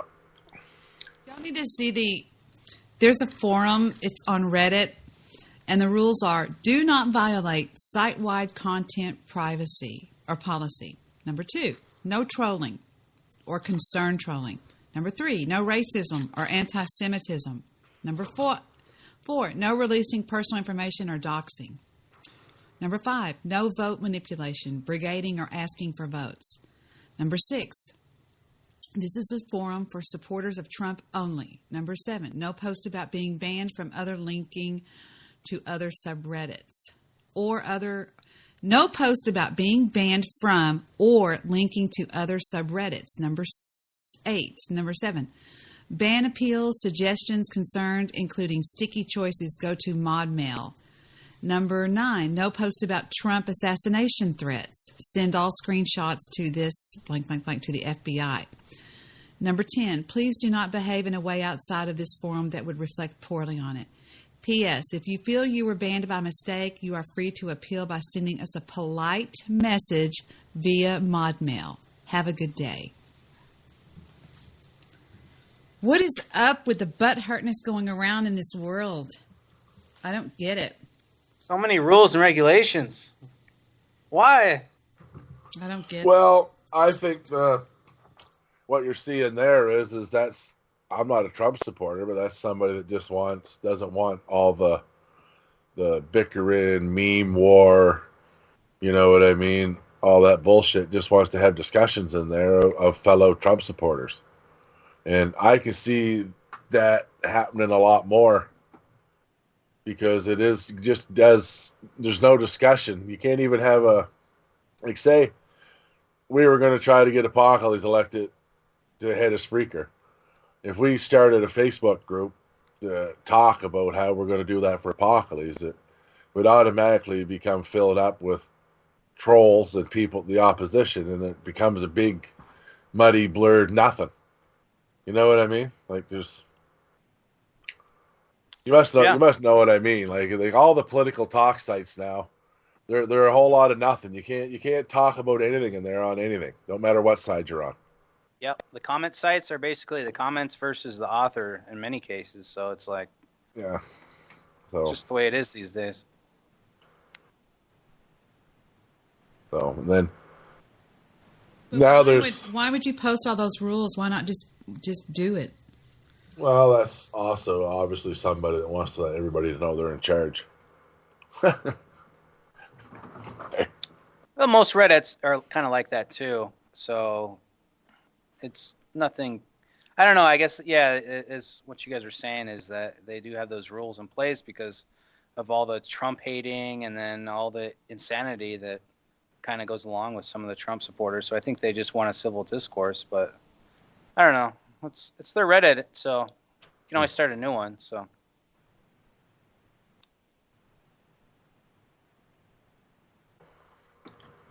Wow, Wolfman and them only did one show tonight. That's weird.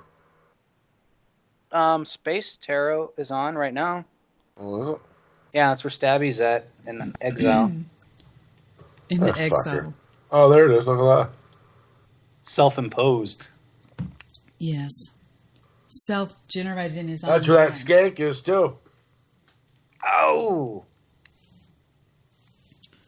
Stabby's probably listening to this though. That's what he does. Oh, He yeah. goes to other Totally. shows. Totally. He listens to this one. Yeah, well, I think them guys over there get to him when they get talking about office.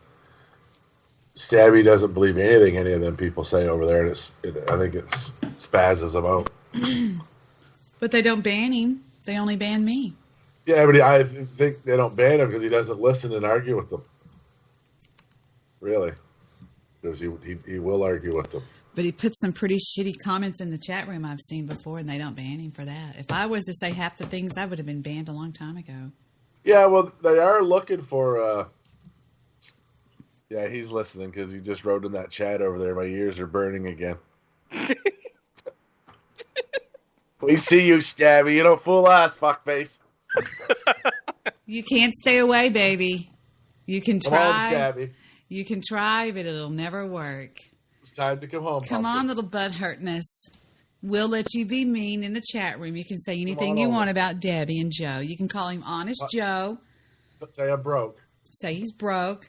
And you can say that, what does he always say about me? That I'm crazy and... Sunday, come tell Debbie how foolish she is for believing in Jesus. Yeah, come tell me how wrong I am and what an idiot I am. You're going to let him come throw sand back on people? Yes. Yeah. Because you can't take it, but you can sure dish it out, baby. But when I turn it on you, you run away like a little girl. You're a little girl. That's not how you're not going to get him back talking to him like that, Debbie. Well, I'm not going to patronize the little son of a bitch. He's a smart ass. Fuck him. Stay gone. Stay gone, Stabby. Maybe you're safer over there in Wolfman's chat room so we can't see you. But we know you're listening. You have to be listening. What else would you be I don't doing? even know why he don't answer my Skypes. My Skype's a safe space for Stabby. He doesn't answer my Skypes either, unless he wants me to play something. So, there you go. You can either say I'm mean or you can say I'm honest. I could lie and be phony and fake, but I'm not going to. He can stay on. He's a little girl. He's acting like a little fucking girl. I'm such a terrible guy that I'm not retarded enough to be where I'm not wanted. If you all really think that way about me, then why bother? Why bother? Why even bother? I can't be mean over there and say things about Debbie. I just get... Is he like that emo Sesame Street guy? Whatever. Whatever. Debbie, I love you, brother. Look, he goes, you say I want to has the show all about me, but here you are talking about me when I'm not even there. Stabby, stop talking like a black man and get back to your white roots. Sucker. I'm trying to imitate Kurt. I've been mentioned like 10 times, but I'm obsessed. Stabby, you're in another chat room listening to the show, you fuckface. That was kind of ironic, isn't it? Very good. I've been mentioned like 10 times. I think it's about 7. Don't exaggerate, Pumpkinhead. Say, I've been mentioned, huh?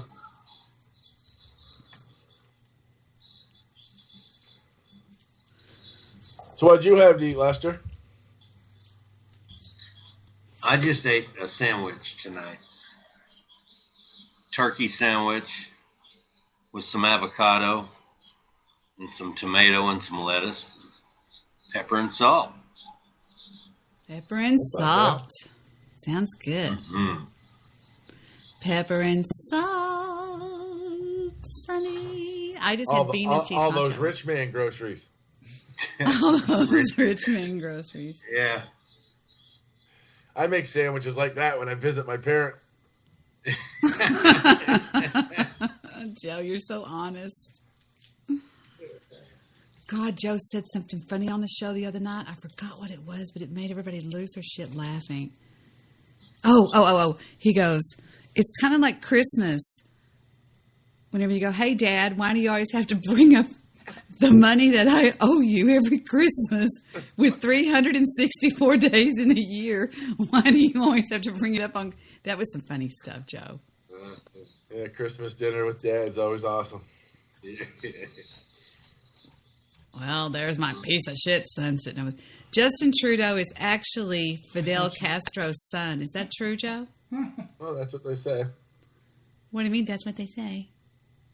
That's what people say, but they also say Ted Cruz's father helped kill fucking JFK. So Pierre Trudeau and Fidel Castro have always been very close. Fidel even attended his funeral? That's backwards. It would be Pierre even attended his funeral.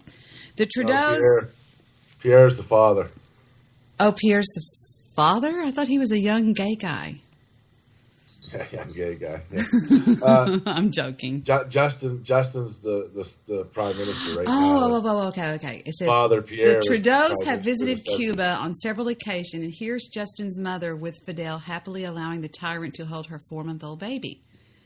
Here's the picture that says, holding her former... Okay, and it says, here she is again. You can see for yourself. Justin and Fidel have maintained this close relationship over time.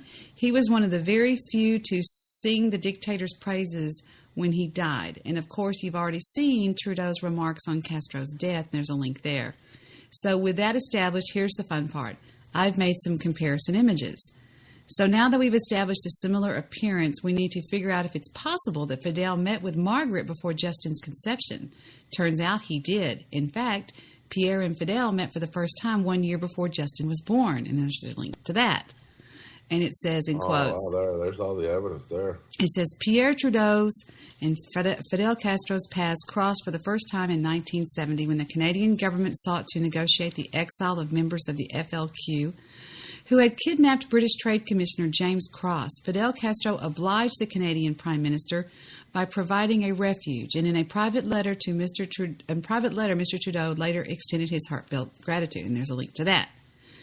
And then he was born December the 25th, 1971. Now let's talk about Justin's mother, Margaret Trudeau. She's a fucking hoe. I'm not going to post her nudes here, but you can easily find them with a quick search. Margaret is also known to be a drug addict who possibly had gangbang with the Rolling Stones. Here's a link. Here's a link. Here's a link. Hold on. Here's a link to that. It says 1977. Margaret Trudeau and the Rolling Stones. Margaret Trudeau spent her 6th wedding anniversary without her Prime Minister husband, instead partying with the Rolling Stones at Toronto nightclub and later in Mick Jagger's limousine. The rendezvous sparked rumors that she was having an affair with the band's frontman. She later disappeared to New York. The scandal signaled the end of the couple's tumultuous marriage, but Margaret Trudeau denied having affairs with any members of the Rolling Stones, later telling a conference on mental health, "I should have slept with every single one of them." My conclusion is at some point in 1971, Fidel and Margaret hooked up, most likely with Pierre's consent.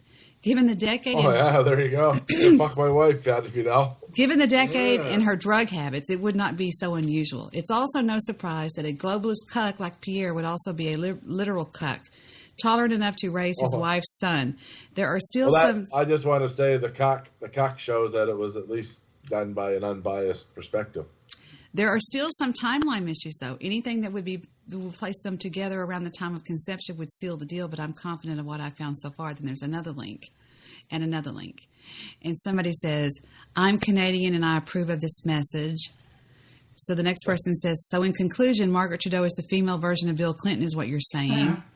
And then another person says, "This is so fucking hilarious. Keck has blessed us yet again." You know, K-E-K. We need to make this the next Hillary Bird problem, and then that's the last thing. That's what I was looking at over here. I mean, somebody sent it. Mm-hmm. You got to tell me what KEK stands for. Joe. No idea. Everybody uses KEK. It has to do with the it's the frog, Pepe the Frog. Oh, okay. KEK is an Egyptian god that was adopted by 4chan, and it's the main Pepe the Frog going ree. It's the new version of the idiot or the doofus, the asshole, the dumbass, the idiot. Keck, ree. Okay.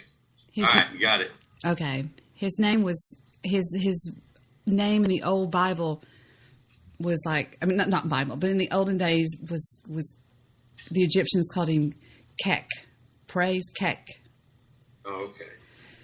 So, but it also has cuck. Get it? It rhymes with cuck. Cuck. Okay. Yeah. It's an insult. Gotcha. It came from World of Warcraft. It's something that's all I I know. remember that. Is that what it is? It World of Warcraft? If that's yeah. Okay. Because I used to play that game all the time, and what would happen would be there's two distinct races, essentially, or sides, I should say. There's Alliance and Horde, and they couldn't talk to each other. So whenever they did LOL, it would appear as Keck. So that's where it came from. Ah, okay. Yeah, Gotcha. Yeah. Yep. Oh, there you go. It is connected with laughing. That's why people go ree like that. That's laughing in Keck version, Right, sort of. Whatever.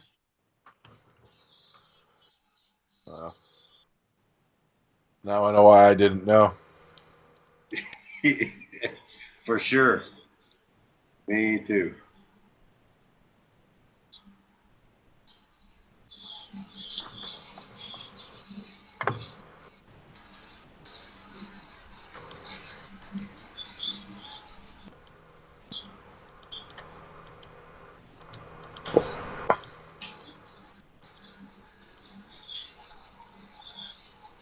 Okay, go ahead. Victor's making me talk. Stabby says, if you and Joe and wait a minute, I'll be right back. I have to set something up first. Hold on just a second.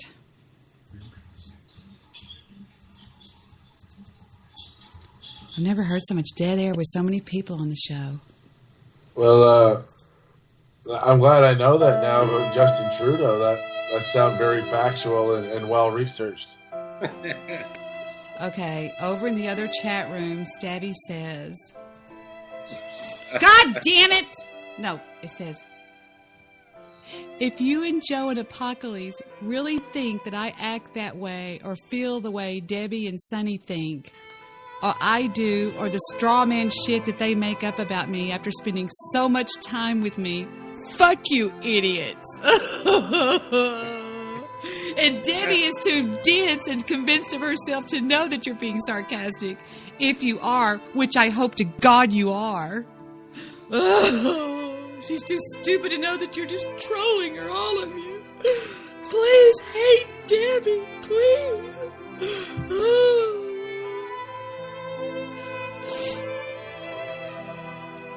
Over. Sorry. That's what he wrote. That's what he wrote. Debbie's too stupid to know what y'all are doing, so. I think he's brought up on a bunch of soy or something. Were you bottle fed? Yeah. I think he was a bottle fed soy baby. Soy baby. Soy boy, you're a soy boy. You're one of those little sister boys. Should have stuck around. That's my favorite line from Tombstone when I'm so bad with names. When I don't know his name, but he goes, "Sister boy should have stuck around." When he was talking to Doc Holliday, anyway, they used to call him Sister Boys.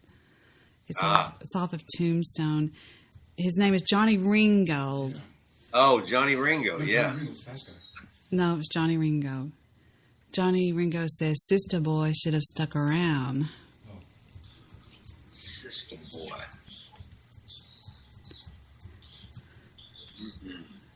Here we go with a little clip from Tombstone. Sister boy should have stuck around.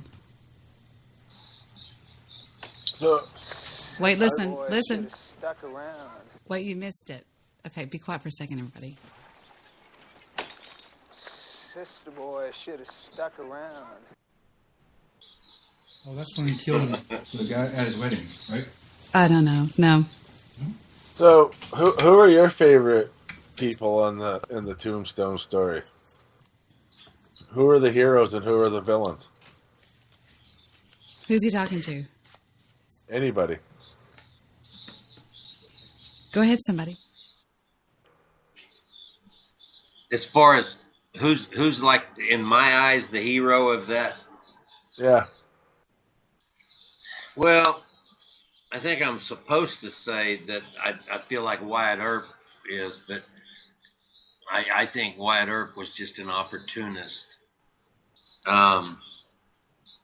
In my eyes, Doc Holliday was the hero because he was the ultimate friend.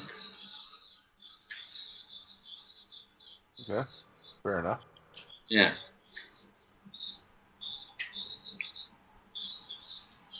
Now, why don't you tell us how you really feel? Quit saying what you think you need to say. Who do I think was the hero? I think it was Wyatt Earp because he went out and righted all the wrongs. It was a reckoning that he did. He saw what happened to them, so fuck them. He got them back. Okay. What about you? What do you think? I don't really know because I'm sort of on the fence because I don't know. I think that Wyatt Earp and them are on the side of the law, but the law they were enforcing was a gun law, right? Right. That's the only law them guys were breaking is that they had firearms on them. So You think so? That's the only law that's the only thing they did to the Earps? that's before the shootout started. That's the only law they had broken, that they were in town armed, and they were going to disarm them. They brought a knife to a gunfight. Oh.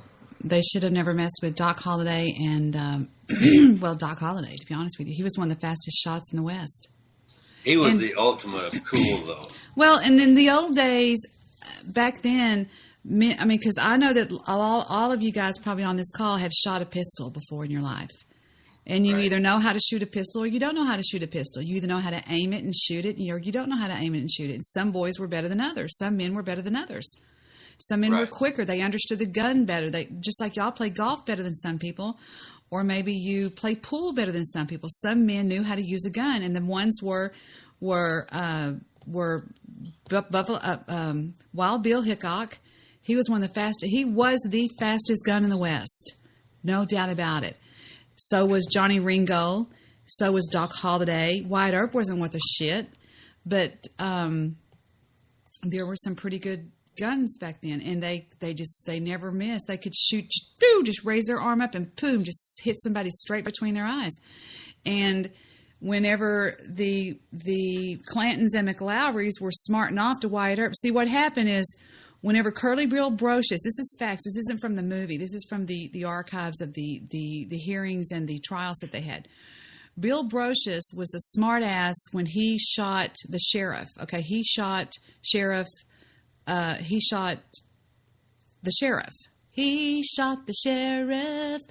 And whenever Wyatt Earp saw him do that, he said he's going to stand trial for this. Well, they didn't like that. The Bill Brocious was a cowboy, and the cowboys were rustlers who went and stole cows from Mexico for the Mexicans and took them up to Ike Clanton's estate. To his ranch. And they were cow stealers, basically, and they called them cowboys. But anyway, so whenever he got arrested, Ike Clanton and his son and his son's best friend were smarting off to him and saying, "You're going to bleed. You got a fight coming on your hands, motherfucker." They threatened the Earps, and the Earps were like, "What the fuck?" And so then later on that night, all three of their wives, which the Earps' wives all ran the racehorses. The Earps had racehorses, which is why they called them pimps, because back in the old days, if your wife worked, you were called a pimp. And they had racehorses. They had black stallions. What are those called? They're called thoroughbreds. They had some thoroughbreds. They were all at home after the races, counting all their money one night, and one disguised person broke into their front door and shot up their house. Boom, boom, boom, boom, boom. They didn't shoot the girls, and that was sending a message out to the Earps. So the Clantons and the McLowrys were fucking with the Earps in a bad way. And so they said, okay, fine. And then the next thing they said is, meet us at the OK Corral, which is on what's the street called? It's called something like Land Street or something. It's still there. Met them down there, and they said, "Throw up your hands. We're here to disarm you." That's the exact words that Virgil Earp said. And when they did, they all froze and stood there for a few minutes with their guns at each other. And then one of the boys winked at Doc Holliday, which means I'm fixing to shoot you. And when he winked at him, that's when the shooting started. And they didn't stand a chance. They wiped all three of those boys out. Ike Clanton was there, but he wasn't armed, and they could have killed him too, but they told him to get away. The sheriff was rotten. Sheriff Behan was rotten in that town. He was... Because, see, the thing that started the whole thing is this. Wyatt Earp, when he first came to town, okay, there was a bounty out for three guys. Three guys that had held up a stage and killed the stagecoach driver and all this horrible stuff. There was a bounty out, okay? Ike Clanton knew where these guys were and told Wyatt Earp where they were. He ratted on them. Wyatt Earp went to get them, but before he got there, the boys had been shot dead. Okay, Wyatt Earp knew that Ike Clanton had ratted these people out.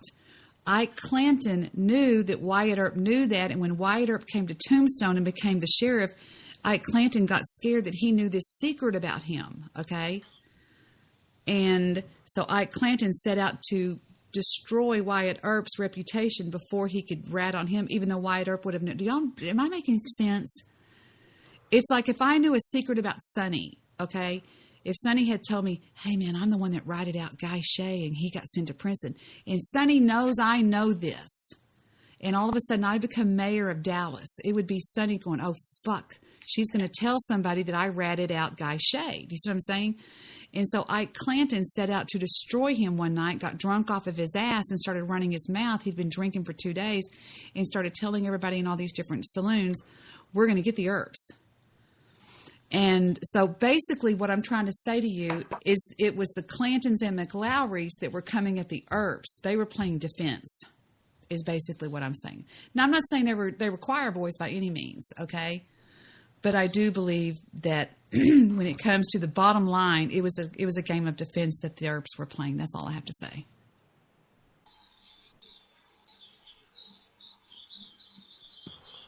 But the corral, the Earps went to them to take their guns, right, to disarm them. Right, rightfully so. But that's not the reason they went there. The reason they went there is McLowry's son, Stan McLowry, had said, "You've got a fight coming at the corral at noon." And he went, and so they said, "We're not going to do this, are we?" And he goes, "No, we're not." And all of a sudden, Doc Holliday got out of bed, and this actually happened. And Doc said, "Why? What's going on?" He said, "Nothing. The McLowrys and the Clintons are wanting to fight us down." And he goes, "Well, I'm going to go." And he goes, No. He said, "You can't get involved in this deal." And he said, "Fuck you. That's not very nice. Fuck you, Wyatt." Everything you saw in that movie was taken pretty much off the transcripts of the trials. I mean, there was like the love between him and that chick. That was all kind of, but they'll always throw a love story into Titanic. They always do that with everything just to bring the story along. That was kind of exaggerated, I think, if not even.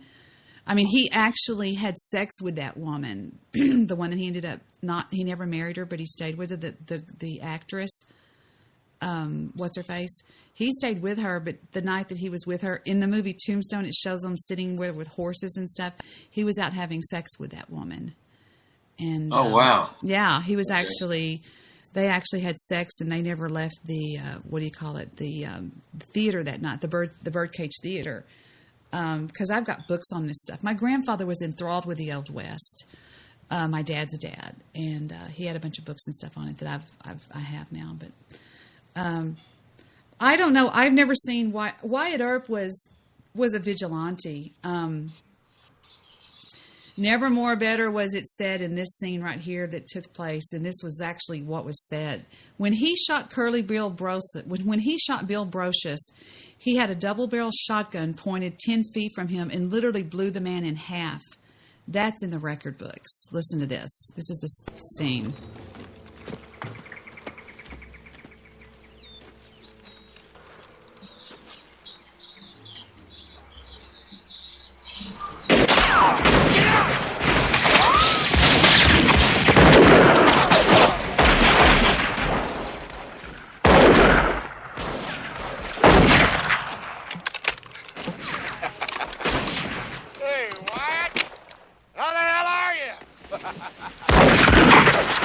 This happened at Sulphur Springs Ranch. Sulphur Springs Canyon. It's not too far from Amarillo. It's up there in that area. And right. Curly Bill had told Wyatt to meet him up there and all this kind of stuff. Well, Wyatt brought his friends, and Curly Bill, he had Turkey Jack Vermillion with him and Turkey Creek Jack Johnson. And he also had Doc Holliday. And gunfire doesn't play well on the radio. Okay.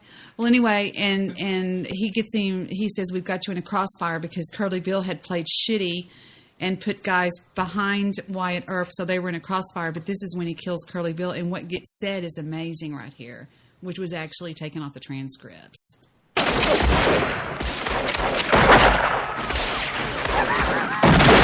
Oh!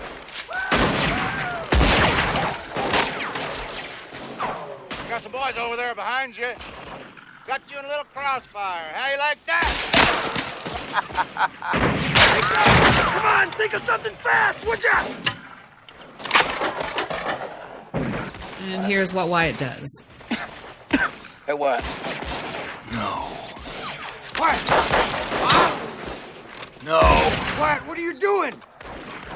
Look at that. Get some, boy. The document said that Wyatt Earp, they testified that Wyatt Earp kept saying no, no, no, over and over and over as he walked out into the middle of the creek, and Curly Bill Brocious walked out into the middle of the creek too, and he said everybody to stop.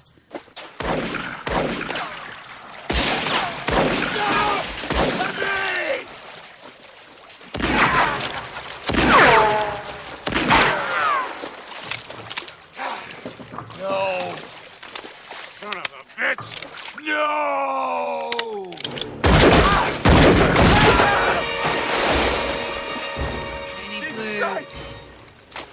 blew him in half. And that's why they say, have you ever seen anything like that? And Turkey Creek goes, I've never even heard of anything like that. And he goes, well, if it were my brothers, I'd want revenge too. And Doc Holliday says, it's not revenge he wants, it's the reckoning. And that, to me, says everything about this whole situation that happened. Because this is what started the war right here. Did you ever see anything like that before? Hell, I ain't never even heard of anything like that. Nothing. And then they left the part out where Doc Holliday says, it's not... Oh, here it is. Did you ever see anything like that before? Hell, I ain't never even heard of anything like that. Nothing. Where is he? Down by the creek, walking on water. Well, let's hope he's got another miracle up his sleeve. If I know Ringo, he's headed straight for us. If they were my brothers, I'd want revenge too. No, make no mistake. It's not revenge he's after. It's a reckoning.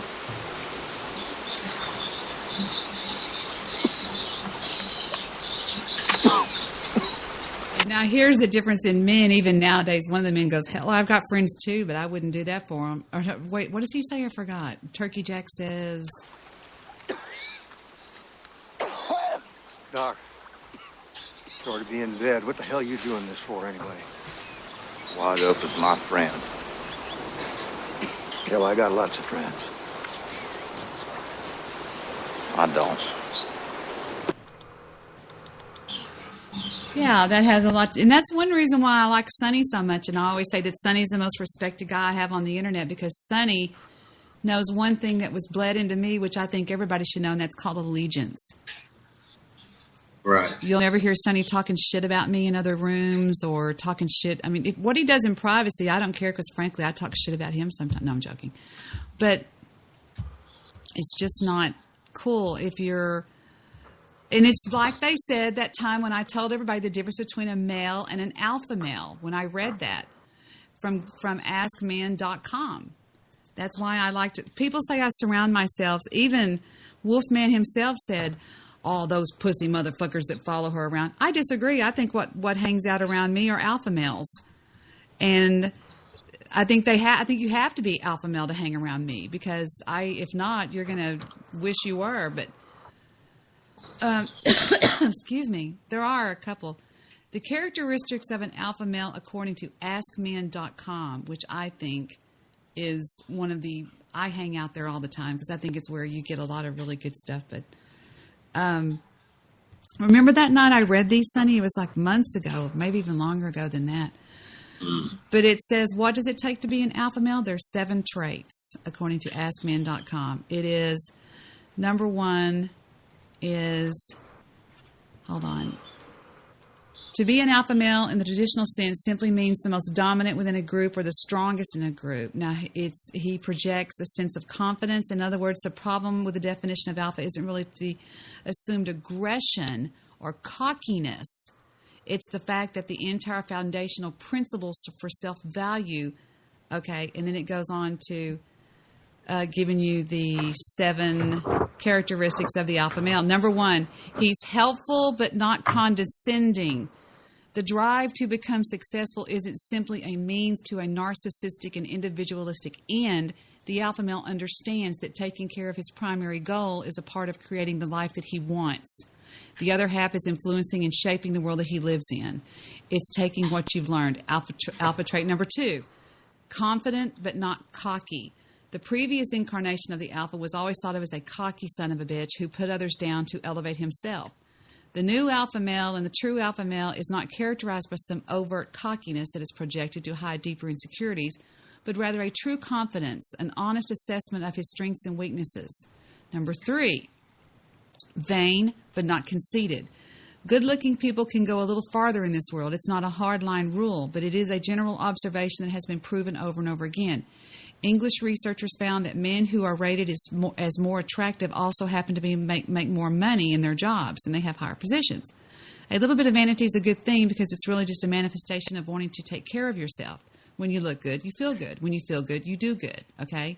Number 4, prideful but not arrogant. The difference between pride and arrogance is a fine line, but one that separates those men who inspire from those considered assholes. Everything depends on how you react to your success. Do you share your successes as a means to promote more creativity in others? Or do you expect things to happen just because of what you've already accomplished? Arrogance is assuming that because you've reached a certain level that you are entitled to privileges. The alpha male doesn't do that. Number 5, humble but not self-loathing. Humble but not self-loathing. Humility is important. It keeps us sane. It keeps us grounded. Most importantly, it keeps us hungry. Understanding that you are smart is essential to building the confidence that you need to achieve, but reminding yourself that you know fucking Einstein is a strong driver that will help you learn to become more and more even smarter. The alpha male understands that anyone who can't be a little self-deprecating is taking life way too goddamn serious. They cuss on ass men. Number 6, tolerant but not weak. Right. Tolerant but not weak. You're going to have to put up with some bullshit in life. Face it. Whether it's with friends, loved ones, co-workers, bosses, or whatever, part of life is dealing with crap. Patience and tolerance are essential to understanding your place in the world, as is being comfortable with opposing opinions. Whether it's in the office, on the internet, on the bar, wherever, you can't be argumentative with everything that goes against your goddamn worldviews and values. You have to be tolerant of other people's mistakes, shortcomings, and opinions. Number 7 and last, dedicated but not obsessed. You know the workaholic as the guy who stays late at the office and works himself to the bone. It doesn't matter if it's Monday at 11 a.m. or Saturday at 2 a.m. The workaholic is a machine designed to get things done. On one hand, we admire those men. There's something to be said about a great work ethic. On the other hand, there's an aspect of the workaholic that we pity. Alpha males are dedicated first to their families, friends, health, and most of all to themselves.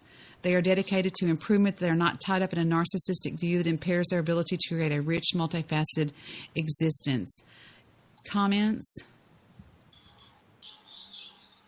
Well, I thought every one of those would be spot on to something like that. I really did. Sure. Yeah. There are some idiots that believe that the alpha male is like, hey, motherfucker, fuck you, motherfucker. That's not an alpha male. That's called an asshole, okay? Yeah. Maybe they think the alpha male is the big, strong football boy, the quarterback. No, that's an arrogant prick, okay? For 2 minutes, we're going to hear what is the difference between cocky and confident from AskMen.com.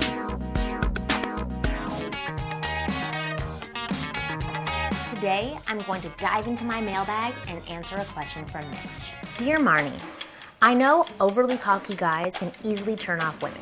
So what is the main difference between confidence that women find sexy versus being cocky? I know there's a fine line, but I'm just not able to pinpoint the differences. Mitch, I love that you want to know the difference between being cocky and being confident, because women certainly know the differences.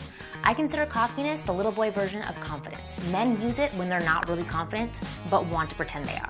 Confidence comes from believing in yourself and having the skills to back it. It's seeing yourself in a realistic way and recognizing the strengths, assets, smarts, and resources that you bring to any situation.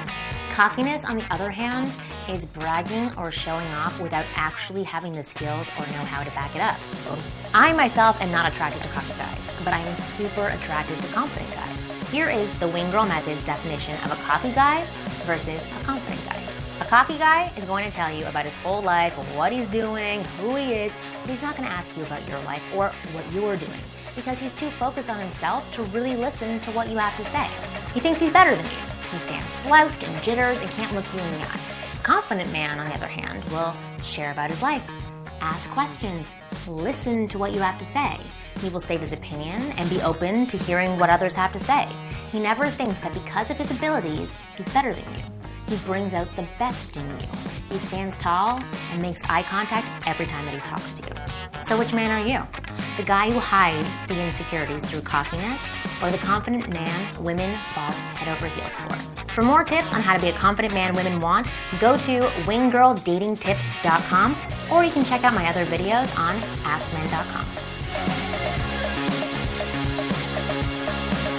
That's what I'm going to call myself. I'm your wing girl, everybody. I'm your wing girl, Joe. I'm not your wing man. I'm your wing girl. You're done. Right on yourself, doo-doo face. Hey, stop bullying Joe, please. Thanks. You need to stop it. My feelings. Stabby just beat me up in Wolfman's chat. Yeah. I don't know, man. I'm really like sad, like, because that does really mean like Stabby really fucked him up. I mean, that's rude. Said I was insincere and full of shit. That's not the Joe I know. Well, it does resemble me, but still shouldn't say it out loud. Yeah, we don't talk that way to each other.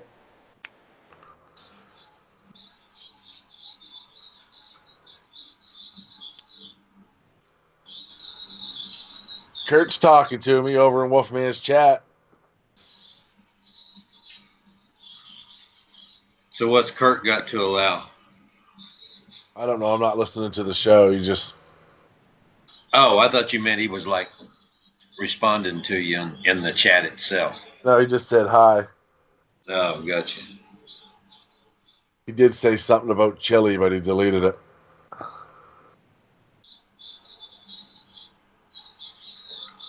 Stabby took a big chimp out and isn't talking to me again. So. You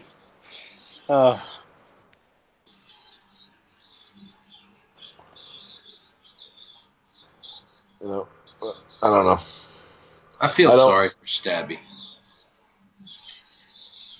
I think he backs himself into a corner. Oh, he's definitely in a mood tonight. So. Yeah. Yeah, usually it's not like this, and it's like what you're saying. It's more like in self-imposed. Like, you know, chat room's just mostly full of idiocy. Let's just be honest. So just roll with it. Who cares? Don't take it to heart every time. Yeah.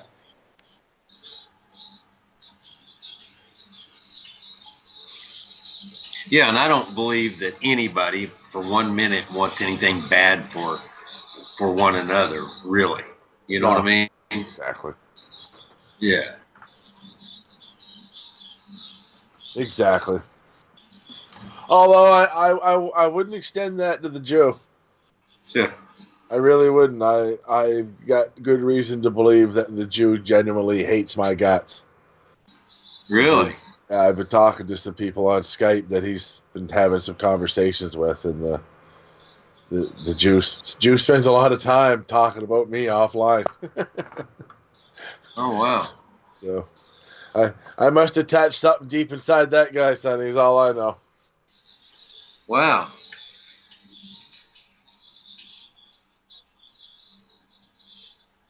I don't know, man. Well, you know, if he ever wants to come on my show and talk about it, he's more than welcome. You know. Well, there you go.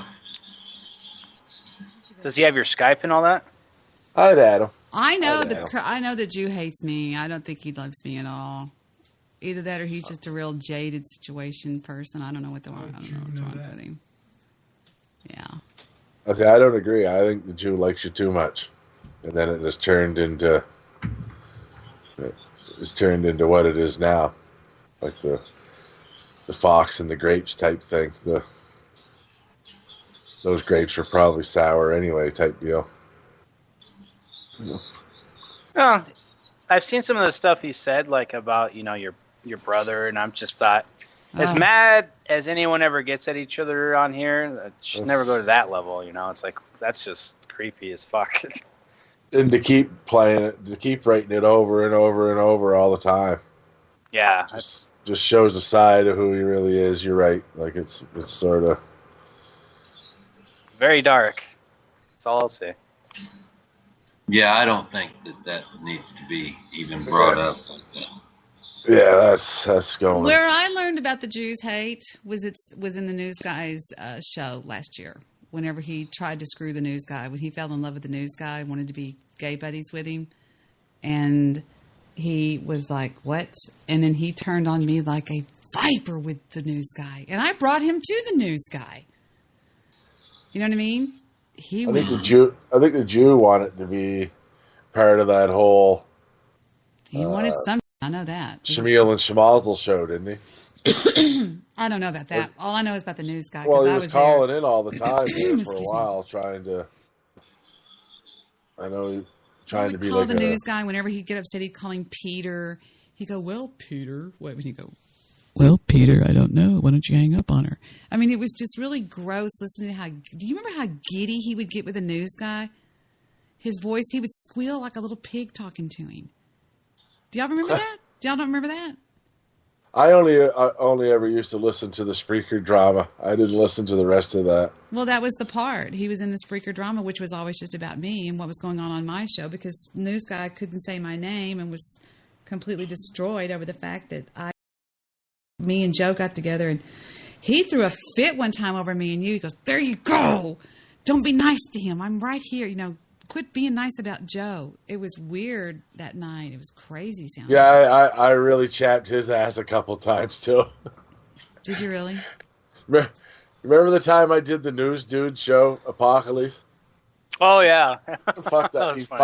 He was mad. I did too. Remember the avatar I made that showed him like a girl? Remember? It was Yeah, horrible. that was funny. It was horrible what I did to him. I must have missed all of it. News Sissy, it was called. No, I called mine the News Girl Show.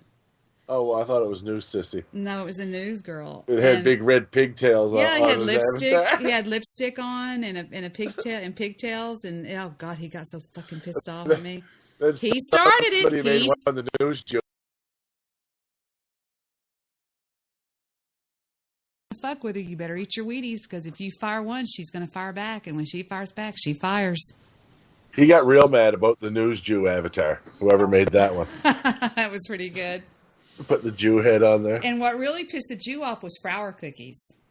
But yes, he came at us. He came at us, and I thought, okay, you ready? Let's do this. You really want to do this? You really want to do this? Because I think the internet sperm baby thing got him mad too. no, I think that the flour cookies really nailed him to the wall, if you want to know the truth. We nailed him on that. When his son called in, that was great. I still listen to that and crack my ass up. You go, hello. You go, hello. You go, hello. And you didn't even know. You knew it was me, but I was so scared that Joe was going to go, "Debbie, what are you doing with your voice?" But he didn't. He rolled right with it. It was excellent. It went off perfect. I want to talk to you about something, Miss Asika. You like flour cookie? I didn't say cookies. I said cookie. And he goes, "I love flour cookies." I loved it. I'm not supposed to be on Papa's on Macintosh computer. Anyway, it's pretty funny stuff. I know I bring that up a lot, but it really was that lulzy. Yeah. You know, all the power to him, but he just get always personal. He's always trying to. Oh yeah. He's always trying to dig into I play somebody's defense. personal I life. play frickin' defense. And I think that there is something to be said for playing defense. I'm not an offensive person. I don't go on the attack. I don't come at people and start crap with them. But if you start crap with me, I'm going to let it go for probably 20 times. Like my dad says, on the 43rd time, Deborah's going to nail you to the cross. Because I have that much patience. My own dad used to say that. So I put up with shit and put up with shit and put up with shit. And then it's my turn. Okay? Now it's my turn. Because he would watch me put up with crap out of my brother, my older brother. Jay was an angel. But David would push me and push me and push me. And then finally I said, okay, fine, David. You want to do this? Then I would take over, and my dad would sit back and just laugh at me just filleting David, which my dad didn't have much respect for because David was mama's boy. So, anyway, there you go. I just let out some personal information, I guess. There you go. There you go. I had called in to the News Guys show on December the something. No, on January the 4th. Talking to no, never mind. That was Goofy Bone. On November the 11th. Wait a minute. Hold on. Let me show you what the Jew did. Okay. The Jew had called in to flirt with Snoozy on November something or other, and I had just gotten off the call with him, and I mean, he was like, get her off the call, and all this crazy, wild, dumb shit that he was doing, and I don't know, it was just pretty crazy. Yeah, this is it. Listen to the Jew. Listen to the sweetheart Jew on this show. No, but I guarantee you it's not hers. Yeah. Anyway, so building a studio, so I guess maybe he's putting the money up for that or something. Here's the thing. She talks about him like, he's as if he was in some kind of law enforcement or something like that, or he was an investigator. I don't know what he was. And really, what do I care? I don't really know him. He sounds like, when he's Guy Shea, he sounds like he's an all right guy. Mm-hmm. He's baffled me a little bit over the past couple of days. Mm-hmm. But, listen, he is what he is, right? Mm-hmm. Yeah, and and in all fairness, one of the 3 times that I was kicked off of iHeartRadio because of hate speech was because of him. But and I did nothing to him to get him kicked off of iHeartRadio. That was somebody else. But 10 fingers to God, I had nothing to do with getting him kicked off of iHeartRadio. But he did get me kicked off of iHeartRadio at least once. So, did he turn you in, or did you turn him in? I never sent an email to anybody about anything. I wouldn't do that to him or anybody else unless I wasn't that pissed off at anything that he said. He had said some things to me, or at least about me on his show, getting into some things, but I didn't report anything about him or what he said to iHeartRadio. I did talk about it on my show, and I did go after him on my show because of it. But I never reported him to anybody. But he did report me to iHeartRadio. Well, if you know that, that's not cool. But I've listened to his show. Yeah. If he was doing the DJ Bad Guy show on iHeart, it was only a matter of time before somebody would hear it. Yeah, and then it would be just a matter of time that he'd get kicked off. But listen, there used to be a show on BTR called Talk Real Solutions. It was a mostly black. And it was a guy by the name of Tyrone. And Tyrone had sponsors, or he got a sponsor, and he used to do the commercial for the sponsor, read the commercial, or whatever it was.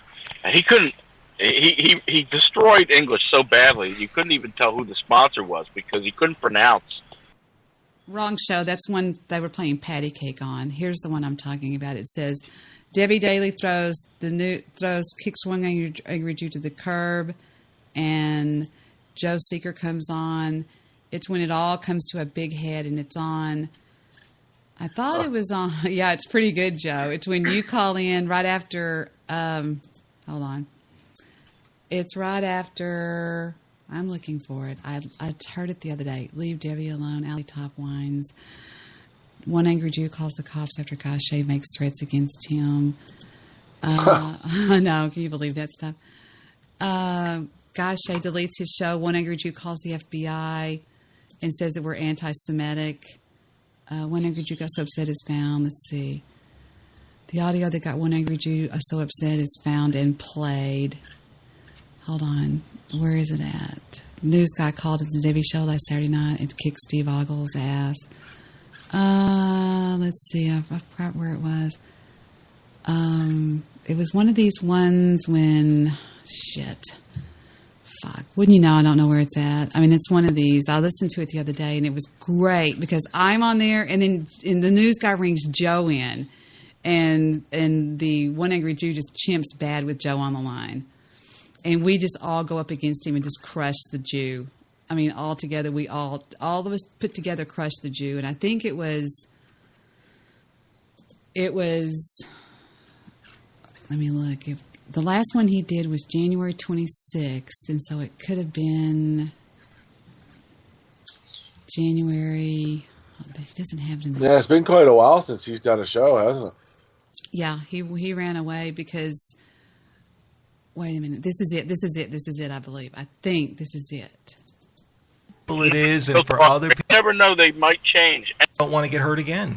You know, and you don't know that you don't know what somebody is going to be doing because you've been hurt so many times, and the whole thing is just like you don't want to get hurt again, so you just lash out before anybody, even if they're trying to come to help you. Maybe people have hurt you, but they've come off like they're trying to help you, so they like you know what I mean. Like they say, "Oh, here, let me help you," but then they wind up putting their hand out, and then with the other hand, then they smack you or something like that. Maybe that's what's going on with that. You know, I don't know if that makes it. But I control with the rest of you. I can laugh with the rest of you. I think I've got a pretty good sense of humor. So, I mean, it's not a case over here of call out the men in the white coats.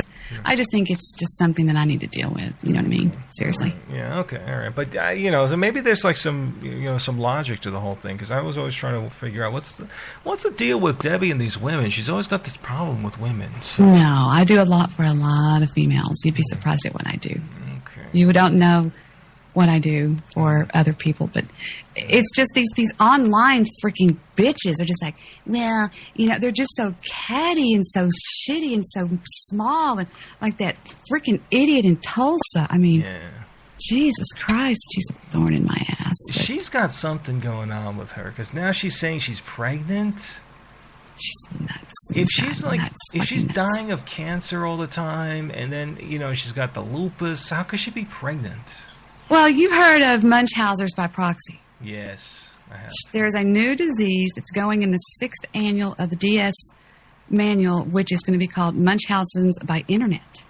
And it's something that's very real that these people are doing. They are playing up where they don't get attention in real life. They're playing up trying to get the attention off of people on the internet by saying, I'm pregnant, I have a rare form of lupus, this, that, and the other. And that's all she does. And she's setting everybody up for the big fall, which is I'm waiting for the miscarriage show. Oh, yeah. Because she has already said that she's been pregnant by the same guy, and she's had miscarriages. She's nuts. Yeah. She's fucking nuts. Yeah. But I don't understand. I mean, like, I've heard this story about you and this woman so many times now. It's like it's become. There is no story, news guys. She's just a crazy stalker, and I'm just one of her many victims. Trust me. Yeah. Well, I think that you and Vic will be okay. It seems to me that it'll pass. I think whatever it is, but I think that this woman, this sister-in-law. There's something going on over with this woman. I don't know. No, it's not. She actually gives me the best Christmas presents of anybody, to be honest with you. Yeah. It's not that. I don't dislike Gina at all. I have a lot of respect for Gina. Okay. Jesus Christ, how can you not respect somebody that's done what she's done? Yeah. I mean, she is, Jesus, she sits on the board of Children's Hospital right now. She runs corporations. She's amazing. She's had her own television show. She was the youngest partner to ever be abducted into Dallas law. I mean, she was married to the former head of the federal government in Dallas. What's he called? The U.S. attorney. Not an assistant. He was the U.S. attorney. Okay. And she's amazing. She's got a daughter that's amazing. It's not that. It's more of Victor's reaction to the flagship of a narcissist is not being able to empathize. Right. Yeah, I've got a couple of defense I'm thinking about it, just defense mechanisms about being so sensitive about things, either indifference or sarcasm. So. Oh no, it's not sarcasm for me. Trust me. So I was hoping that he was going to call in and try to, Oh, now he calls in. Listen to this. Now you call in when she's gone. You are pathetic. What do you mean I'm pathetic? What, are you trying to be Dr. Phil? No, maybe more like a Phil Donahue. Oh, I thought of Phil Donahue. You're not a Phil Donahue either. You're not Phil Donahue. You're not Dr. Phil. Why? You're more like Gene the Dancing Machine, going from one thing to another. Why don't you come out there in a fat pair of jeans and start dancing around? It's rumored you're a fat guy. The sponsor's name, I forget what it. Segment, but of course, yes.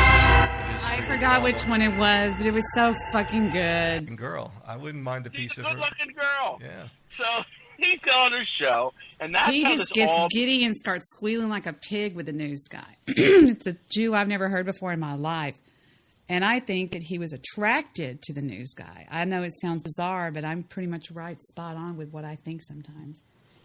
But it was so good. It was you and me and the Jew, and it was right in the middle. And Snoozy was right in the middle of the whole thing. It might be this one. Let me see. And so this to be like so intellectual, and he can talk about this, that, and the other thing, and rattle it off and beat everybody in a debate. But when he actually gets his ass handed to him, he goes running off and never comes back for like 6 months. But Solution has only been rattled by, first of all, in just a battle of... No, it's when he was at that cafeteria. Fuck, I don't know which one it was. I heard it the other day. It's when he was in that cafeteria. Let me look at this one. Hold on. This is... I don't know who this... Go fuck yourself with that liberal stuff. Well, yeah, but that's true. But you're more of a... When they were talking about this Patriot Act. So that's basically it. Now, and then the other thing is... To me, if I can make this about me for just a second. See, here's what's happening to me if I can make this about me. I don't know where it is. Never mind. It was so good. God damn it. It would describe, it would really show a lot of what we're talking about tonight. It would really back it up, what we're talking about. Maybe it was 11/11. Verbal battle. Yeah. Solution. Goofy Gate kind of his... No, he was in a cafeteria. Fudge buttons. Well... I'll try one more because it'd be worth finding because it was excellent. I think it was this one. Wait. I have the cell phone. And I down here working my ass off. And he graduated. No, you're not. You're the decocted Jew. Yeah. So, you know how people... It pisses me off. Oh, God dog it. Maybe it was this one. Because theoretically, Mrs. Ellen Wayne knows what... Anyway, it is a great game. Thank you. I also like the Texas Hold'em. Not that one. I guess I don't know what I did with it. I guess I don't know where it is, but it was really good because Joe calls in. Wait a minute. Here it is. Here it is. Window. And from what I understand that you were saying, that sounds to me what you were saying. That would entail. Yeah. Now, like the female manatee is acting like a chimp. That's what he's talking about with Debbie. So anyway, enough of that. I mean, look, there could be more, but I don't see anything more that's going on with this. I don't see anything more. I mean, nobody's trying to call in or anything like that. Right, so if you're going to give people snowballs, they're going to throw them at you. Wow. See, this is why... 9% body fat or something like that, man. So I listen, what? I don't know if that makes it. But I control with the rest of you. I can laugh with the rest of you. I think. What do you mean I got upset? What indication did you get? Because you called in, and the first thing out of your mouth is like you were just all upset about whatever it was. I don't even remember. You were on for 10 minutes already. I forgot what you first started talking about this, and I have no idea what you were saying about it at the beginning there. Oh, yeah, that I was Dr. Phil. Oh, yeah, who are you trying to be, Dr. Phil? That was what you said. Yeah, what are you, Dr. Phil over here? You're not very You're just well. jealous. You're just jealous that I was doing a very good job. I was being a friend. Yeah. This is something. There you go. I was doing something that you really should try every once in a while. Be a friend to somebody who calls up and they call up a show and they're talking to somebody and they're having a problem and I'm trying to help them. I'm trying to get them to air their grievances or whatever it is that they're saying, and I'm trying to help them to come to some sort of a peace. And that's called being a friend. But it was not exploiting her in any way because there were a couple of points where I could have pushed it in certain directions where she could have either cried or snapped at me and started screaming and yelling, and I didn't go there. I actually de-escalated, if you want to say that. Wow. So there you go. So there you calling me a troll and I have no friends and all this kind of stuff. But the fact of the matter is, one angry Jew, that what I was doing was being a friend. I was not exploiting anybody. So you really need to retract that. You need to retract what you said and apologize to me. And absolutely, you need to apologize to me for what you said to me earlier in this show because you were being a scumbag by saying that. There. I'm gonna bring on the. Here we go. A nice man. Yes. Everybody's feeling you're a friend to everybody. Really, you're a friend to none. Hello, is this Guy Shea? Yeah, this is me. Yes. I just heard the one crying baby Jew say he didn't call the FBI now. Yeah, now he's saying he didn't call the FBI. Yeah. Hey, I called your local police department. I guess you forgot to actually file the report. One angry Jew? That's what I thought. Yeah, he's still It's like on. after he calls in after Debbie hangs up, and then he'll make a comment like scratchy. He wants to be back on that show bad because his show's pathetic, man. It's nothing but narcissism, whining, crying. Oh, boo-hoo me. I got a friend in the FBI. I thought the FBI blew up 9/11. He's not saying anything. Did your friend blow up? No, he's not going to speak because he's a fucking beta The cuck. Jew pisses his pants when he hears Guy Shea's voice. Pisses his pants and kisses his ass. Are y'all still on the call with me here? Yeah. This is the time of the show when everybody's talked out and it's time to just sit back and listen to something. Everybody's tired of talking. We've all said everything we should say. And I think it's just time to play something. I either play something funny or I play something that has to do with what I'm doing here. And I can't find the stupid show that I was going to play for y'all. And I don't know where it's at. It's when the Jew... Joe, do you remember when the Jew was at the... You said, you're here calling Spreaker. You're dining alone. Do you remember that? Yeah. And I don't know where it was. It was one of these freaking shows I heard the other day of Snoozies. And I can't find... I wish I had a history on my iTunes because it was just like a couple of days ago when I was sitting here just working and doing stuff around the house and I turned it on the speakers that'll go back out there. It was either 11:11 or 11:12. Wait a minute, maybe... I don't know. That one was good that we were listening to, though, because he pisses his pants when he hears Guy Shea. But he does. Guy Shea's honest. He says he wants back on that show so bad. So screw you. You are had. You are found out. You are discovered. You are known. So you can be careful that somebody doesn't drop a house on you. Jew. Yeah. Wrecked. Wrecked. Like a bitch. The 1XL Jew. The 1XL Jew. And I know Sonny likes him. Sonny calls him Howard, and he's his friend. And I respect that. If you can get along with him, hey, good. I want people to get along with people. But as far as I go, he is toxic in my online life. He's toxic. So there you go. Yeah, well, he's always been that aggressive towards me, so fuck him. Yeah. Now that one I will go up against, and I will not hold anything back because that is complete defense. I never did anything to that stupid idiot. He just went nuts over me, and it all really came to a head, like I said, with Sonny. With Snoozy. Excuse me. So there you go. I really think the Jew wanted to be like a regular caller in on the Shamil and Shamazel show there, because he was calling them all the time. And then they stopped taking his calls. They called him the Kakakness Jew, which is a big insult in the Jew world. There for about a month or so, he was calling in every Friday night and wanting to stay on the call, the whole call. He's never on anybody's shows. Nobody wants the Jew because he's an asshole. Well, he's an that's the bottom line. He's an asshole. I'm sorry, he just is. He doesn't really call in and be a co-host or anything, does he? Though he sort of calls in and takes over the conversation, and he's a narcissistic prick. He is the definition of narcissism. So there you go. Yep. So there you go. So if you want to find some good juicy stuff on what's going the past, maybe some of you new people that are hanging out want to know where we come from, go to the News Guy show and go to his archives last year, starting about November the 20th or November the 12th, and listen to what happened at the very end. And you'll hear why we feel the way we feel about certain people and why Joe and I have an alliance, sort of. We hate each other sometimes, but... And where it all comes, where all this comes from, because you don't know. And if you see things in chat rooms nowadays or hear things on show, you don't understand until you go back and see the history of it, because we all have a long history together. And you'll tend to get the truth off of this show, because I don't allow bullshit on here. And yeah, I come back when I say something, I back it up with the proof that I've got, which is whatever.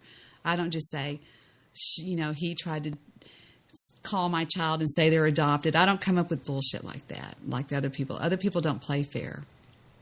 And some people at least. Remember when he said that you violated his son on the cell phone? Yeah, I called him and told him he was adopted. Mm-hmm. He went everywhere with that. It's the first time I heard that story, I think, was on the News Guys show. Yeah. Oh, he was all over it. And I said to him, I said, well, where did the kid get the cell phone? And he said, well, I give him my old cell phone. And I said, well, didn't you have to get rid of your cell phone because Debbie give your number away and violated and compromised your phone number? Mm-hmm. And then he didn't say that. And I says, so why would you ever give your small child a cell phone that was compromised to the internet? Like, that makes no sense. Do you also remember you calling him out? Do you remember the day you were at Snoozy's chat room and he came in there as my IP address? Yeah, I do. I do remember that. And then he deleted his chats and swore that he didn't do that. Yeah, I do remember that. Yep, that's right. That is exactly right. It was horrible. Was that really your IP address at the time? Mm-hmm. Oh, wow. Yeah, I don't know. I just know he came in as an IP address. I don't know if it was yours or not, but I do remember it. At the time, mine started with 76, and it was the 76 something number because it flashed up there, and then when I said something, he deleted it. And Joe Seeker saw it too, but nobody else was man enough to say, yeah, he did that. And Joe came up, spoke up and said, yeah, he came in there with her IP address. I saw it because, it was just everything that's done to this person, the one angry Jew, is done in retaliation or revenge or the reckoning. However you want to look at it. However you want to look at it, that's why it's done. So there you go. The Jew gets banned from TRP. Gets banned by Frank. Debbie kicks one angry Jew to the curb. One angry Jew says he will never go back on Debbie's show. Yeah, but I don't know. I might be anti-Semitic though, because I've been barred by all the Jews that I know. So. But you never talk bad about Jews. That's Apocales. Yeah, that's me. I think Apocales. What do they call that? Subliminal. He gives me anti-Semitic subliminal messages and. Yeah, I tell you what to do and what to think. I do these anti-Jew actions that he hides behind. Have you ever gone to thebeerbarrel.net? Just throwing it out there. I'm not trying to start any shit here. No. They love Jews over there, don't you, Apocales? Don't you, Apocales? Yeah. Jewish producer has an account over there. So do I. Yeah, that's right. You guys did 5 years ago. Yeah. So, yeah. Apocales, you're all right with me. So you're saying, Jewish producer would have been one of them Jews that would have, helped gather up the other Jews? A capo Jew, kind of? Yeah. Yeah. Every race has got them, self-deprecating Jew. Yeah. Even, Americans that went into POW camps had soldiers that would collaborate with the guards and stuff for better treatment, right? So it's Canadians, it's human, just some people aren't the same as others. That's why they say hope is a powerful thing because in dire situations, once a person loses hope, then everything else unravels, right? Yeah.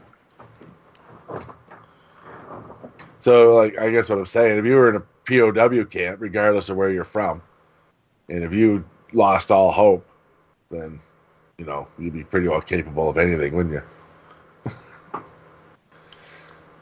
Yeah. Same reason why death row inmates are so dangerous.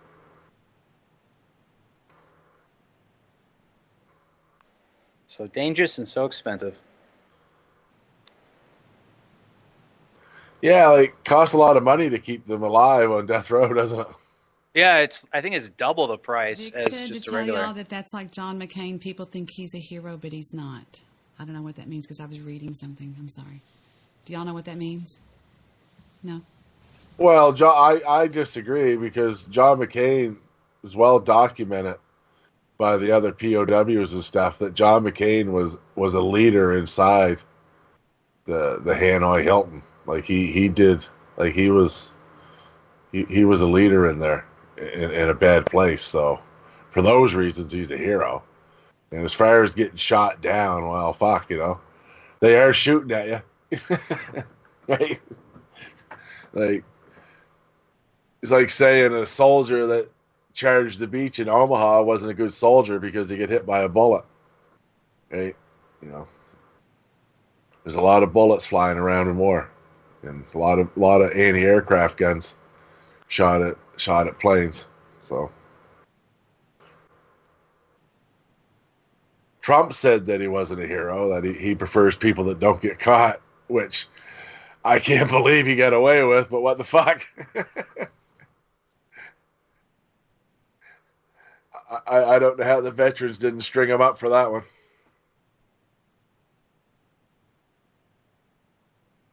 You guys hang up on me or something? No, baby, we're here. Victor, I was trying to make Victor get on the headphones and talk, and he was like, no. And he was trying to get me to say all this stuff, and he said, tell him the truth. I said, I don't know that that's the truth. I did take my headphones off. Let's go to the last comments of the night. Anybody have any last comments of the night before we get off of here, Sweet Peas?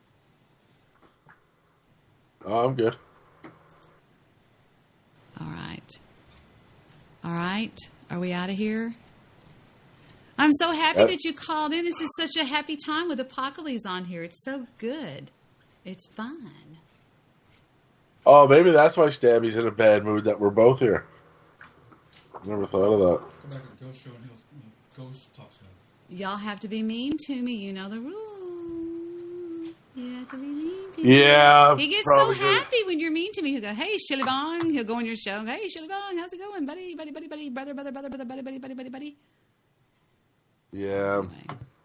I'm sure my performance bonus will be down. Your performance bonus. How much time do I have left on this show? I have 0 minutes. Oh, we're fixing to go off the air right now. 0 minutes. All right, everybody.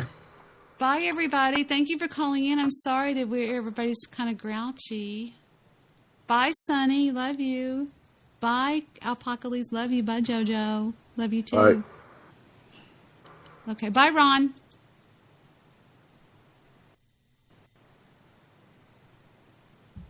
And I think that's it. Let me go see. Did we go off the air? Fixing to go off the air right now. Bye, everybody. Bye-bye.